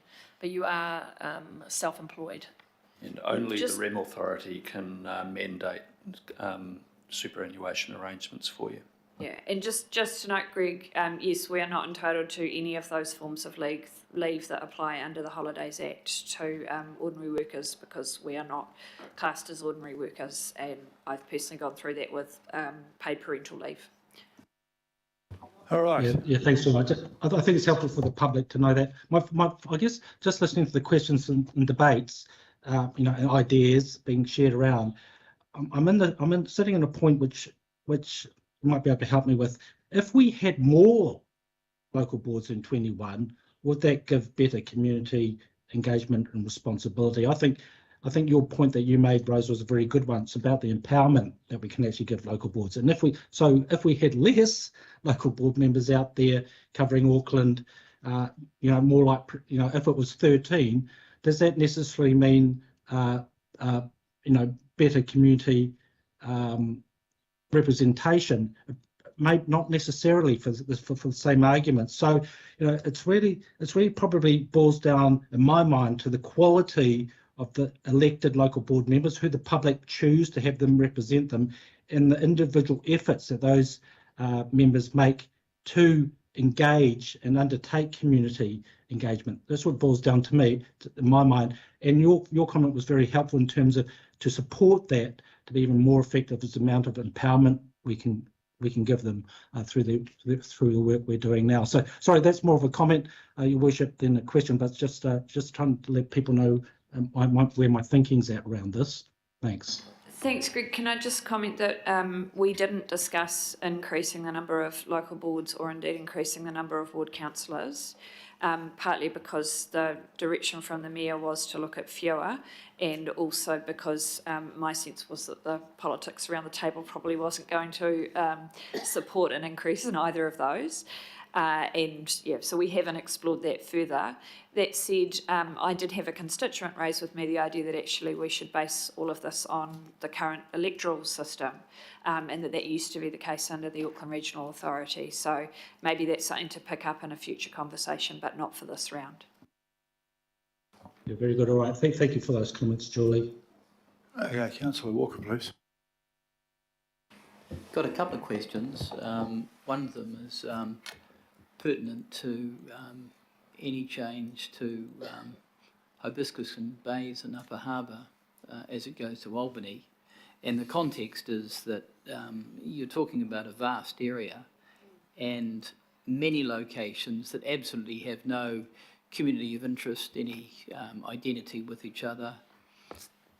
West Harbour, pretty much the north-western motorway at one bound, Campbell's Bay at another bound, Waiwera at another bound, and all sorts of locations in between.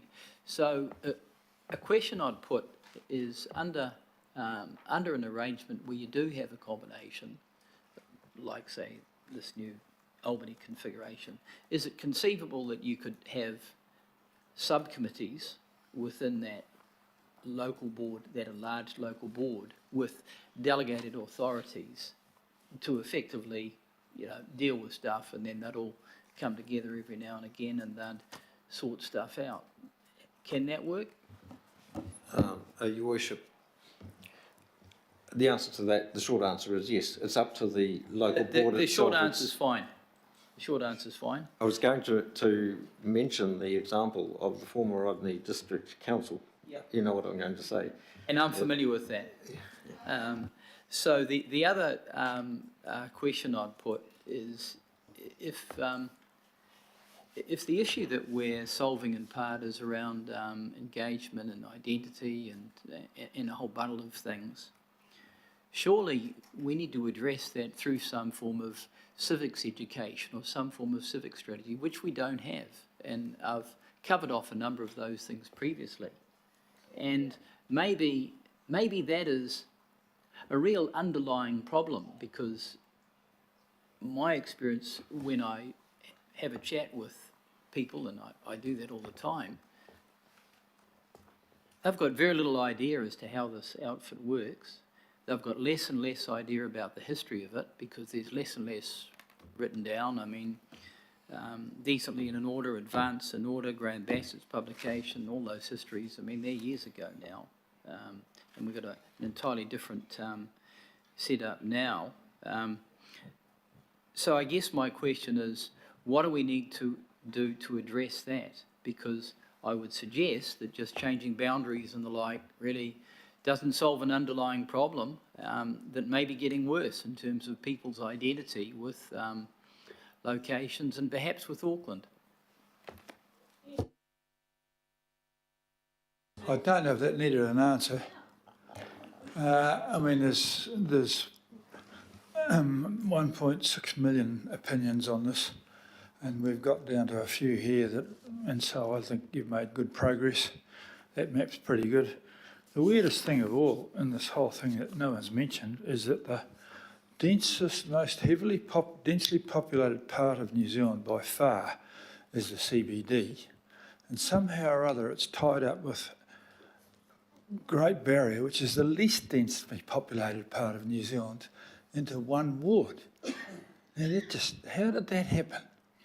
I would have thought when you're looking at that map there, if you're going to combine anything, AOT has probably got more to do with Rodney. Mr Mayor, I can explain that to you through Parliament. It was always said that lines of communication were the most important things to keep electoral integrity together. So things like the Chatham Islands were originally included in one of the Christchurch seats.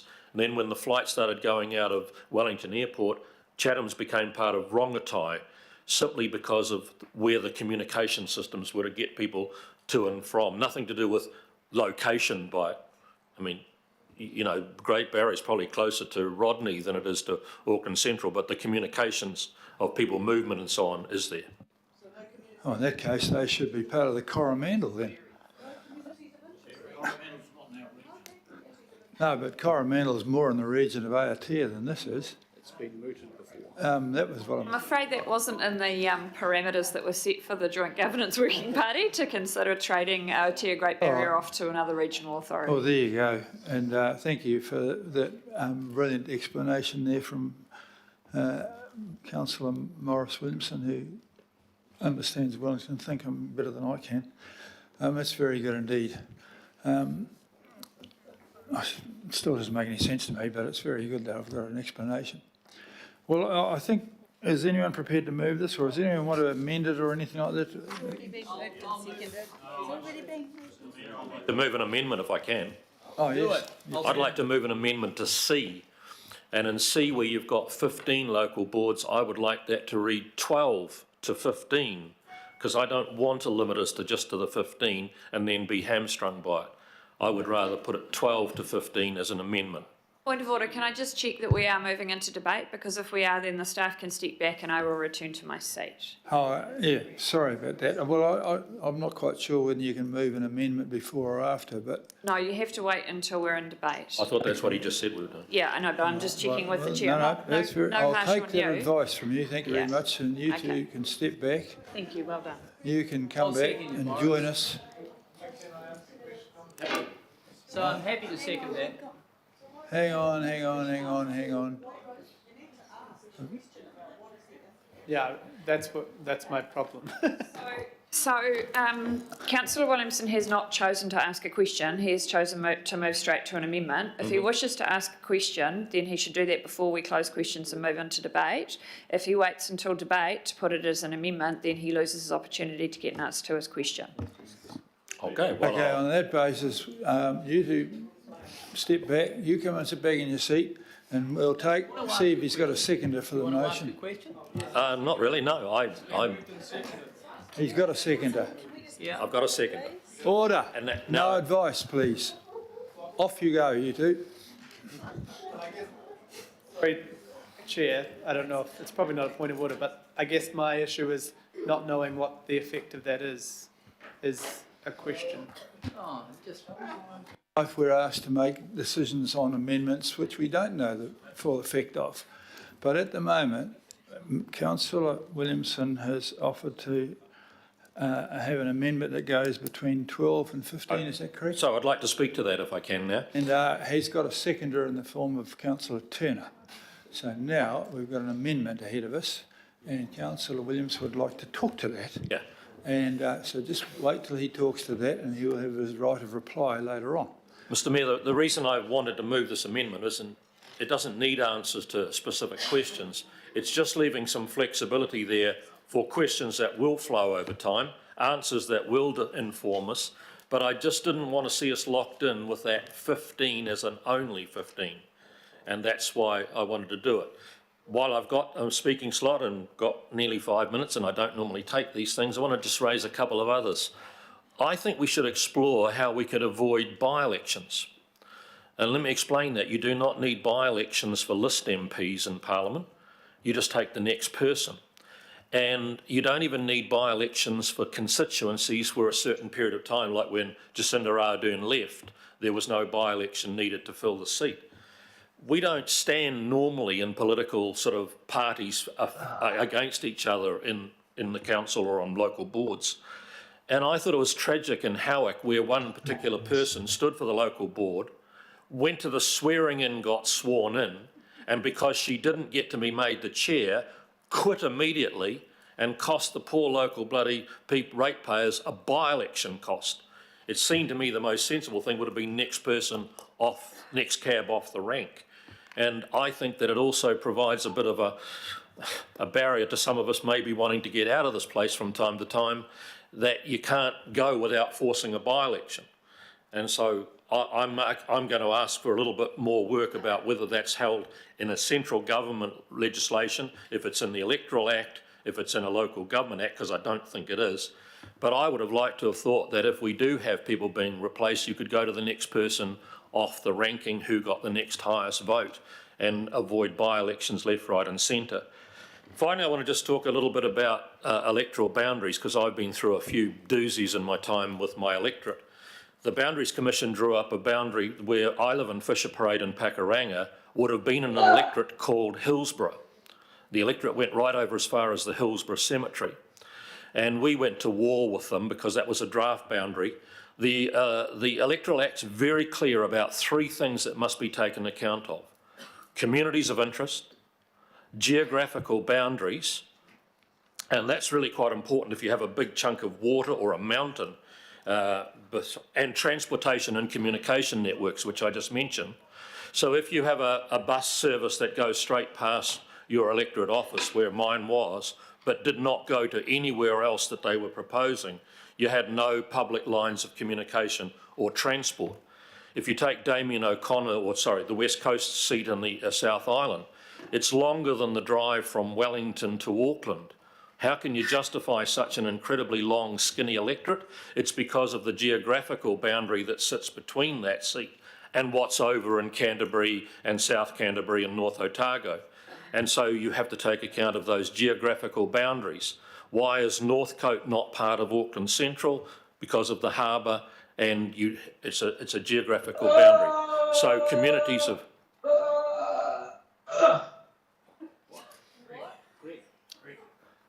No, he just doesn't like what I'm saying, but I'll keep saying it.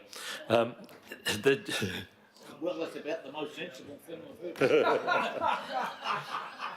heard. And so we went to war with the Electoral Commission, and they changed the boundaries back because there were 28 organisations called the Howick and Community whatever, Howick and Pakuranga this, Howick and Pakuranga that, nothing to do with Hillsborough or anything like that. So I'd like to make sure that when we're considering boundaries, this is very hard when you think it's so funny. No, I heard it too. I don't know what it's not doing. you. We were just wondering whether it was a stabbing or a climax. We weren't sure. But okay, I'll leave it at that. But I would like that flexibility in C. That's why I've moved it. Thank you for that. And Councillor Ferry would like to speak.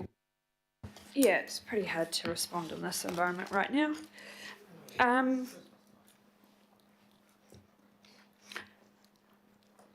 You know how upset I was last time. Okay, so firstly, the Joint Governance Working Party discussed extensively options of 13 and 14, and we didn't discuss 12. One of the reasons that we came down to 15 was because of feedback from a lot of local boards that basically they were very sceptical about any change in this space. And so the idea was put up 15 for the early engagement, to test ideas, to do the cost benefit analysis, and it may be that a different number comes out of that process.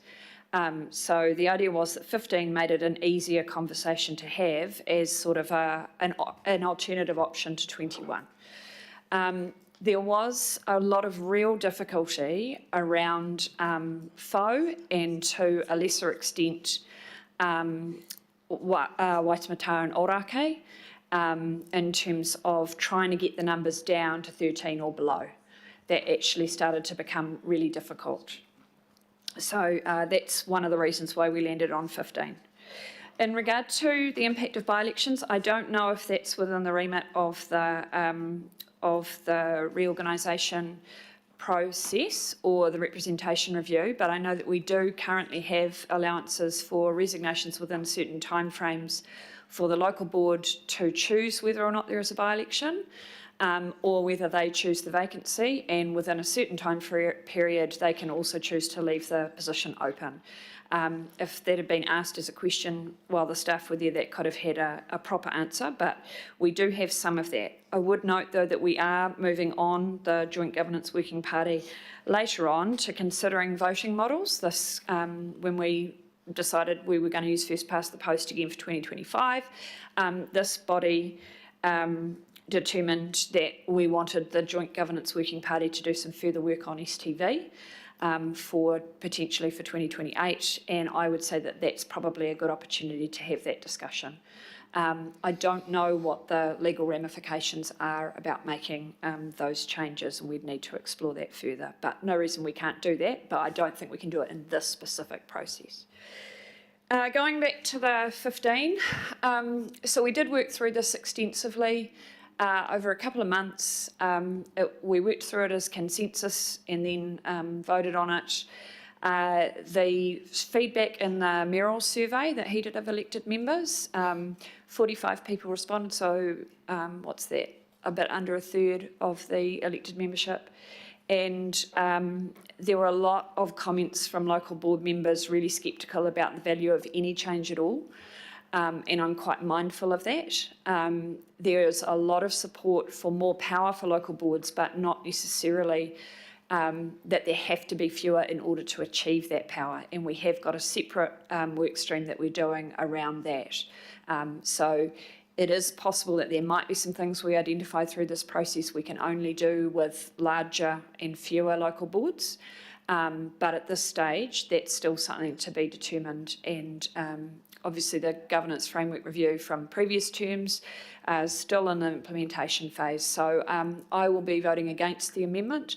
I will be supporting the what was supported by the working party that I chair, which is to put 15 local boards to early engagement. Thank you. Thank you for that. Very clear. Very good indeed. Councillor Lee, please. Yes, I want to, I'll address the amendment, but really take this as read for the whole deal, and I'll get it over with. I recall an article in the Herald some years ago by Professor Richard Morgan of Auckland University Political Studies Department, and he was the son of the famous and illustrious John Morgan, the brilliant young novelist who died at the end of World War II. It served in the British Army, but he was in New Zealand nonetheless. Richard Morgan talked about a phenomenon called Roger politics, and he argued that along with the political, financial and economic objectives of the neoliberal project, there was another aspect of it, and that was a diminution of democracy, hence the abolition of elected harbour boards, power boards, hospital boards, etc., and radical downsizing of local government representation. Richard Morgan called that Roger politics, and I think it's still an accepted assumption even in this room at the end of 2023. Mr McNaughton talked about the Royal Commission when it came to downsizing local boards, and I got the impression he quoted the Royal Commission as advocating for 6 local boards, which was a weight, if you like, to bring down the number from the present 21. Actually, the Royal Commission didn't advocate any such thing. The Royal Commission did advocate, did find for an Auckland Council, abolishing the Regional Council and all the other legacy TLAs. And the Auckland Council, and I think it may have been mentioned, was to have 23 councillors, including 3 Māori, 2 elected and 1 chosen by mana whenua. 10 of the councillors were to be at large, and I think that's mentioned, and the rest from wards. Then the Royal Commission argued for 4 urban local councils and 3 rural local councils, and the urban local councils were Waitemata Local Council, which was the North Shore, 15 councillors. The Waitakere Local Council, 11 councillors. And then there was the biggest one, the Tamaki Makaurau Local Council, 22 councillors. That's on as well as the Auckland Council. And then there were the 2 rural local councils, Rodney Local Council with 7 councillors, and Hunua Local Council with 6 councillors. No mention of local boards.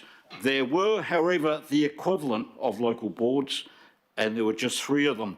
3 community boards, 1 for Great Barrier, 1 for Waiheke, and 1 for the city centre and waterfront. So all of those were advocated by the Royal Commission, not 6 local boards, as Mr McNaughton may, unless I got the wrong impression, said.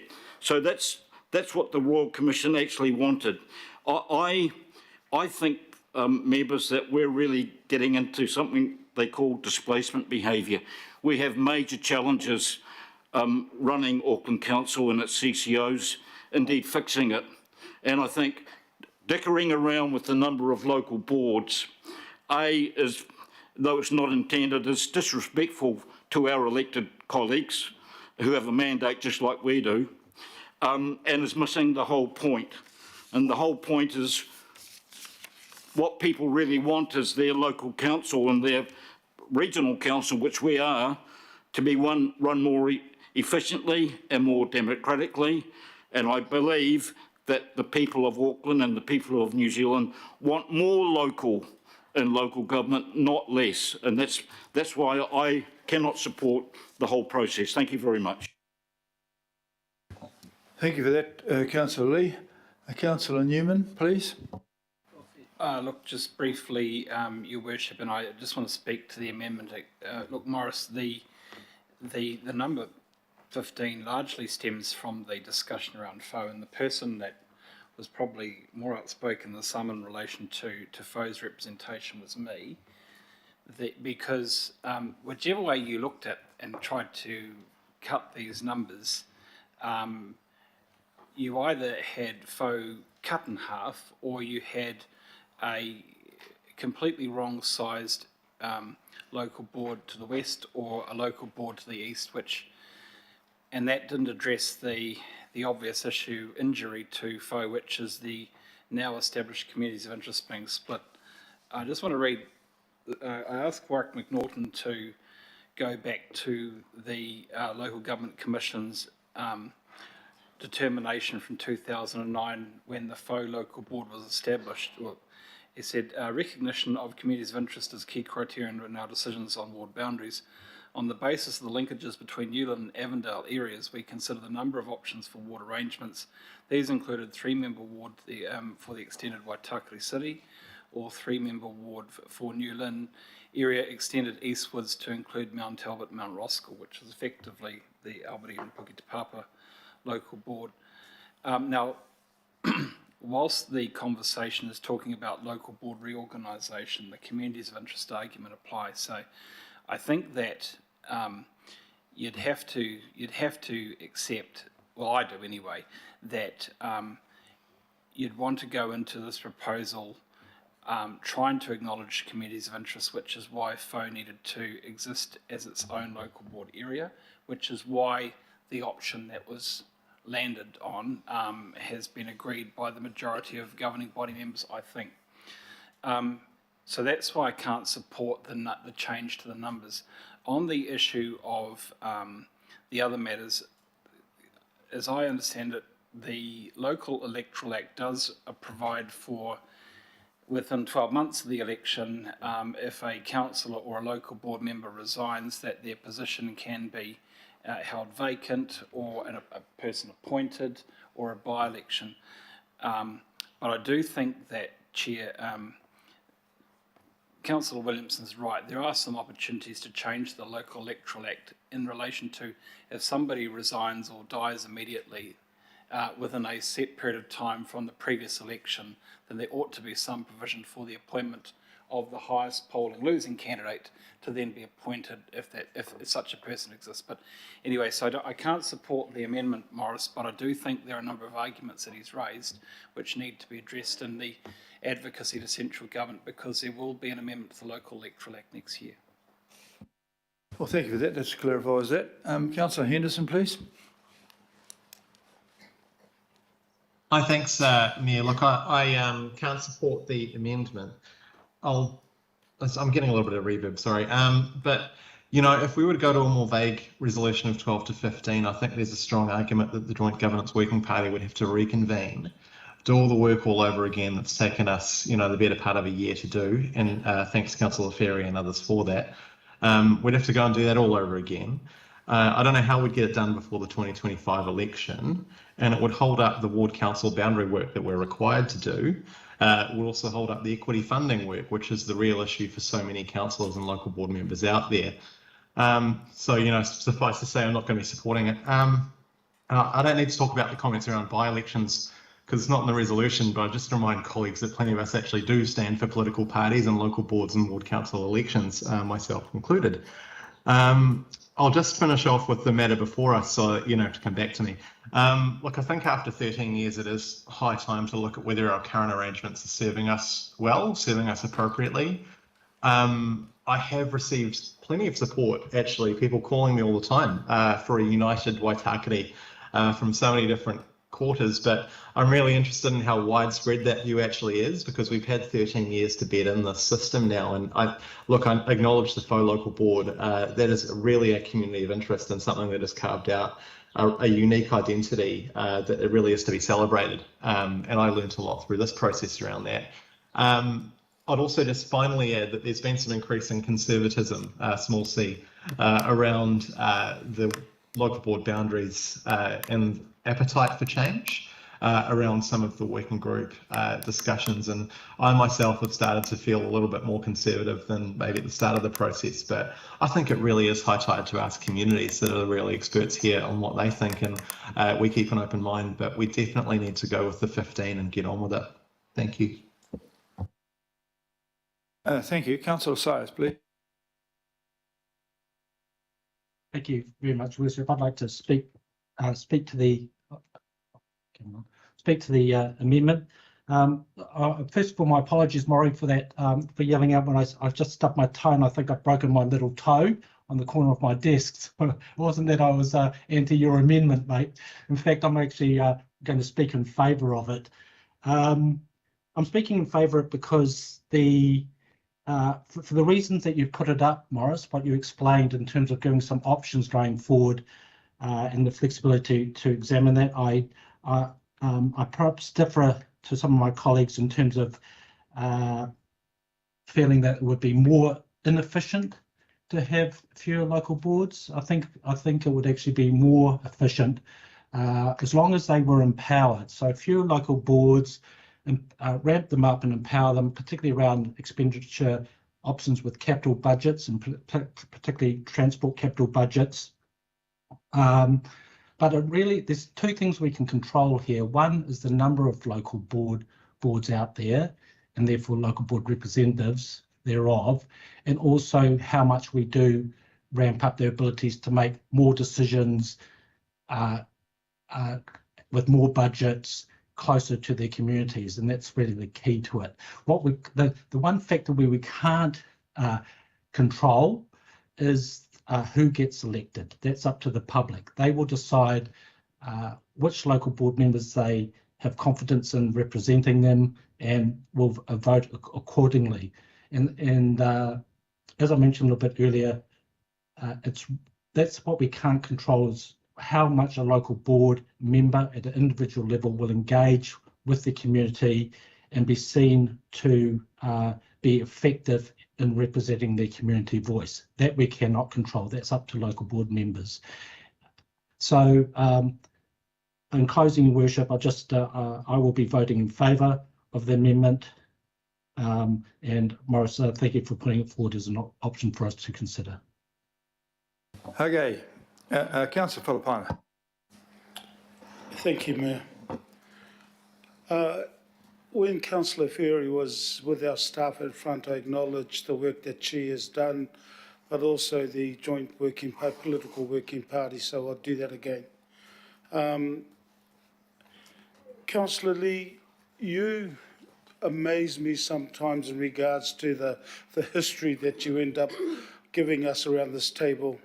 And I have to agree with the words you said, which was, this is disrespectful to our local boards. And it is disrespectful. I want to acknowledge my chair of the Mangere o Tahuhu local board, Tawa Nu'u Nick Bakulich. He sent an email based on the fact that the agenda, that today's agenda, we were going to have this reorganisation. And there's one sentence that I think sums up why I will not be supporting this, and that is, less representation in a grown city will have adverse effects. And it will have adverse effects, but I am comfortable in supporting this going through based on what Councillor Ferry, the chair, said, which was, this is only the interim. There will be another iteration that will be coming to us, and then there'll be another one, and that is around May 2024. So for me, 15 is better, and this is why I asked around the status quo. That is an option that's going to go out to the public once we end up getting the report from the Joint Working Party and also the staff. To the staff, to you, Rose and Warwick, ngā mihi kia korua, thank you to you both. But for me, I will be calling a division on this particular amendment because it is disrespectful in regards to this amendment. So, kia ora, Bishop, thank you. Thank you, Councillor Philippine. Councillor Watson, please. Thanks, Mr. Mayor. And at the outset, I'd say I certainly recognise the constraints of this a review of representation arrangements that we're required to conduct, but really, and I think some of the other members like Councillor Lee and Councillor Philippine have really alluded to the bigger issue here that really isn't able to be addressed. I mean, this is really a bit like, you know, moving the deck chairs around in the Titanic, really. Only in this case it's maybe chucking a few of them off, and that's a review. And the reason I say that in all seriousness was Professor Ian Shirley, who was a Vice-Chancellor of AUT University, a Professor of Public Policy, right at the very outset, he had something to say about the Super City and about the position of local boards. In respect to the Super City, he said that it was the plan that became a reality, was badly conceived strategy that effectively undermines local government in Auckland.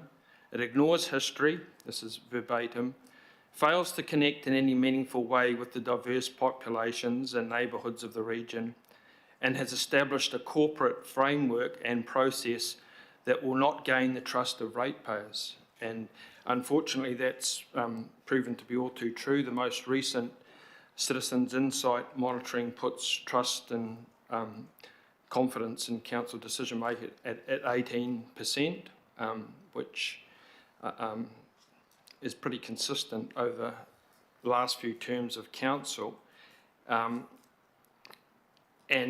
when it came to the local boards, Professor Shirley said that really governance was equated with kind of managing a business and reducing democracy to a token engagement in the decision-making systems of local and regional government. I won't go on to say what he said about the 21 local boards because it's not particularly uplifting, but suffice to say he saw the boards as being largely irrelevant to the major decision-making that's occurred. Now, that was the critique of a professor of public policy. I think a number of the issues that he's identified have come to fruition and been pretty much part of the substance of the Super City for quite some time now. So as much as I acknowledge the attempt by this group to try and make things better, it's really like old Nero playing his fiddle while Rome burned. There's a much more fundamental issue that has to be addressed here. In terms, and we haven't, we're having this review, but we haven't had the real review, had the CCO review, but we never had a review of the council, not by any of the governments, not by National, not by Labor, and that's really, if we're going to get down to brass tacks, that's really what needs to happen, because with all due respect to everyone who's been involved from the start, I don't think it's worked. I think what Professor Shirley has said has been pretty much borne out. And it's going to need something far more fundamental change without burning the house down entirely that addresses that issue to do with representation, to do with history, to do with diverse populations that just doesn't captured in this model. And I think anything that tinkers around or tries to make it work a bit better, it will only achieve just that, will only alter things in a very meaningful, rather superficial way, and in some cases like this, perhaps, affect the one part of it does have a little bit of local connection, and that's the local boards who do try to,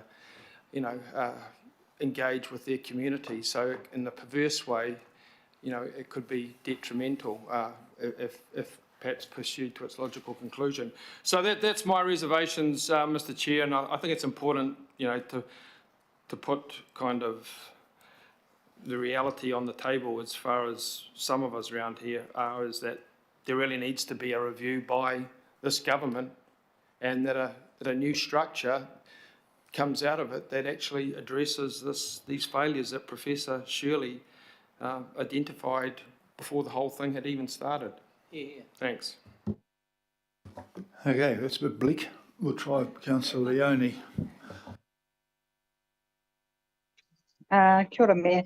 I'll just keep mine very brief, but I won't be supporting the amendment going up. I do want to acknowledge Councillor Ferry and those that have actually said supportive comments about the faux local board.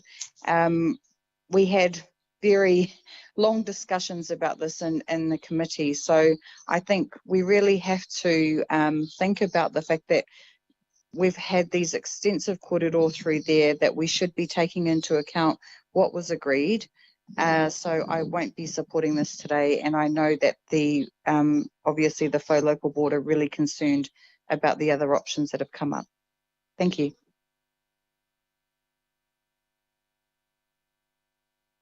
Deputy Mayor Simpson, apologies.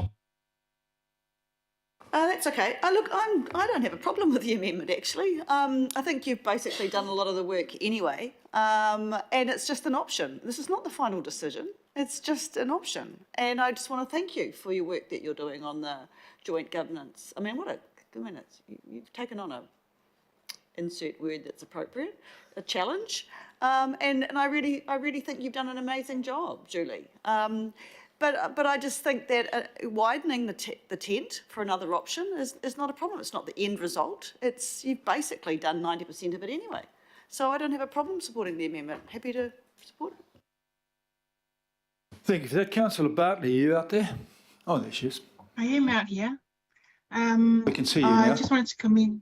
Oh, thank you. Just wanted to commend the work of Councillor Julie Ferry and the joint working group, because this is, yeah, a major issue for our city. So I appreciate all their work in it. I don't support the amendment in going down to 12. I actually believed in the subsidiarity of the super city and giving more power to local boards and more voice to local. So not even keen to go down to 15, but we'll support the consultation, you know, for the 15, but definitely am not going to support 12. Thank you. Okay, for that, I'll just sum up.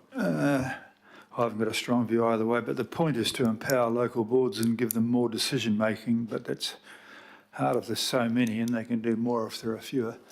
So I'll go to the amendment, which is only an option in a whole series of options. So do you want a division, or you just? I thought you might. So I glanced across just to prove you here. So this is a division on whether 15 becomes between, is it 12 and 15? Okay, so we're voting on whether or not 15 becomes 12 to 15, is that right? Okay, so you call it out there, Sandra, with an R. Thank you. Councillor Baker. No. Councillor Bartley. No. Councillor Dalton. No. Councillor Darby. No. Councillor Ferry. No. Councillor Filipina. Against. Councillor Fletcher. Yes. Councillor Foley is not online. Councillor Henderson. No. Councillor Hills. No. Councillor Lee. No. Councillor Leone. No. Councillor Newman. Councillor Sayers. 4. Deputy Mayor Simpson. Councillor Turner. Councillor Walker. Yes. Councillor Watson. No. Councillor Williamson. Yes. Mayor Brown. Oh, yes, but we couldn't care. So that's lost 12 votes to 7.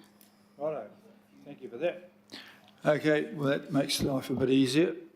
Are we ready to go for the actual substantive original thing, which has been flogged to death? Surely there's nobody else going to say anymore after 2 hours. I will break the mould and I'll say something.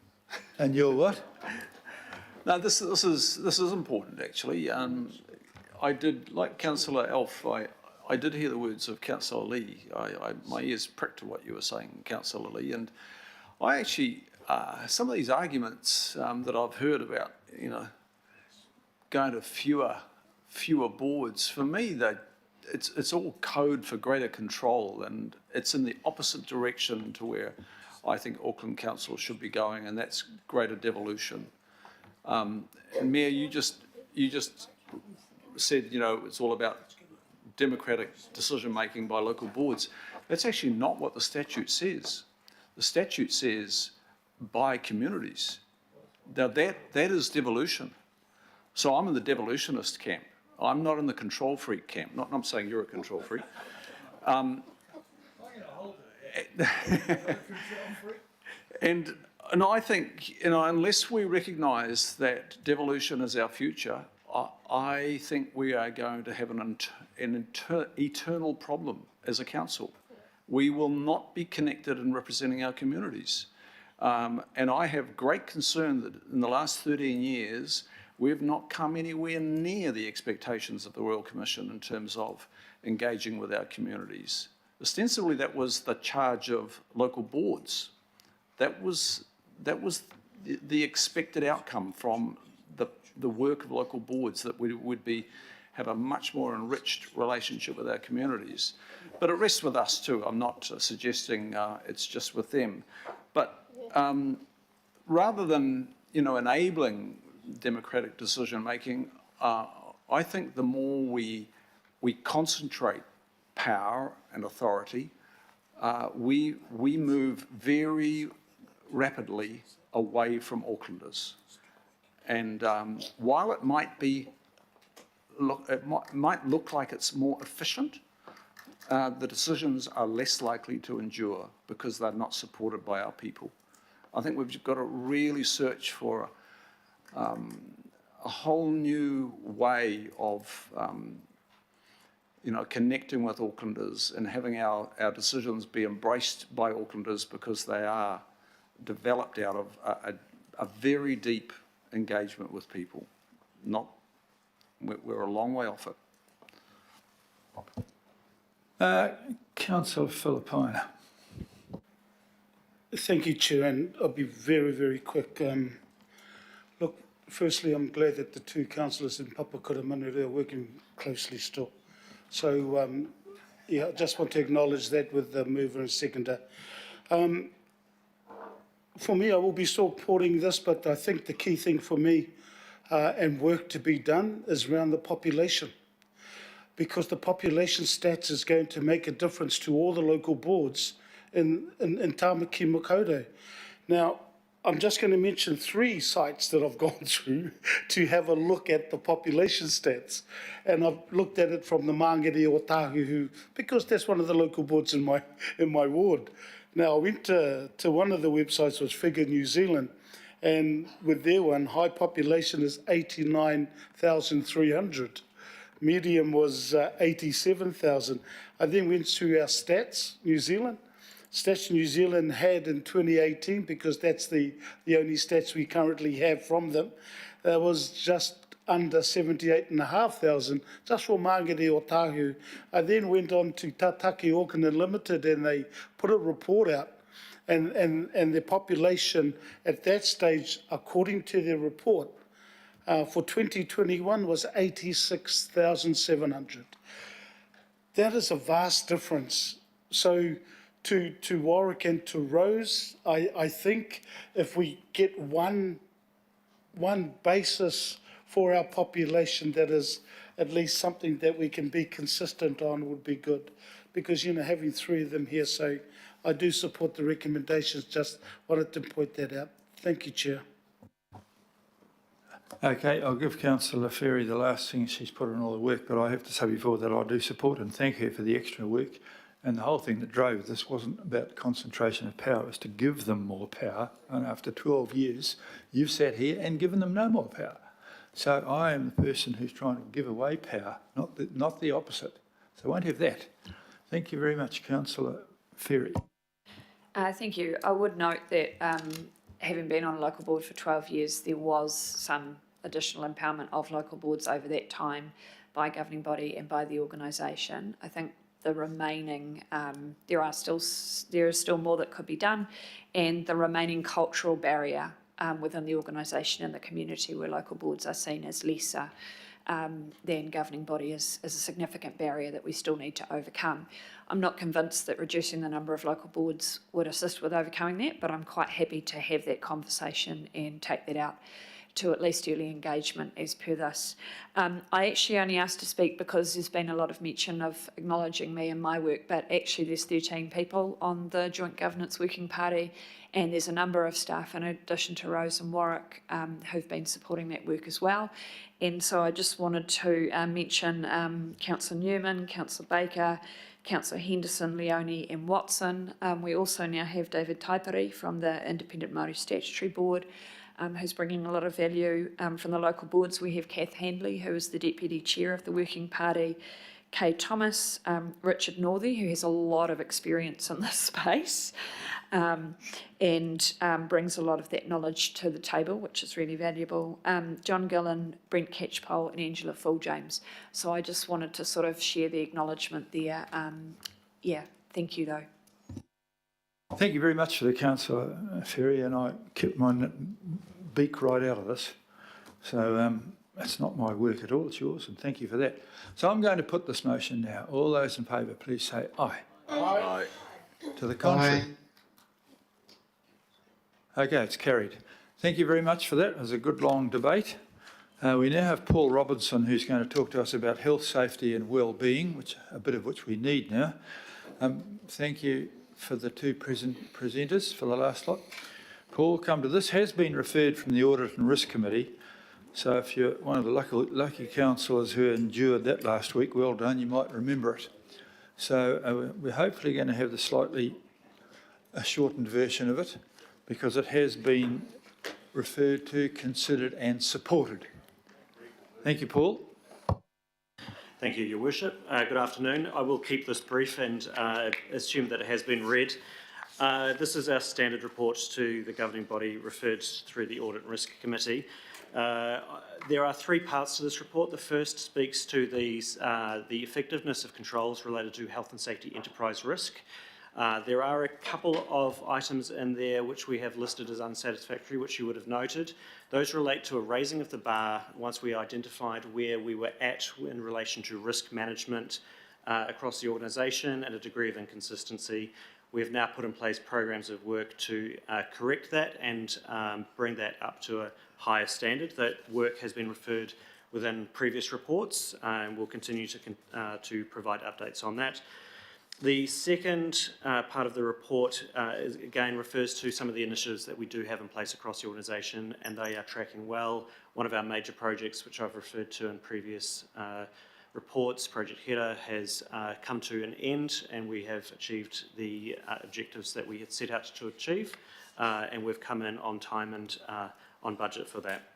The final part of the report deals with key performance indicators for health, safety and wellbeing, and you'll note again that violence and aggression in the workplace remains our highest risk.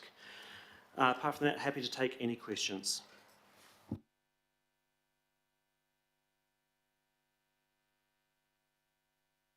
It's entirely possible that there are none. So that's probably because we asked them last week. So you can take it as a pat on the back, I would say. As Councillor Fletcher's is hovering over having one. No? Oh, No, I was just going to move. Councillor Winston wants to move the it's acceptance of it. Well, well done, Councillor Fletcher. I'm going to second that, having listened to it in much detail last week. Councillor Hills, you want a question? It was just a quick question. I always ask it, but around the pastoral care, there seems to be really good supports, which is great to see. Are we concerned to see that uplift in access of wellbeing and pastoral support, or is that because there is more available? And I guess, are we doing a watching brief on the next 6 months around a lot of uncertainty, potentially with not as much uncertainty as the last annual budget, but again coming up and how that affects staff wellbeing and other changes, I guess, with the events we've had this year? Thank you for the question, and through the chair. Yes, we are continuing to monitor pastoral care usage. Because it's a new service, we don't know whether or not we're just tapping into what was an existing need and offsetting some of our EAP usage, so that's a possibility. It's also possible that it's increased in demand. We don't know the difference yet, as it's still only 6 months old.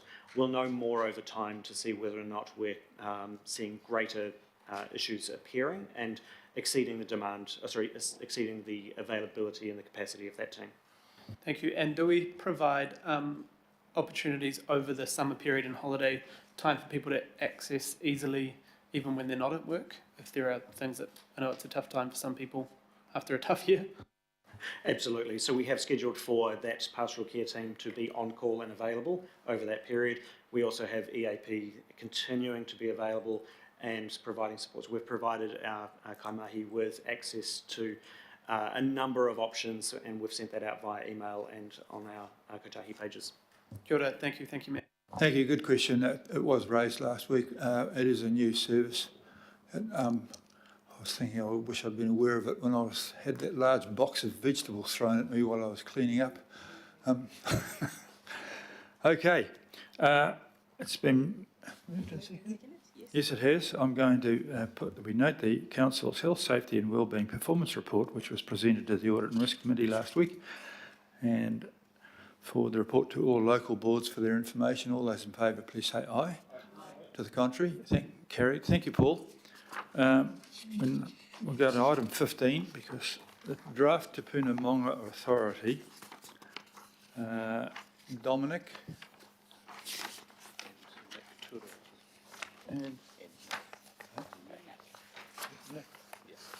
and Nick, come on, you two. The floor is yours. We've all had this and read it, but I think you should run over the major points if that's okay, please. And we note that you've won an award, which was canvassed this morning, so congratulations for that. So it's not quite as bad as what some people think. So there you are. Right, Dominic? No. Well, kia ora tātou. I'll just, yes, as directed there, I'll cover the main points, Your Worship. So the legislation, of course, requires agreement on the ops plan between the Te Puna Maunga Authority and the Auckland Council every year. This stage is about agreement to put a draft operational plan into consultation. So that's the matter before you today, is whether to agree to consulting on the draft operational plan. And once, if you were to agree to that, then the next step would be the consultation itself. Of course, the council has its process, and of course, the Te Puna Maunga Authority does a separate independent process as well. So I think I've always thought that was a positive part of the consultation, that there was two strands to it. And so that's what I would cover about the background to that, and I might pass it over to Nick to cover the finance part of the ops plan. Kia ora, Dominic, thank you, and tēnā koutou. I guess the main point I wanted to point out is that we are actually looking at a reduction overall in our costs towards the outer years. So over the last, I guess the authority's been around since 2014. And basically towards 2007, we believe that in our capital space, our infrastructure program will start to, we'll be completing that and look towards moving to more of a phase of overall renewals of our capital infrastructure and perhaps a signature project here and there.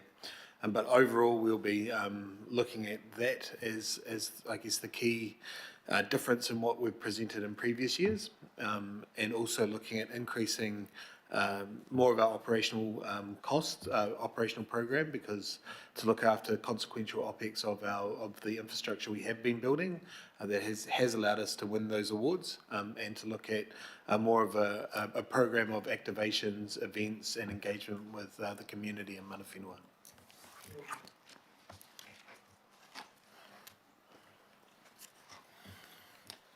Deputy Mayor's got a question. Yeah, thanks. I've got a couple actually. So I'm happy for this to go out for consultation, but I've got a couple of questions to help me understand so I can help with the consultation in my ward. And I'm going to ask about Ohenirau, Mount Hudson. So my community loves big trees, right? And if you're going to take them out, they want to know, just be straight up and say. And if you have a reason, they want to know. So I want to understand the vegetation management.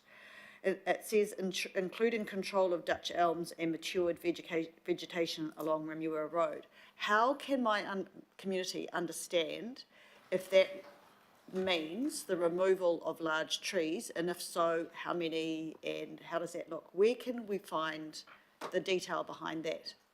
That's my first question, and I've got a second question. Would you like me to answer that question now? Yes, so that there is more around the general maintenance of those trees on Remuera Road. So that includes, we do remove trees that are affected with Dutch elm disease. That is by order of actually the Auckland Council to the Te Puna Maunga Authority under the Biosecurity Act. So we don't have any choice of doing that. That has been ongoing now for a number of years. The wording in there is not around removal of those trees, it's more around maintenance, particularly around the road corridor. So when there are trees with branches overhanging the road corridor that needs to be maintained, that's the type of work that we mean there. We can look at the wording of that in terms of making a slight amendment to be more deliberate. That's not about the vegetation restoration program, which is more long-term, and we haven't actually looked at any works in that space at Ohenido at the moment. I would note that last year in those storms we did have some very significant large trees come down, and there are some very old aging pine trees at the top of that maunga. So we do continue to keep an eye on those, and if they are presenting either a health and safety risk or risk to archaeology, then we will be removing them, but we will be informing the public if that is the case, as we have been doing so. Yeah, thanks. So I hope I'm being really, really clear. You know, the fear of the unknown is because you're not detailed enough. So I just really want to make sure that when you go out for consultation, the material is clear enough so that the man on the street kind of can understand where you're coming from. Which brings me to my next question, which is the perimeter fire breaks. I think everyone understands that that's a sensible thing to do. But I have been asked this question, so forgive me, I'm the messenger here. And the question that was put to me is this another way of, you know, you removing exotic trees in another way and calling it a fire break. So again, if the community could see what the fire break work was going to look like and that it didn't touch mature trees, I don't think they would be so upset. So again, it's just some clarity. Rightly or wrongly, and let's hope it was wrongly, that there is there can be in some parts of Auckland a concern around what you're doing with regards to mature trees. So I'm just trying to put a lot of that to bed and get a real clear message of what you're doing, being open, being transparent, and helping people understand the reasons for what you're doing. And currently, those few words in this plan don't give all the answers. So how can we make that better?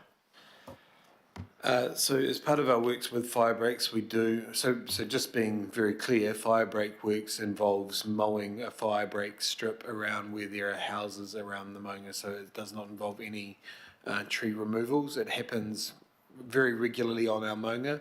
We do it more often in the summertime when the fire risk is more extreme, and perhaps once or twice during the winter time. And it's really just mowing a 10-metre strip to basically protect the maunga from houses that are on private properties around the maunga.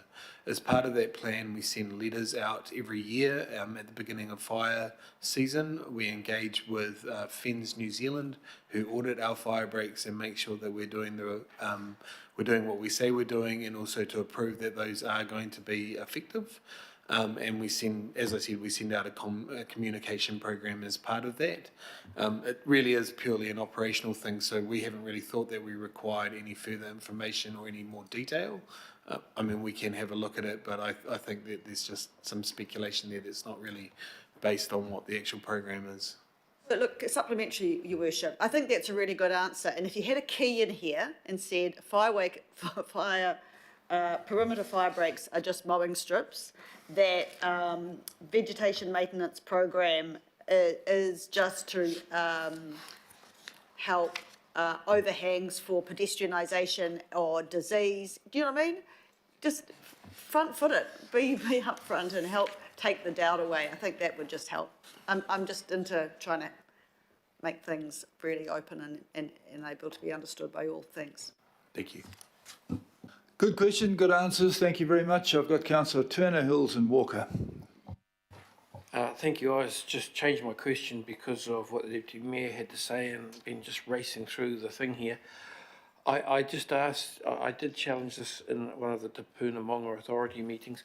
So going to that annual vegetation maintenance program / one figure, this one here is for One Tree Hill is only 18,000, but I remember seeing some very large ones. If we could break that down into more sub-compartments, how much for chopping down trees, how much for pruning trees, how much for planting small vegetation, and that would be very Very good. Would we be able to do that? Through the chair, it is actually broken down in our capital works program, which is our vegetation management program. That has followed in that capital works network white program. That is where we're talking about the vegetation restoration program. That has quite some detail in it. It refers back to our integrated management plan, which was a publicly notified process where it detailed what we were doing with regards to the large works, which includes tree removals and vegetation restoration, where we have planted over 175,000 trees over the last few years. And it is specified in that. The vegetation maintenance, which is outlined in the operational section of this report, is purely talking about operational maintenance of our trees and our maintenance. So we can have a look at the wording, but I do think that our vegetation restoration program works is clearly outlined in a number of documents that all have been statutorily publicly notified, including our integrated management plan, our tupuna strategies, and our operational plan, which is now, relatively consistent. We haven't actually changed this plan or what the wording in it now for several years, but have been trying to make that more clear every time we have. Thank you. No, I'm just trying to make sure, like the Deputy Mayor, that it's as clear as we can possibly make it. That helps stop conspiracy theories. Thank you very much. Yeah, I think in your case, that the fullness of your disclosure of your results is a very supportive thing to do. And so, yeah, good answers. Councillor Hills. Thank you, Mayor. And it is funny, Waka Kotahi come and sit here and we don't ask them about the 162 hectares of forest they removed for the Pūhoi to walk with motorway, or the hundreds of kauri and totara that were hundreds of years old that were removed. But anyway, I just, because of the tree maintenance issues that the processes you go through, as far as I know, are the same, but you're more public about it than Auckland Transport and Parks, right? Because as far as I know, Auckland Transport and Parks are removing trees in the same way as you, if they are dangerous or if they are diseased or if they are pests. I know our community facilities team are doing that all the time. They just don't tell everyone like you are. Is that correct? You're taking the similar procedures as the other parts of council? With regards to our operational program of reactive tree removals due to storm responses, due to health and safety issues, due to their pest management status, I can confirm that we do follow the same processes and do the same things as Auckland Council does. With our vegetation management program, we have to apply for resource consents, which we do, and we have gone through a publicly notified consultation process which backs up what we're doing, and that has now been complete, and it was unanimously approved by the Tupuna Authority in 2022. Thank you. And sorry, I missed it before. How many trees have you planted since you've been around? Approximately 175,000. And what is in the plants? And what is in the next year? I would. We're still probably calculating that, but I would suggest would be around the 30,000 mark. Cool. And my last question, in the management plan, it's more about the natural features, but are there discussing with people around how we celebrate the Maunga more, and what sort of opportunities are you looking forward? Now you're sort of saying you're coming to the end-ish of your capital works. Are you going to be looking at more events, more storytelling, more working with Tātaki Auckland Unlimited on festivals? I don't know what that looks like, but I feel like we're not potentially celebrating the Maunga as much as we could be. Maybe not to the world, but to Aucklanders especially. No, thank you for that question, Councillor. There is line items in there around events. There is line items around there around an education program. And I would like to note that we are doing quite a lot of work at the moment with Tātaki. We presented to Tātaki and the tourism industry just 2 weeks ago, and that was favourably received. And we believe there are opportunities in that space. So yes, we are increasing that, and over time, as I said, we're shifting more away from the infrastructure program that we are doing, the programs around the vegetation restoration, and more towards a program of storytelling, allowing people to engage with the Maunga and really enabling mana whenua to be able to tell their stories for themselves. Kia ora, thank you and the team for all the work. It's another phenomenal year under really hard circumstances with the storms and the slips and everything. Thank you. Okay, Councillor Walker, please. Sure. So, first of all, just a question, and it just goes to your mention of trees. My understanding is that the great majority of the plants are grasses and flaxes and shrubs. There's a relatively small number of actual trees that are being planted. Is that correct? What we do is we follow a program of ecological restoration that has been designed by ecologists. There are cultural plants in there. When you are restoring a forest, you don't go out and just plant large podocarp trees. That won't work. What you look at doing is planting a pioneer species so that you can build a forest canopy. Within all of those ecological restoration programs, yes, there are flaxes, yes, there are small plants, but they all build up into an ecosystem, which will eventually eventuate into a WF7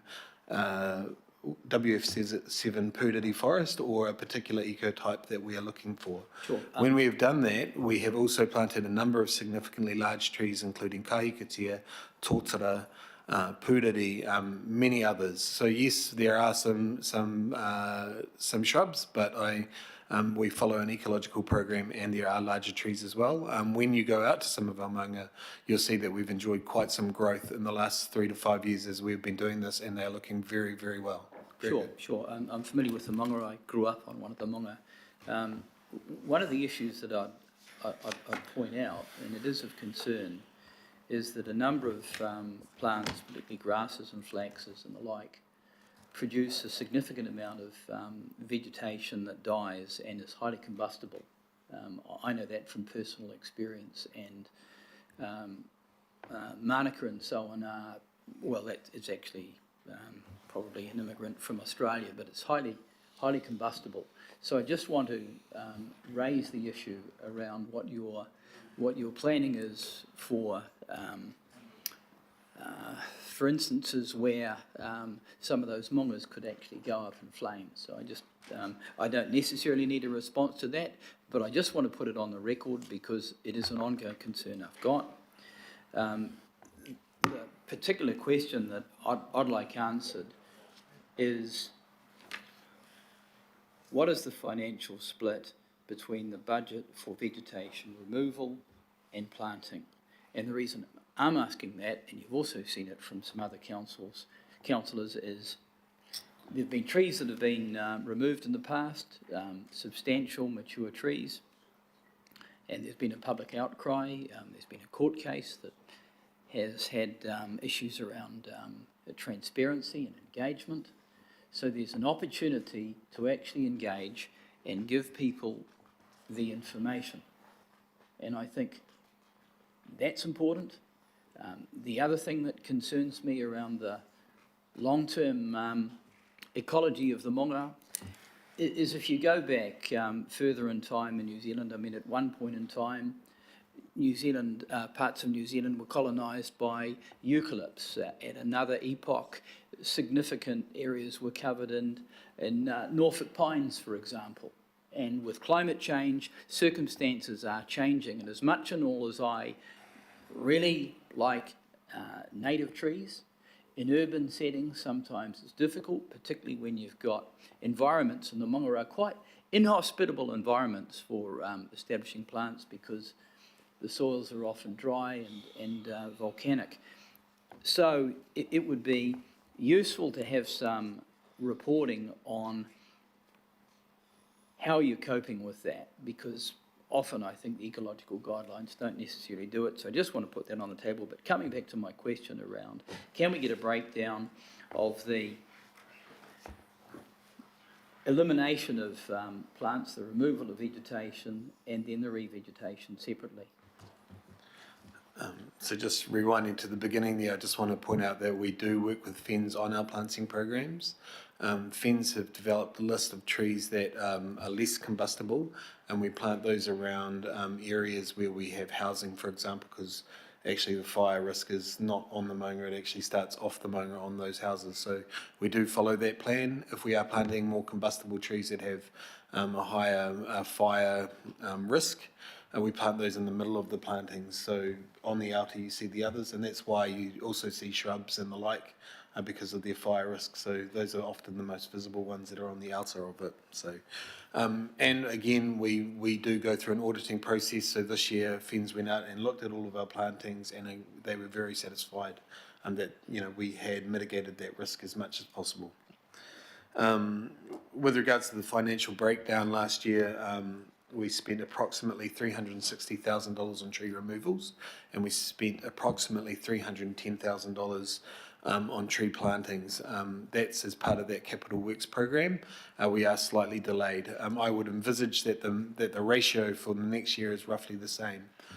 What is also worth noting, of course, is that we also spent $300,000 on reactive tree removals. That was $290,000 on trees that were destroyed in the storm, and that also came at the risk of a number of significant cultural sites. So, for example, in some of those sites, midden had been exposed, and that's exactly what we're trying to avoid doing.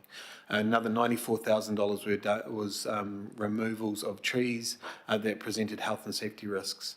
What I think will happen over time is that the financial shift will change. Where we have those on maunga that have no exotic trees, we actually find the natives hold up a lot better, and we haven't had that same level of remedial tree removals that has been required with the exotic trees. So I think over time you'll start to see a shift in those numbers, where you'll see a shift from, I guess, operational funding of reactive tree removals lessening, and as I said, towards the end of the infrastructure program, we are lessening our capital works program over. So in a way, I guess there is some savings to be made there. I can't talk beyond what I know about the Tupuna Maunga in terms of the tree the tree types.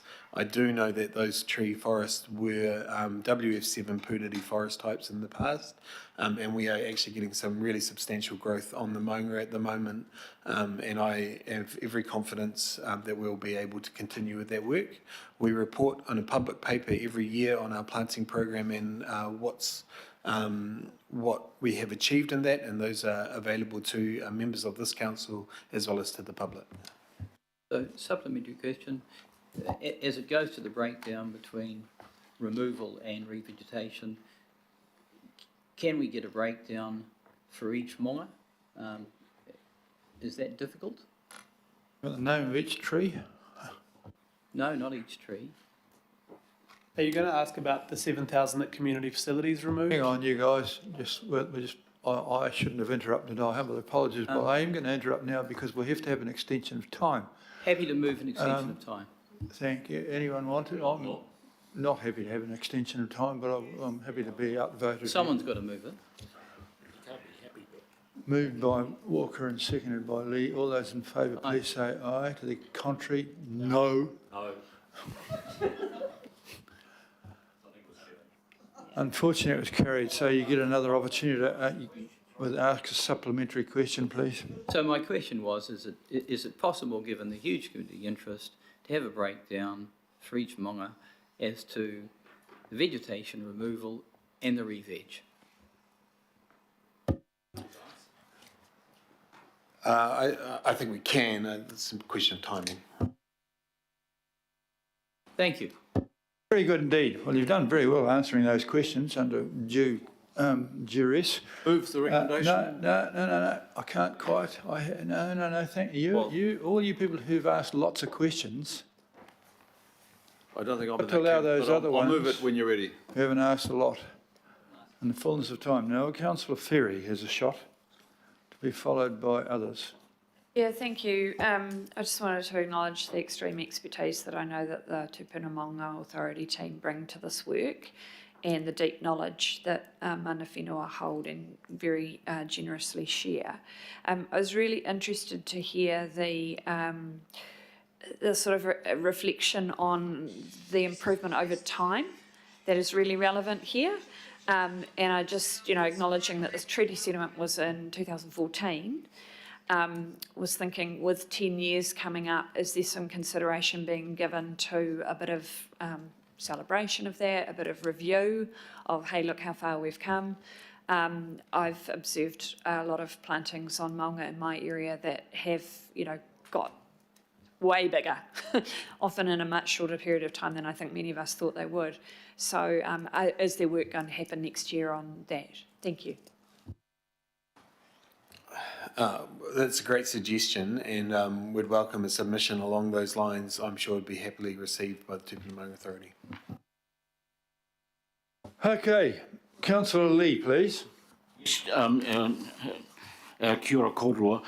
Thank you. Okay, can I just, I don't want to take up time, just endorse the questions of the other members of the governing body, particularly relating to transparency around budgeting for tree removal and revegetation.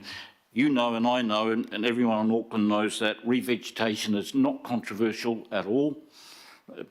Overwhelming majority of Aucklanders, I'm sure, support the TMA's strategic approach.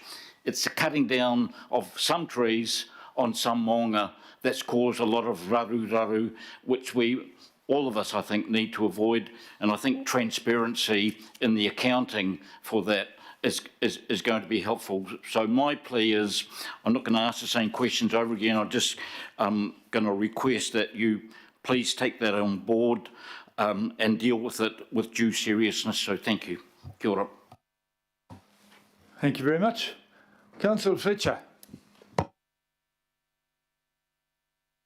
Kia ora, Nick. Thank you. And I think the Maunga Authority does deserve to be congratulated on the awards, and it's been really good. Given that a lot of the controversy that has been, or the antagonism with the public, has been the failure to give a breakdown between felling and vegetation on individual maunga, I'm really heartened by what you say today, Nick. Can you confirm that we will start to see that happening for the individual maunga moving forward? I mean, insofar as this plan is, I would say to you that the authority has adopted this operational plan, and we are talking about taking this documentation to consultation. That's what this document is about. So, in terms of breaking down those inside this plan, I think the authority had that opportunity to look at that before it made the decision to take this to consultation, and this is the plan that has been adopted for consultation. We are. I'm just a bit confused from the response you gave to Councillor Walker.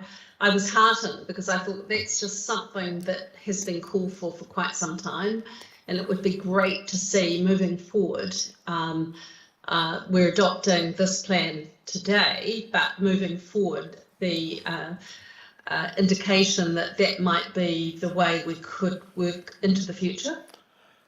There's every potential. I guess what I was trying to say to Councillor Walker was that we are able to provide those numbers that he's asked, but it'll just take a bit of time for us to put those together. But yeah, I just think that we have been quite transparent about it. We've produced these plans every year. I think they're pretty fulsome document, and we've been really transparent about our program. As I said, it's been publicly notified every year, and the intention of the Tupuna Maunga Authority is very clear.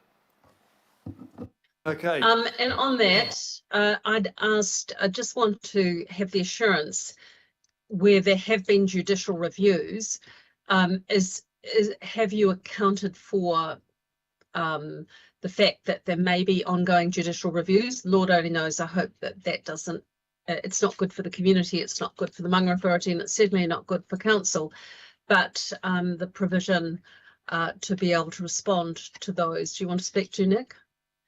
I mean, all I would really say is that we will follow the direction of the courts. Okay, that's good. I've got Councillor Watson. Thanks, Nick, and thanks, Dominic.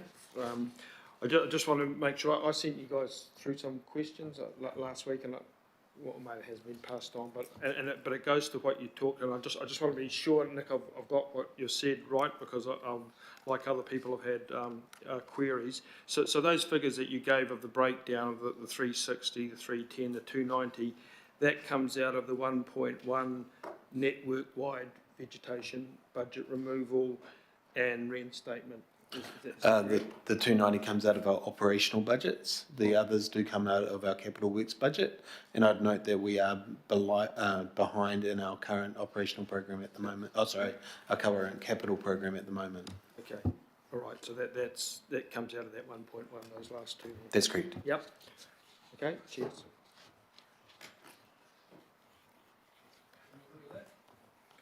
Councillor Watson, are you okay? No, that's answered it. Thanks. All right.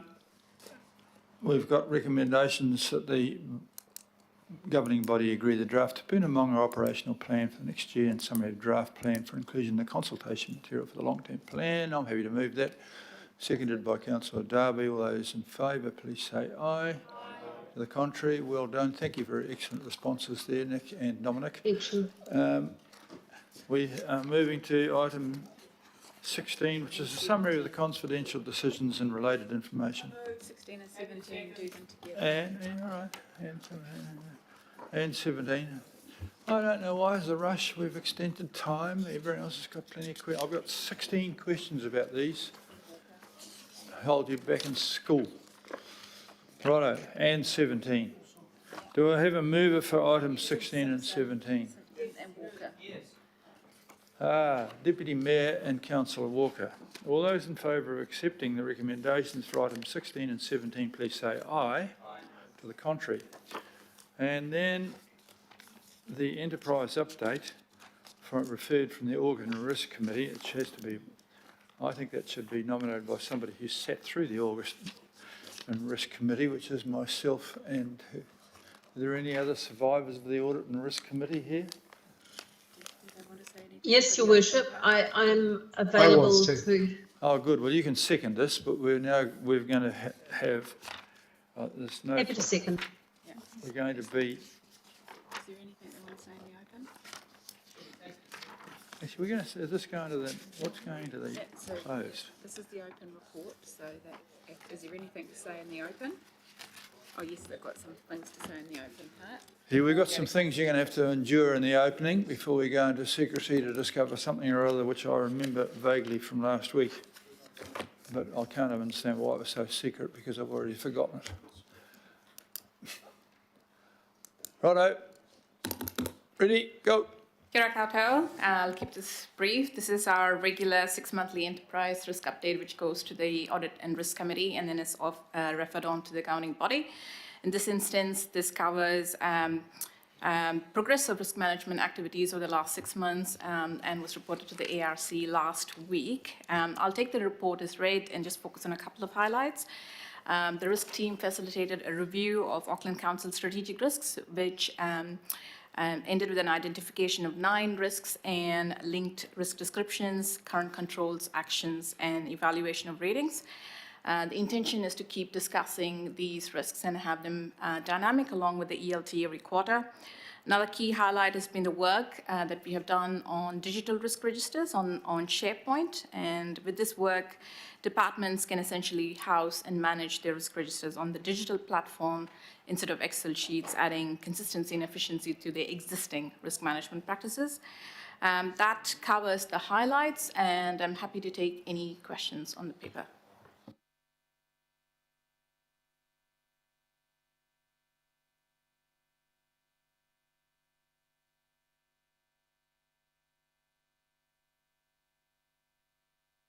Are there any questions of anybody?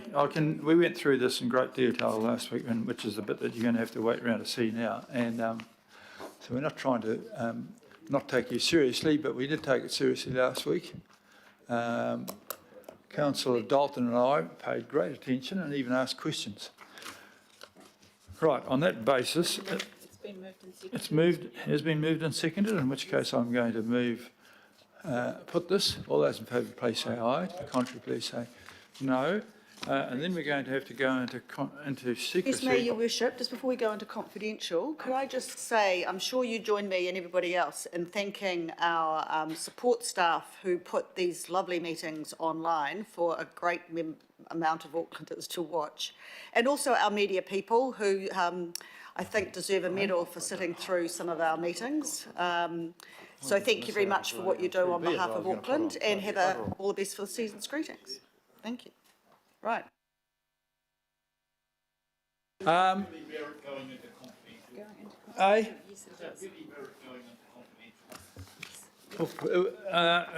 This is so confidential that I wasn't given it.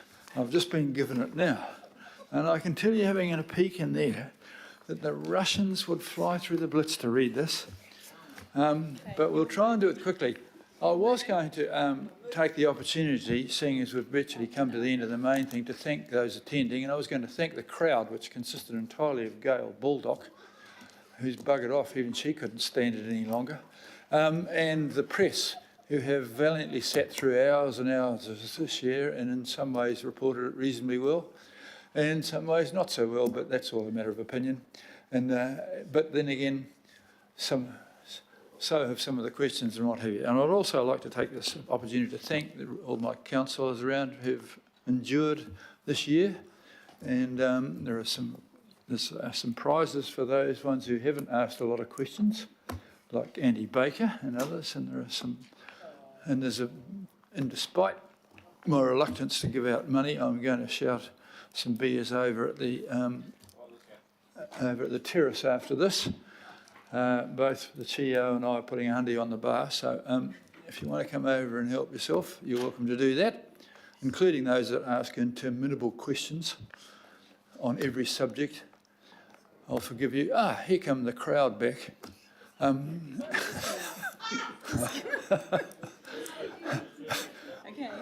All of you, Gail Baldock, we're going to move into secrecy for a few minutes, but if you want to, I hope it's not going to be too long, and then we're going to go over the terrace, and the crowd is welcome to come and have a beer, okay?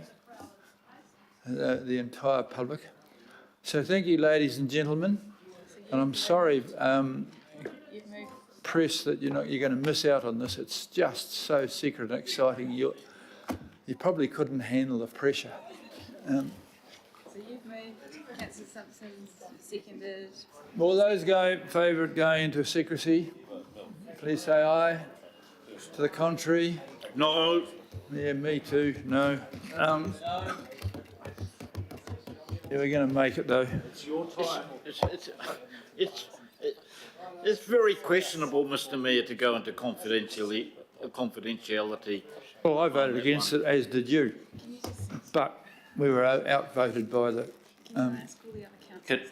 Can I say, just to Councillor Lee, I'll have a discussion with this team and look at this for future reference and make sure that we're really needing to be in confidential. I think it's because of questions of cyber risk and legal risk and so on. So I'll review it, Mike, if that's okay. It's a valuable right for the governing body to go into confidential session, but we shouldn't abuse it and use it as a routine mechanism. I don't think there's nothing wrong with it. There's nothing that would endanger the council's position by sharing this information. That's my view. And sometimes you do need to be in confidential session. Okay, well, I accept that too, and I think what we will do, we'll look at this, and if ever there was a paper that was questionable, it's got to be this one, but I'm sure you're going to tell us what the secrecy is for us now. For those of you who are online, turn off and come back on in secrecy. And in fact, if you don't come back on, I don't really care. But you're welcome to come back on.